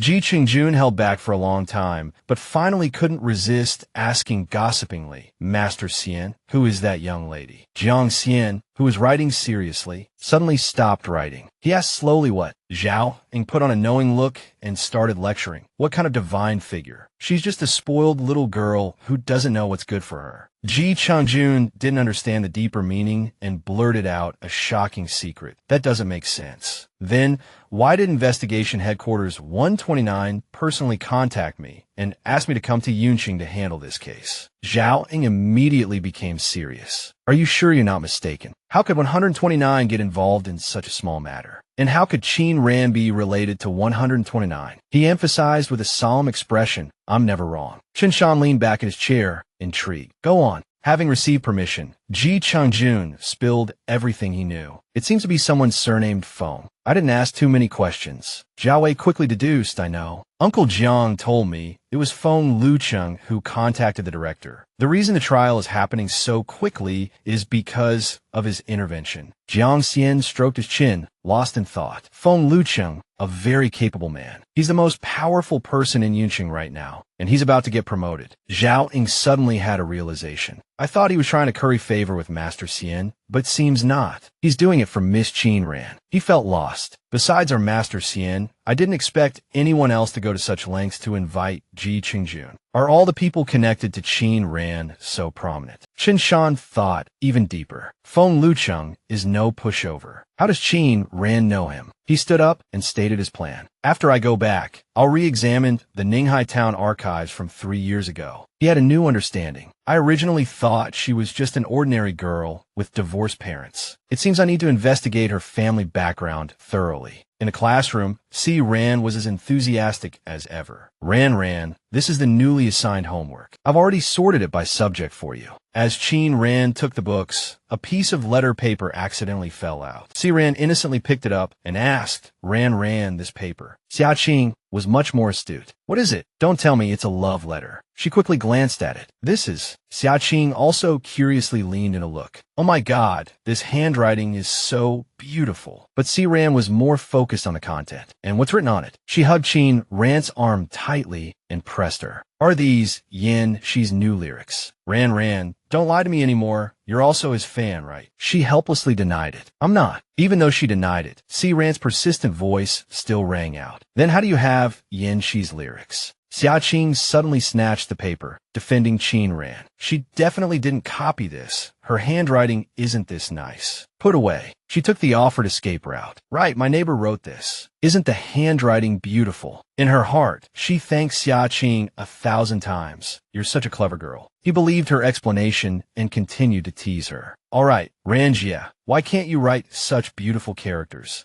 Ran's attention was also diverted. It's so beautiful, it could be used as a calligraphy model. Ran, can I have this paper? Ran readily agreed with a smile. Sure, it's yours. After chatting for a while, Xiaqing finally remembered the important matter. All right, Ranjia, I got the package you asked me to pick up for you. Do you want me to bring it over? She ordered without hesitation. Yeah, bring it over. He came over carrying the cardboard box, complaining, wow, it's pretty heavy. Ran exclaimed curiously, Ran, what did you buy?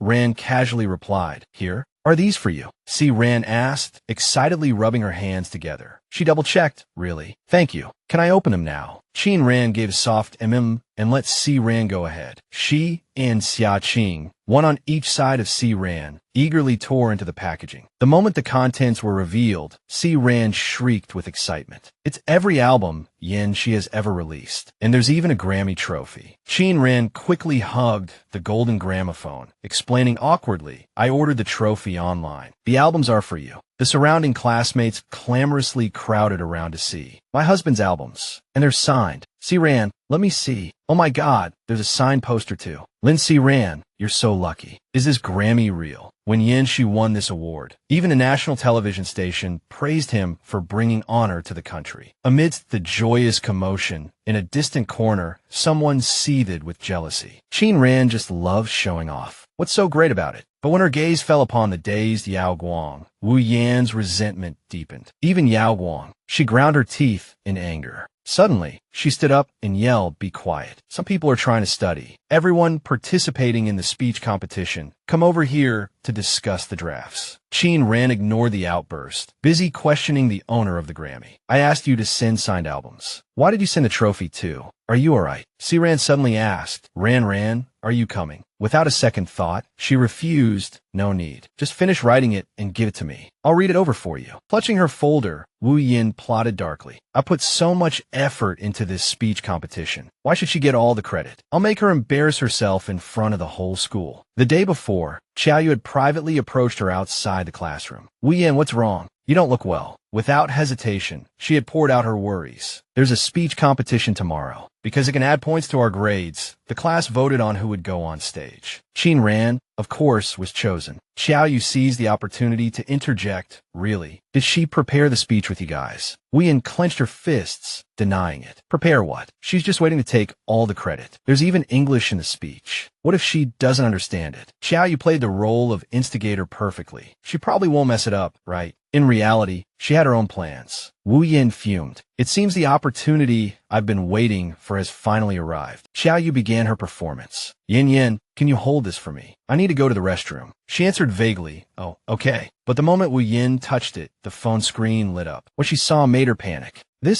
On the phone was a candid photo of Ran meeting with Lu Zhaoying. Biting her lip, Wu Yin muttered to herself, I didn't mean to peek, but is this the photo Xiaoyu was talking about? Holding the phone, she nervously looked around. After confirming no one was around, Wu Yin quickly took out her own phone. She snapped a picture. Just as she finished, Xiaoyu returned. Did you wait long? Let's go home. Wu Yin smiled brightly. Oh, okay. Here's your phone. Seeing the empty classroom, Ran curiously asked Ran, where is everyone? Ran helpfully explained, today is the final of the JoJo Championship, that game you play. All the boys ran to the restroom to secretly watch the live stream. Honestly, young Shin from the QTS team is so cool. I hope he wins. Ran listened, offering quiet encouragement. They can do it. Ran suddenly remembered something important and turned to her. All right, Ran, our speech draft is almost finished. The competition starts tomorrow afternoon. Do you want to take a look? Ran replied indifferently. Just show it to me tomorrow morning. As soon as she finished speaking, Wu Yin walked over and urged, handing her paper.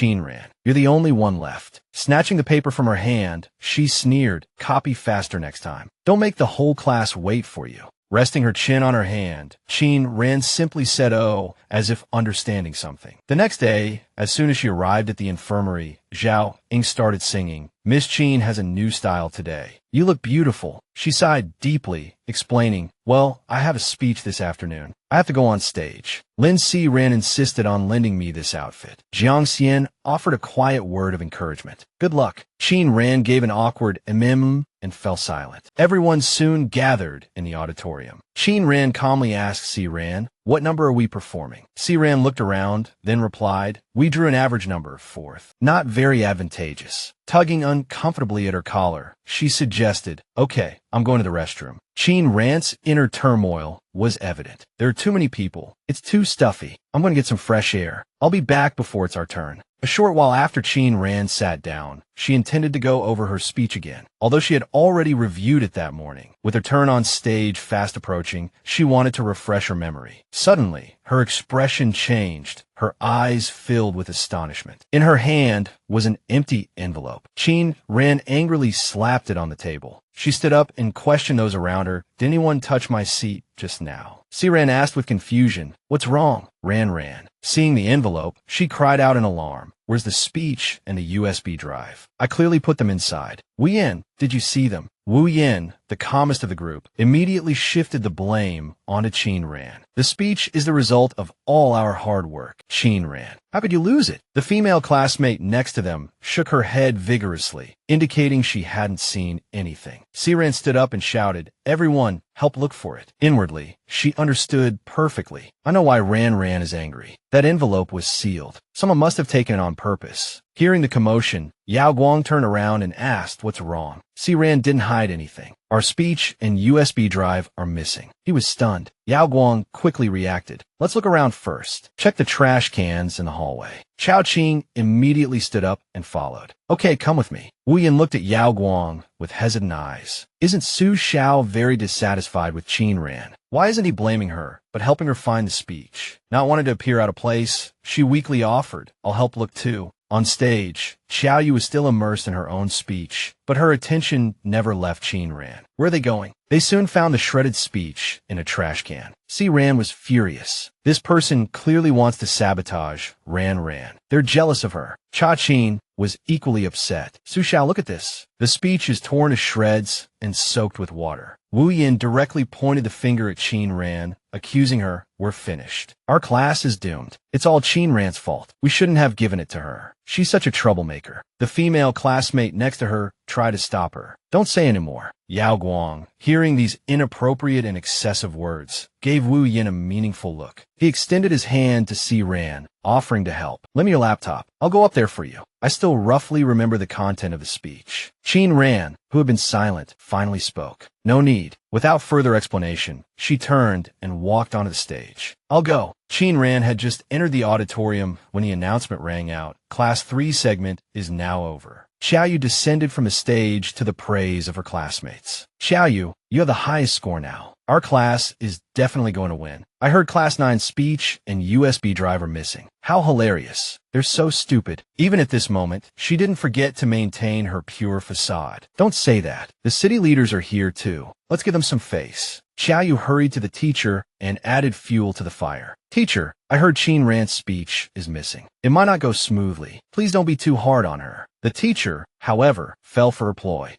But losing the speech is a matter of attitude. If everyone were as excellent as you. Xiao Yu turned slightly, her sharp gaze glancing at Qin Ran on stage. The teacher suddenly spoke. Where's your speech? Did you lose it? Qin Ran replied calmly and confidently. Teacher, I memorized the speech beforehand, so I didn't bring it. He readily accepted this explanation, no longer making things difficult. Oh, you memorized it. That's good preparation. You can begin. Xiao Yu sat below, a smug look on her face. Still pretending, huh? The television station is filming today. Let's see how you get off the stage later. Just as she was preparing to watch the show, Qin Ran began her speech. From the perspective of a young person, her right hand comfortably gripping a pen, the grand technological system is divided into 3 globally oriented fields. Xiao Yu scoffed inwardly. She's putting on such a professional act. She probably only remembers that one sentence. But Qin Ran began to speak fluent English, successfully slapping her face again and again. As inheritors of this era, we must constantly enrich our knowledge and broaden our horizons to the world. The second person to be slapped in the face was Wu Yin. Even now, she couldn't believe it. There weren't such difficult English sentences in the speech. How could she improvise so fluently? Finally, Qin Ran reached the conclusion. Therefore, I believe, facing the challenges from the world, that we need. The teachers below nodded continuously, expressing their satisfaction. Yao Guang and Si Ran couldn't hide their admiration. Xiao Yu, however, was still immersed in jealousy. Impossible.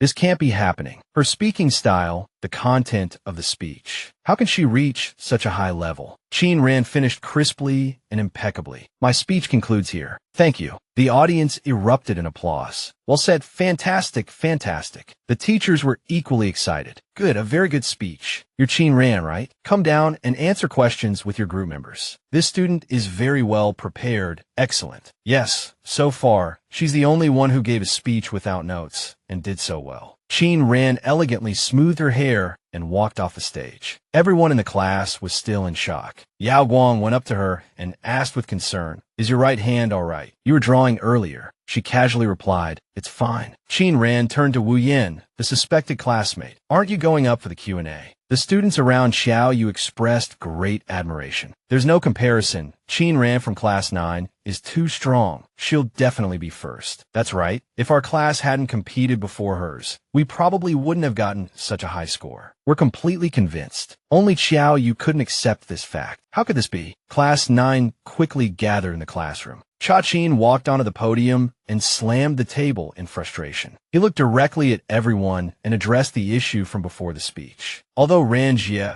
brilliantly helped our class get first place, there's something I must emphasize. Cha Qin frowned and emphasized each word. I'm certain someone in the class, even someone from our speech group, took Ran Jie's speech. Whoever did it, come forward now. Everyone fell into a deathly silence. As if that wasn't enough, he dropped another bombshell. Well, someone must have forgotten there are cameras in the large classroom and the hallway. I'll check the surveillance footage after class. The female classmate next to Wu Yin flattered him. Cha Qin is so cool. But that person is disgusting. Even if they were jealous of Qin Ran, they shouldn't have done something so low. Wu Yin simply hummed in agreement, but her heart was in turmoil. Oh no, what should I do? Lu Zhaoying sat at the dining table, praising Qin Ran. You did very well today. When Jiang Xian comes back, he'll praise you too. However, a noise outside the door caught his attention. Lu Zhaoying looked at the hesitant girl at the door and kindly said, "Hey, are you here for a checkup? Although it's past the time, I can make an exception." Wu Yin awkwardly denied it. "No, I'm looking for someone." "Qin Ran, can you come out for a moment? I have something private to discuss with you." Qin Ran calmly continued eating and refused directly. "There's nothing private between us to discuss. If you have something to say, come in and say it. I can't leave." She had no choice but to confess the truth. "Qin Ran, I did it this afternoon, but you also memorized the speech, so it was a blessing in disguise, and you were praised. Can you talk to Cha Qin and ask him not to target me?" Qin Ran angrily slammed her chopsticks on the table and said one word, "You." But before she could lose her temper, her eyes widened in surprise. Jiang Xian, standing in the crowd, suddenly noticed Qin Ran's displeasure. He decisively hung up the phone. "Call me later. I have something to do now." Jiang Xian ignored the other person and walked over to ask her, "What's wrong?" Qin Ran vaguely replied, "Nothing." Lu Zhaoying, not one to shy away from drama, began to connect the dots. Oh, this girl probably deliberately lost Qin Ran's speech this afternoon, wanting to embarrass her. But Ran Jie memorized it, and now someone is checking the surveillance footage. So she came to apologize and ask for forgiveness. Ji Qingjun, out of habit, immediately interjected. According to the standards for filing a case, retaliatory framing and harming the victim's personal rights can result in a sentence of up to 2 years in prison or detention. "Miss Qin, do you need a lawyer?" Wu Yin trembled with fear. "I really didn't do it on purpose. Qin Ran, please don't." Jiang Xian relentlessly questioned her. "Not on purpose. So the speech ran into your hands on its own, and then threatened and bribed you to lose it." Wu Yin was speechless. Her mouth moved, but she couldn't say a word. She ran out of the infirmary in shame. Jiang Xian ignored these insignificant people and reminded Qin Ran, "Keep eating. I'll get you some water. Chung Mu, go to your job." Chung Mu, being called out, was stunned. "Who am I? Where am I? Why is Xian Yi pouring water for this girl?" Everyone seemed to be used to this. In the surveillance room, Cha-Chin shouted excitedly. Found it. When he saw who the culprit was, he roared angrily. It really is her. The male classmate beside him also said indignantly, damn, it really is Wu Yan. Is she crazy? How could she do this to her classmate? Yao Guang calmly instructed, save a video. Let's go out first. A knock on the door caught his attention.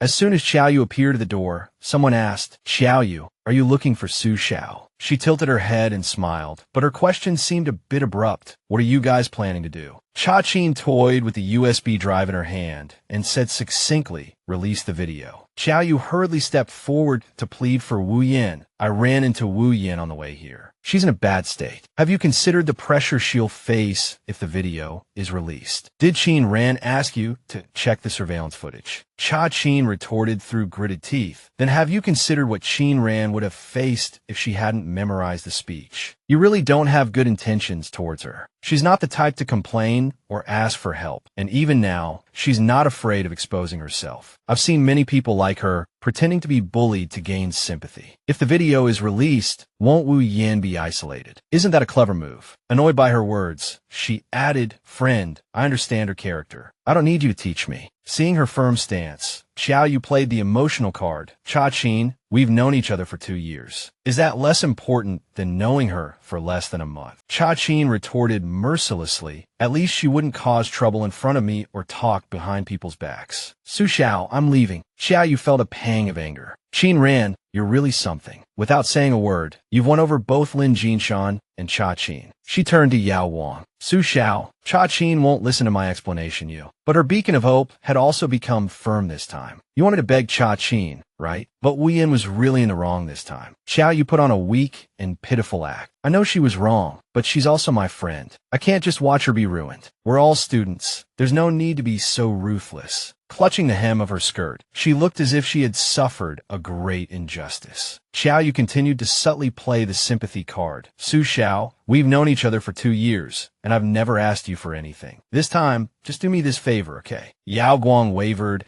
and immediately sent a message to Cha-Chin. Regarding Wu Yan's matter, just give her a private lesson and let it go. Consider it a favor I owe you. After reading it, he couldn't help but curse, damn. What kind of love potion did Xiao Yu give Su Xiao? Cha-Chin angrily typed on the keyboard. Su Xiao, I know you like Xiao Yu, but do you really have to go this far for her? Yao Guang didn't hide his personal feelings. I've listened to her play the violin for 2 years. This is the first time she's asked me for a favor. Do you agree? Speechless, he sent one last message and ended the conversation. Can I disagree? But what do you even like about her? Just because she can play the violin? Even if Qin Ran can't play the violin, she's much more lovable. Do you only like people who play the violin? Reading this probing message, Yao Guang blurted out, why does everyone think I like her? Under pressure from his friend, Cha-Chin was profusely apologizing to the victim, Qin Ran. Under pressure from those in power, I apologize to you, but I will definitely teach Wu Yan a lesson for you. The next day, Wu Yan was overwhelmed with gratitude. Xiao Yu, thank you. She felt much more confident. As expected, Xiao Yu is the best. It's so good to have Su Xiao's protection. Xiao Yu replied sweetly, we're all friends. How can I not help you? Class is about to start. I'll go back to the classroom first. You should go to class too. Having escaped the crisis, Wu Yan skipped back to the classroom. Having found her backing, she immediately went to provoke Qin Ran. You think you're anything in this school without Cha-Chin's protection? Putting down her phone, Qin Ran retorted, who told you I need someone else's protection? She finally understood the meaning behind Cha-Chin's message. Before Qin Ran could respond, Lin Shiran suddenly shouted, Wu Yan, how could you do such a thing? Everyone around looked on in confusion. What was going on? Why was the class monitor so angry? She quickly stepped forward to expose her. Why did you lose Ran's speech? Other classmates asked in confusion. Lin Shiran, are you mistaken? Wu Yan also put a lot of effort into that speech. Even now, Wu Yan was still shamelessly arguing, don't talk nonsense. Maybe Qin Ran memorized it beforehand and then tore up the speech to attract attention and stand out. She dared to be so bold because she had a trump card. Anyway, Su Xiao has my back. The video definitely won't be released. She pointed directly at Qin Ran and accused her. He deliberately told you to come and find fault, right? You should clarify it. Don't let me be slandered. Lin Shiran clutched her phone tightly, her eyes firm. Ran, I'll protect you this time. The surrounding classmates also anxiously urged Lynn, say something. She took a deep breath and raised her phone. Fine, then see for yourselves. Wu Yin was still stubbornly refusing to admit defeat. Who are you trying to scare? Do you really have that kind of thing on your phone? But before she could finish speaking, her face suddenly changed dramatically. Lynn explained to everyone that this was the video posted on the forum. The class erupted in discussion. Oh my god, it really is Wu Yin. The video clearly showed her tearing up Qin Ran's speech and throwing it in the trash, even pouring water on it. Wu Yin listened in fear as accusations flew around her. I can't believe Wu Yin would resort to such tactics, pretending to be innocent and then turning the tables. If it weren't for the surveillance video, Qin Ran would have been wrongly accused. This is outrageous. Her methods are disgusting. Wu Yin is shameless. She's just jealous of Qin Ran and Cha Qin's relationship. She covered her ears, screaming internally, I don't want to hear it. Stop it. Unable to bear the pressure, Wu Yin fled. Lynn, having dealt with the unpleasantness, turned to her desk mate with concern. Ran, are you okay? Qin Ran said gratefully, I'm fine. Thank you. She replied softly. I didn't do anything. You even gave me Shun Yan's album. Qin Ran shook her head, denying it. It's nothing compared to what you did. Lynn secretly admired Qin Ran. You're really strong. Qin Ran stared at the video, lost in thought. Who posted the video on the forum? I already hacked a copy from the surveillance room, but I haven't had time to use it. After school, she habitually went to the infirmary again. As soon as Qin Shan saw her, he held up something in his hand. You left this here yesterday. I found it. Qin Ran quickly took it and thanked him. Ji Qingjun witnessed the whole process and sighed inwardly when he saw the paper. This idiot still says that girl is stupid. She's clearly very smart. The answers on the answer sheet were marked in Morse code, which combined to form the molecular formula for tungstic acid. He subconsciously recalled Zhao Ying's lecture. The molecular weight of tungstic acid is 250. She used this to insult someone. The more Ji Qingjun thought about it, the more confused he became. What kind of mood was she in when she filled out that answer sheet? Did she have a problem with English or with the English class representative? A knock came at the door, and Zhao Ying looked at her phone without raising her head, casually replying, Come in. As soon as Principal Su opened the door, Zhao Ying immediately asked, Professor Su, why are you here? Are you looking for Shun Yin or Ji Qingjun? Contrary to Zhao Ying's guess, he walked straight towards the only girl in the room. Qin Ran, what happened to your hand? Qin Shan volunteered to answer for her. Principal Su, it's nothing serious. Don't worry. But he was puzzled. I've never seen old Lion so anxious. Why is he so concerned about Qin Ran? Principal Su finally came to his senses and wiped the sweat from his forehead. With you here, her hand should be fine. He inwardly complained about Qin Shan. You thought it was too much trouble before. Only one surgery a month, and now, not too much trouble anymore. He turned to greet Ji Qingjun. Xiao Ji, you're in Yinqing too. He returned a standard smile. Professor Su, good evening. Principal Su politely began to lecture. What's the matter with you? You're so old, and you still manage to hurt your hand like this. Who dares to provoke you? Ji Qingjun, having learned his lesson from Shun Yin, calmly sat and drank his tea. I'm not surprised at all. Ha ha. Wu Yin hugged her pillow in her room, listening to Qiao Yu's comfort over the phone. Wu Yin, I'm sorry. I didn't expect Cha Qin to disregard even young Master Su's face, causing you to be implicated. With dark circles under her eyes, she weakly replied, It's not your fault. Cha Qin didn't do this. Qiao Yu asked in confusion. If it wasn't him, then who could have gotten the surveillance video? Wu Yin choked up. Who else could it be? By the way, my parents are going to transfer me to another school next week. Qiao Yu gripped her phone, forcing a promise. If anything happens, just come to me directly. As long as it's within my power, I'll definitely help you. I have to go practice the piano now. Let's talk another day. She hung up the phone.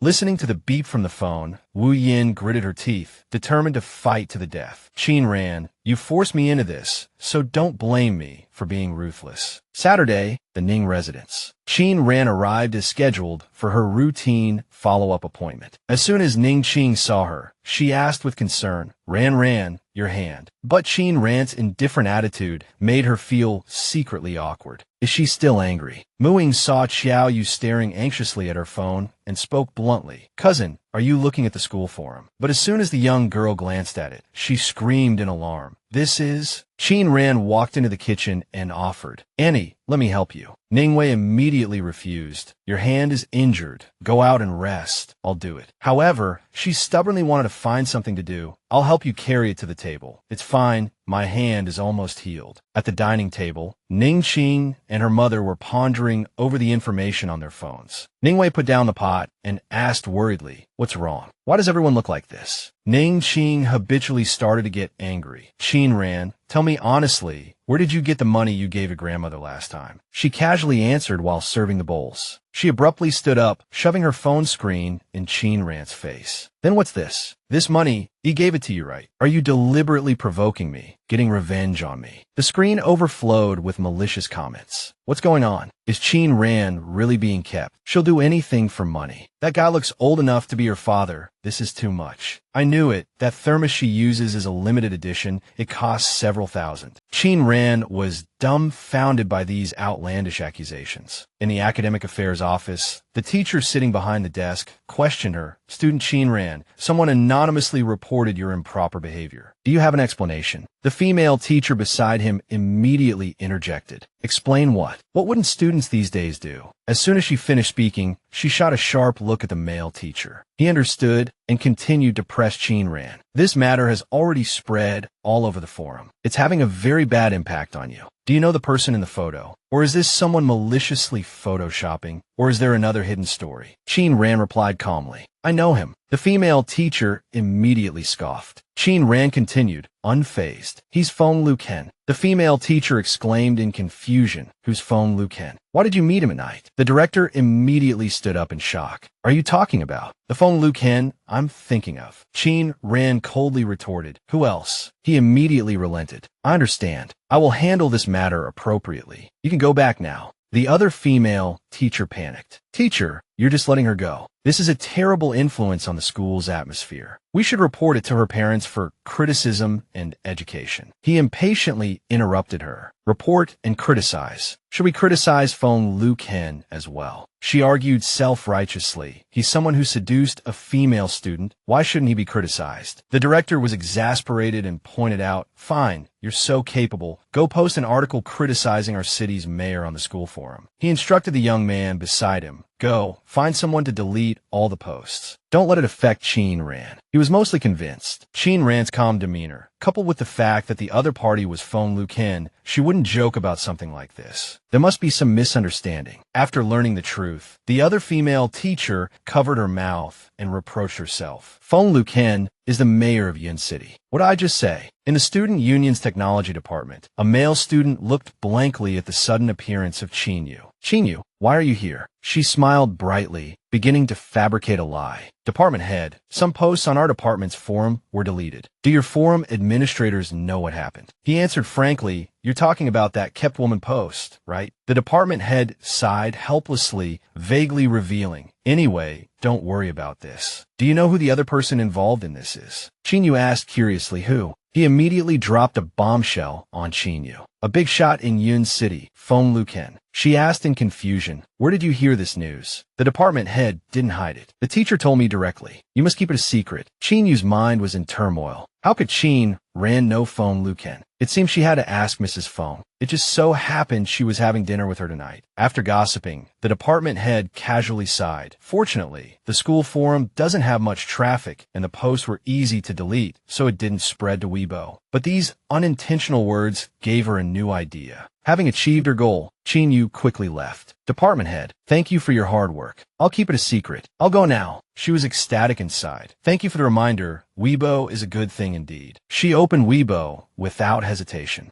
Mrs. Feng sat at the dining table, saying regretfully, "I originally wanted you and Feng Sai to see each other more, but who knew he had an emergency and couldn't come?" She asked her with concern, You're going to the capital to study under a famous teacher soon, right?" Qinyu also took the opportunity to show off her talent. "Yes, I've been practicing a piece for my apprenticeship ceremony recently. Annie Feng, would you like to hear me play it?" She stood up and played the piece she had unexpectedly obtained earlier. Mrs. Fong listened, trying to recall. This melody is very familiar. I think I've heard it somewhere before. After the performance, Chin Yu ran over to take credit. Auntie Fong, what do you think? She politely praised. You were played so well, you could go on tour. Feeling the timing was right, she reverted to her old ways. All right, Auntie Fong, there's something I don't know if I should ask you. Mrs. Fong readily agreed. Go ahead. Chin Yu tentatively whispered. I heard that my sister knows Uncle Fong. Is it true? She asked in surprise. You have a sister. Chin Yu was overjoyed. Mrs. Fong didn't even know of Chin Ran's existence. This was interesting, but on the surface, she still giggled and lied. Yes, my sister said she has a good relationship with Uncle Fong, so I wanted to ask if you knew about this. Madame Fong immediately denied it on the phone. She wondered, old Fong rarely got close to outsiders, and she cursed incessantly. What random girl dared to spout such nonsense? Chin Shan couldn't help but ask, who told you? She's not the type to talk carelessly. She knew what was going on and immediately changed her tune. Oh, so they don't know each other well. Then I must have heard wrong. But in her heart, she was secretly calculating. Chin Shan was protecting Chin Ran again. It doesn't matter. I'm about to expose her lies. Jiao Wei saw Chin Ran intently looking at her phone and stepped forward to remind her. Miss Chin, is there something urgent? Sir is changing your dressing and you're still on your phone. She silently thought, okay, the IP address has been confirmed. But when she answered him, she was very casual, just watching a game video. Jiao Wei was indeed distracted by this lie. Oh, right. Do you also play JoJo Journey? Have you seen the championship next month? God Yang from the DST team is coming to Yunqing to compete. I'll get some tickets and take you see the god operate. She casually replied,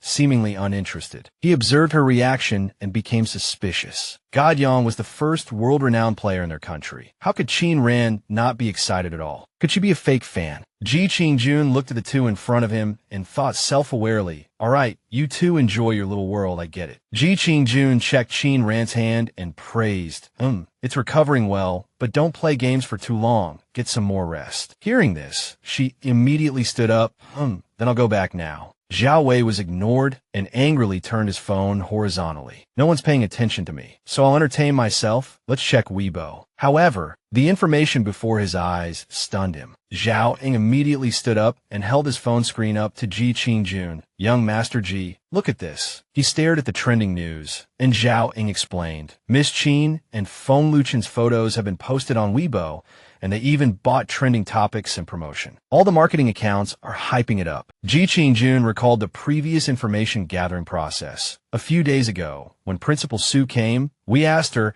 and she didn't clarify her relationship with Principal Su and Feng Luken. He remembered Qin Yu vaguely saying, Principal Su once came to Ninghai Town for poverty alleviation and gave me an acceptance letter. Ji Qingjuan's mood instantly sank, and he coldly ordered, go deal with it and find out who's behind this. Buying so many marketing accounts is definitely not something an ordinary person would do. I want to see who has such malice towards a high school girl. Zhao Ying unhesitatingly assured him, don't worry, young Master Ji, I'll take care of it right away. The homeroom teacher called Qin Yu to the office again. We've arranged for people to cool down the trending topic, but some people are still desperately bumping the posts. Don't worry, everyone, the school will handle this matter. Gao Yang breathed a sigh of relief. Thank you so much, Teacher Ding. I knew it. Qin Ran is such a good student. How could she do something like that? He felt much more relaxed, thank goodness. She also politely said, thank you, Teacher Ding. Just as the situation was under control, the malicious woman burst through the door. Teacher, I just received news. Mayor Feng doesn't know any high school girl at all. He rubbed his forehead and interrupted her. What nonsense are you talking about now? You don't have to worry about this matter. She urgently suggested, why don't we ask Qin Ran if she really knows Mayor Feng? She dared to make such a request because she blindly believed in her younger sister, Qin Yu. Qin Yu's family background was so prominent, she definitely wouldn't lie. It must be Qin Ran bragging. This was exactly what Qin Ran was waiting for, and she revealed a confident smile. The woman's words became increasingly outrageous. Teacher, Qin Ran is just using the Feng family's name to help her resolve this matter. This behavior is simply outrageous. Teacher Ding didn't dare to offend either side, so he tentatively sought her opinion. Chin ran. Would be too much trouble to contact Mr. Phone. I'm not doubting you. I just want to clarify things. She readily agreed. Okay. She held up her phone and proudly showed off. I found his office number online. You can call it. Chin Ran ignored her, still focused on her own phone. The call quickly connected to Phone Luken. The woman crossed her arms and mocked her. She even has the mayor's number, so call him then. Inwardly, she sneered, putting on quite the act. As soon as the other party said a word, she interrupted. Uncle Phone, good evening. My homeroom teacher wants to have a few words with you. Luken readily agreed. Okay, let him speak. As soon as he received Chin Ran's call, he spoke incessantly. Mr. Phone, good evening. I'm Chin Ran's homeroom teacher. I'm contacting you to inquire about the photos of you and her circulating on Weibo. He was also troubled by this gossip and immediately explained, I'm very sorry. I was just giving the child some food. I didn't expect it to cause such a big commotion. Phone Luken continued, I have a meeting right now and can't leave. I'll have my secretary go to the school. Don't worry, I'll take care of this. The woman's mind raced. This person was really Phone Luken. Gao Yang was equally bewildered. What exactly was her relationship with the Phone family? It was truly baffling.